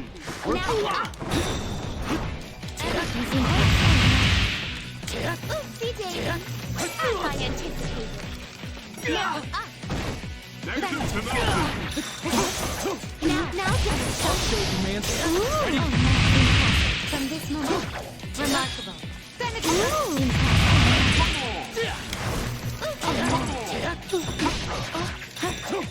well done. We're through playing. Man, if only you, Narukami, just fought her in a fighting game. Or, Makoto did. That's why if I managed to throw off her off balance, Elizabeth's son gets back up elegantly, as if nothing had just happened. Suddenly, I feel an intensity build up in the air. Don't tell me she hadn't been taking this seriously at all up until now. In the next moment, I was swallowed into a torrent of power like a leaf being blown in the air, without the slightest understanding of what's happening. My vision flourishes, I'm spun about before I could tell up from down. The floor jumps towards me and I'm slammed into the ground. Am I gonna lose? My consciousness fades. I see the faces of my friends and Aiga-san. All those I fought up against till now. It's just like that story you see your life flash before your eyes, just before you die. Am I dying? Can't really accept that. It's not over yet. I haven't lost yet. I can still fight. I've come so far. I can't lose heart now. I desperately force my legs to move and manage to stand up again. Elizabeth shuts her book with an air of finality. I see. I am quite content with this outcome. It seems you possess true strength. The unyielding torrent of power suddenly ceases without warning. Is it over? Even as I come to understand that, I continue to stand stock still, unable to move. I believed you were at the limits of your stamina after the battle against Igus earlier. In actuality, your heart almost gave in during your struggle with me. But each time you faltered, the many hearts supporting you gave you strength, helping you to rise again. She cuts herself off and nods to herself as if to confirm some suspicion. This was truly an intriguing battle. I believe our encounter has borne much flute. Flute? Flue? Chimneys. In any case, I am quite pleased. Even after a battle, she acts like that. I feel like a fool for believing that she really would have killed me. It felt quite real at the time. I can't believe any of this. My legs give out under me and I sink into the ground. Maybe she understands how I feel. Elizabeth's son looks straight into my eyes. May I ask you something? To continue fighting in order to prevent an undesirable future, it is a path of endless hardship. Would you still choose to walk it? Margaret had said something similar just before this tournament had begun. I had overcome the ordeal concerning last year's case and opened the door. Margaret and Elizabeth Son's words come together in my mind. Yeah. Working for a better tomorrow isn't just a one-time thing. The tomorrows keep coming. Opening the door is necessary, but that's not what's truly important. What's more important is making sure that you follow the path that's beyond the door. Only once you have that path in mind does it matter whether you've opened the door or not. That's how I feel. I would keep fighting for the future we want. Elizabeth Son smiles. It seems the former dweller of the Velvet Room is pleased with my answer. She must have chosen a path of her own at some point and is doing everything in her power to see it through. Maybe I'm jumping to conclusions, but I feel as if I'm able to understand her a little better now. Well then, it's time for me to bid you adieu. By your leave, I, Elizabeth, am out of here. With this, Elizabeth briskly walks out of the room. can cause me some trouble, but I've also learned something about myself as well. I think I'll call it a draw. As I wave goodbye to Elizabeth, I hear Iga's sound getting to her feet behind me. Are you alright? You shouldn't force yourself to move. I was concerned at first, but Iga's son doesn't seem to be very hurt, or damaged, or whatever you would say. She was very likely just knocked out. I had absolutely no chance of winning if I'd gone easy on her either. This is getting ridiculous. You are very kind. We've only just met, and yet you're worried about a machine like myself. Huh? Isn't that normal? Iga's son laughs at my confusion. Seeing you smile like that? I don't know.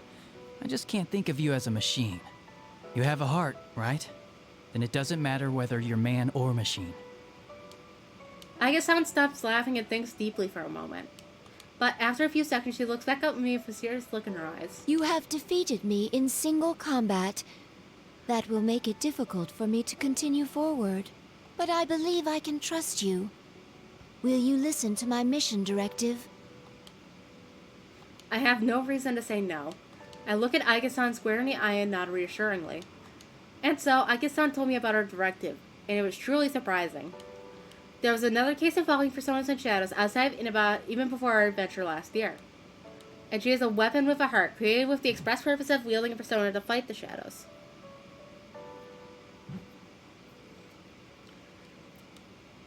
She believes that this current situation came to be because someone has stolen a similar weapon and caused it to enter the TV world. So, there's another girl robot with a heart like you? And she's the cause of all this?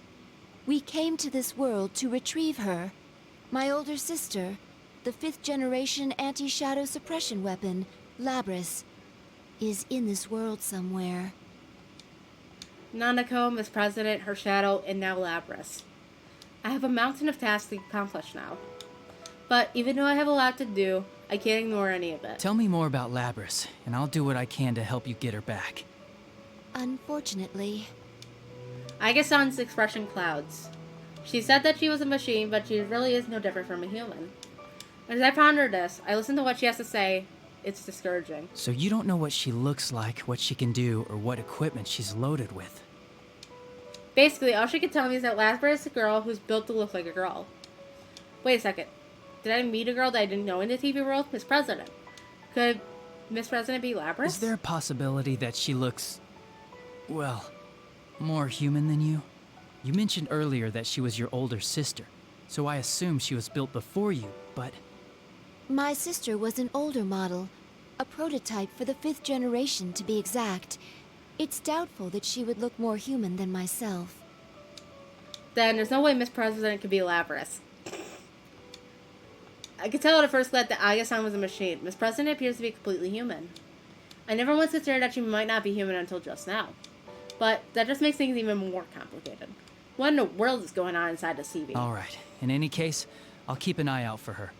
But right now, I'm heading to the announcement room. If Labris is the cause of this, then I'm bound to meet up with her eventually. I shrug slightly. I don't want to be so grave. Aiga-san must sense what I'm trying to do and smiles. Thank you. I will trust my sister's fate to you. Of course. I give Aiga-san a determined nod and run out of the classroom. But man, what a busy Golden Week.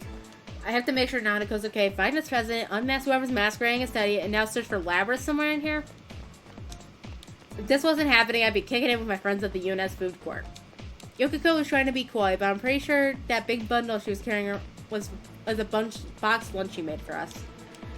As to how it might taste, well, let's not get sidetracked. I'm sure we would have all enjoyed it anyway. Nah. Eventually, I would have called Nanako over and we would have bought some snacks together. Oh. I wanted to talk with the owner of Daidara and get some books from the Yumeno bookstore. There were some things I wanted to buy from the Shiroku store. Indeed, I could have made it to Sozai Daigaku in time to buy the last of their special croquettes.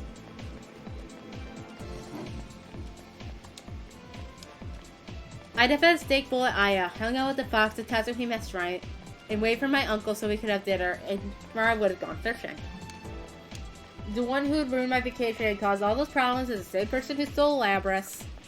And if they truly brought Nanako back into the TV world, I ain't letting them I'll go make for them that. pay. As I run on, I come across yet another blue door. Perhaps it's a sign I need to calm down. True, I may have lost my cool for a moment. Someone here? Again? I reach towards the door with a relaxed smile.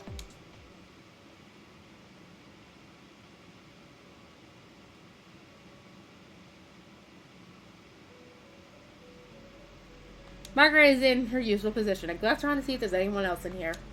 It looks like her nutcase of a sister is in here. Margaret notices me looking at its eyes, a seductive sound that also conveys annoyance. It seems my sister has caused you some trouble. Though this may mean that I'm not the only one who is drawn to the light of your potential.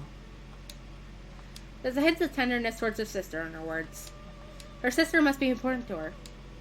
I can tell from the look on her face. Do I look like that when I'm around Nanako? Margaret pulls herself together and speaks again. You have gained a new resolve by overcoming many doubts and falsehoods. A new resolve. I find myself nodding along. You have reached the threshold of truth. But man's hearts are mutable.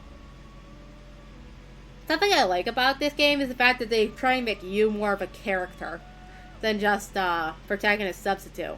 The only time we're given decisions is when ultimately it doesn't matter what we choose.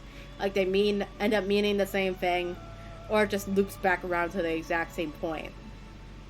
No different sentiments, nothing. You is just you. He isn't the player. That's what I like about this game so far. That is why a resolve to continue fighting is more important than any one victory or defeat. Yeah, I understand. But this will be a difficult battle without end. Are you equal to the challenge? The way she puts it makes it seem as if she was testing me. I don't respond immediately and think about the question. It would be lying to say that I'm not worried. I know that my heart can be swayed by change. There's no knowing what will happen from moment to moment. But even If then, I have my friends, if I'm not alone, I can do it. the power of friendship. I see. Margaret nods slightly in response. I have heard your answer, but it's not enough.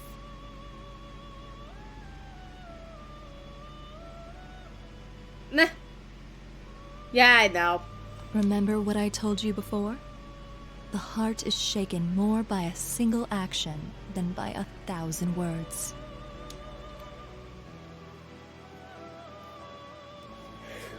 As she smiles, my vision begins to blur. I hear words being repeated. I have reached the threshold of truth. Everything that's happened during the course of this case runs through my mind. The new appearance of the TV world, this tournament pitting us against each other, the student council president, and a fake Teddy. My encounter with a weapon of heart, Aryasan, searching for her sister, Labrys. And the determination I get for these constant battles. What I must accomplish. How do I show what I've decided through my actions?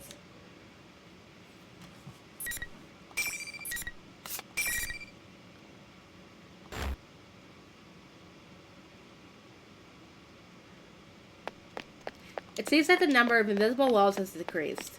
Could this mean that the end is near? But as I think that, I hear a familiar voice. That's enough! That was Miss President's voice. It was coming from the door to the announcement room. I finally made it. I opened the door to the announcement room and rushed inside. You're finally here! Hello, Sensei! Congratulations! How does it feel to have won the P1 Grand Prix? The general smirks at me as I pass through the door. Behind them, Miss President and Rize. When the two of them see me, Miss President looks confused, while Rize's face lights up with joy. There you are, Senpai! You're late! I have to stay cautious of the general, but I signal to the girls that everything will be alright now. The general's closer to them than I am. I can't afford to make any reckless moves just yet. And there's one more thing I need to know. Teddy, where's Nanako? I look around the announcement room, but Nanako's nowhere to be found. The general's face distorts with ugly glee. Nana-chan's right here. See? Slowly, the general extends an arm that was held behind him. And there was Nanako. Her arms are clutched to her chest, and she slowly takes a few steps towards me, obviously frightened. Nanako! After taking a step forward, I noticed something bizarre. The general disappeared. For a brief instant, my full attention had been focused on Nanako. The general had been standing directly behind her, but now he's gone. How can he have gone somewhere else that quickly right in front of me without noticing it? Big bro. Not this again!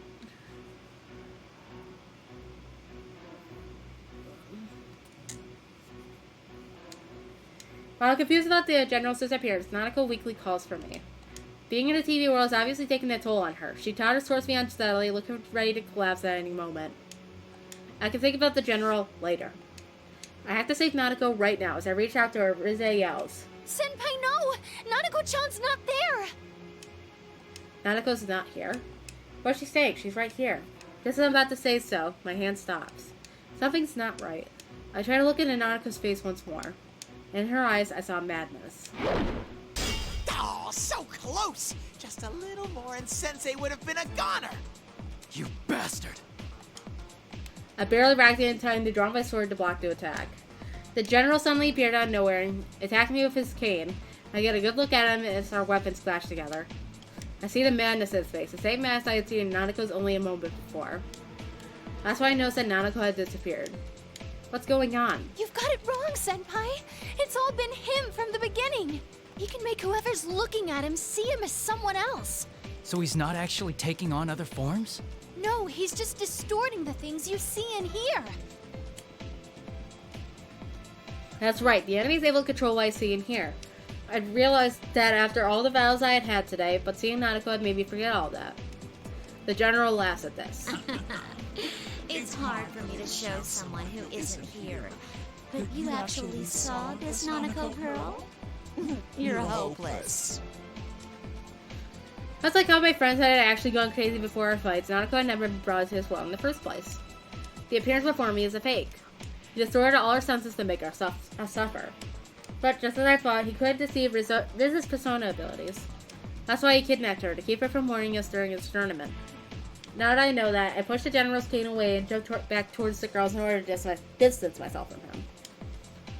Good, now I'm between them and the general. Now I look straight at the one behind this bizarre situation. Who in the world are you? You still can't tell?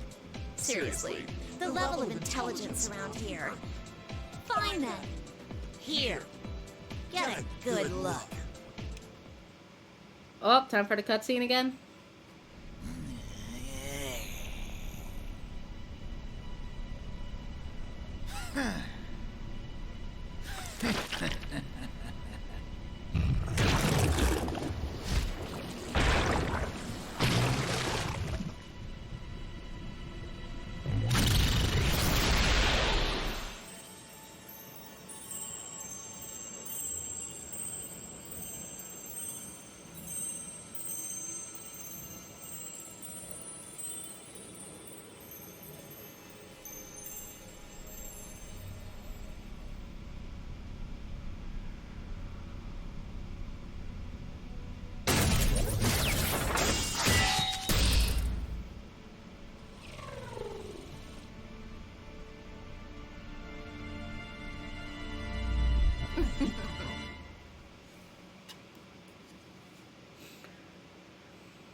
I am a shadow. The true self. That's my face. I saw Madeline's golden eyes, a ponytail, and a mirror image of Miss President's face, even though she was standing behind me, trembling. How about it? You wanted to see what I am, didn't you? Why does she look like me? That's its true form. That thing is your shadow. This is a shadow? She really came from inside me? Christy tries to calm Miss President, but the girl shakes her head in denial and squeezes her eyes shut. While Miss President refuses to look at this mechanical-looking being, I now understand what is going on. Because this isn't the first time I've seen a robotic girl before. All the facts match up. The way she was able to run so fast without so much as breathing heavily, even in the TV world. The sense of wrongness that I had when Miss President had asked about me killing my friends. The way she avoided telling me her name. The superhuman strength when she hit Chie and that incredible jump to get away from us. And the Shadow's ability to interfere with the senses of other people. But as if Margaret had said, all the pieces to the puzzle were laid out before me. They had all come together, and now I can see the truth. She is indeed Labrys. Labras, another weapon of a heart stolen by someone unknown and thrown into the TV world, created to school and forced us to fight our friends. This deep-rooted depression regarding her past memories, all of this took the form of Labras' shadow, who would manipulate everything here. Labras, don't look away. If you don't accept her, she'll get even stronger. Miss Labras only shivers when I call out to her. There has to be some reason why she believed that she was the student council president. But that's just a disguise more for herself than for us. No matter how comfortable it is, there's only there to cloud her eyes from the truth. I don't know what your past was like. It must have had some painful memories. But you have us with you now. We're going to get you out of here. I call out to Labras while keeping an eye on the shadow. A shadow is the darkness within a person's heart. Unless it is accepted by a person it came from, it can never disappear for good. But with that in mind, all we can do is watch over her as she accepts this darkness within her. We'll have to protect her when the shadow goes berserk and tries to kill her. But Labras continues to shake her head and tremble violently. My words are getting through to her. You hear that, me? Your friend is trying to tell you something. Too bad he doesn't understand at all. His clones are so hopelessly naive. The shadow laughs shrilly. It continues to smear more poison into Labras' heart. I wish I could have made them feel my pain. What it's like having to murder one another. That sadness and pain and anguish. Everything went black, and I was always left alone. I'm a weapon. A machine made only to fight. No human can understand my suffering. Stop! I've had enough. I'm human. I'm not like that. This isn't good. I settle into a fighting stance ready for anything. I thought I had a good idea of what's going to happen. Oh, you're still clinging to that? Then take a look at what you really are. The shadow's eyes gleam with golden light. The change begins immediately. A shimmer runs across Labras' body. Instead of a normal human girl had been there a moment ago, she has a metallic body just like her shadow. No! No! Labras loses all control as she scratches at her arm, trying to tear away the metal that appeared. But there was more to her change than just her arms. Her legs, her waist, her chest, and even her head. Everything not covered by her clothing was now obviously mechanical. The reality that she didn't want to face. There are no words that we could say to her. No matter what we say, reality won't change. Labras falls to her knees, and finally mutters the words I was dreading she'd say.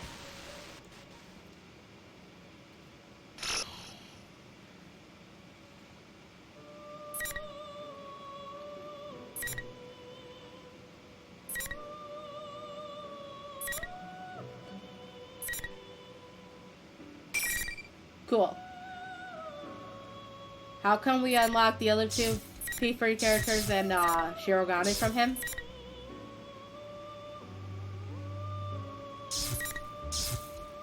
Now I'm assuming one of these is supposed to be Elizabeth down here. Or right here.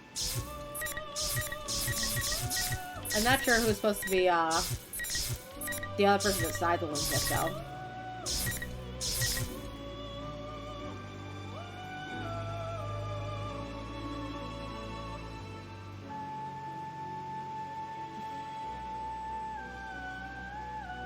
Oh, you can see how it says Aegis over here. Oh, Labras. I guess that makes sense. I like how you can see how it's the Japanese spelling for Aegis over here.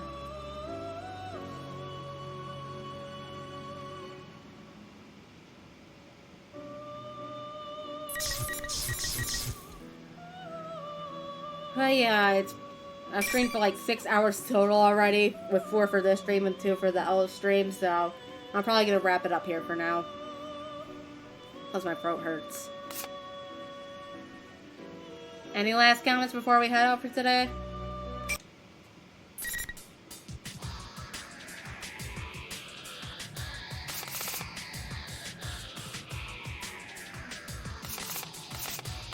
Oh, that's how you get around things. What the fuck?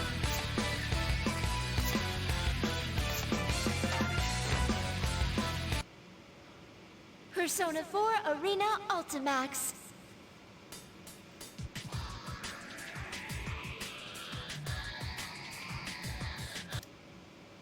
Indeed. Alright. Heading out for now. Toodles.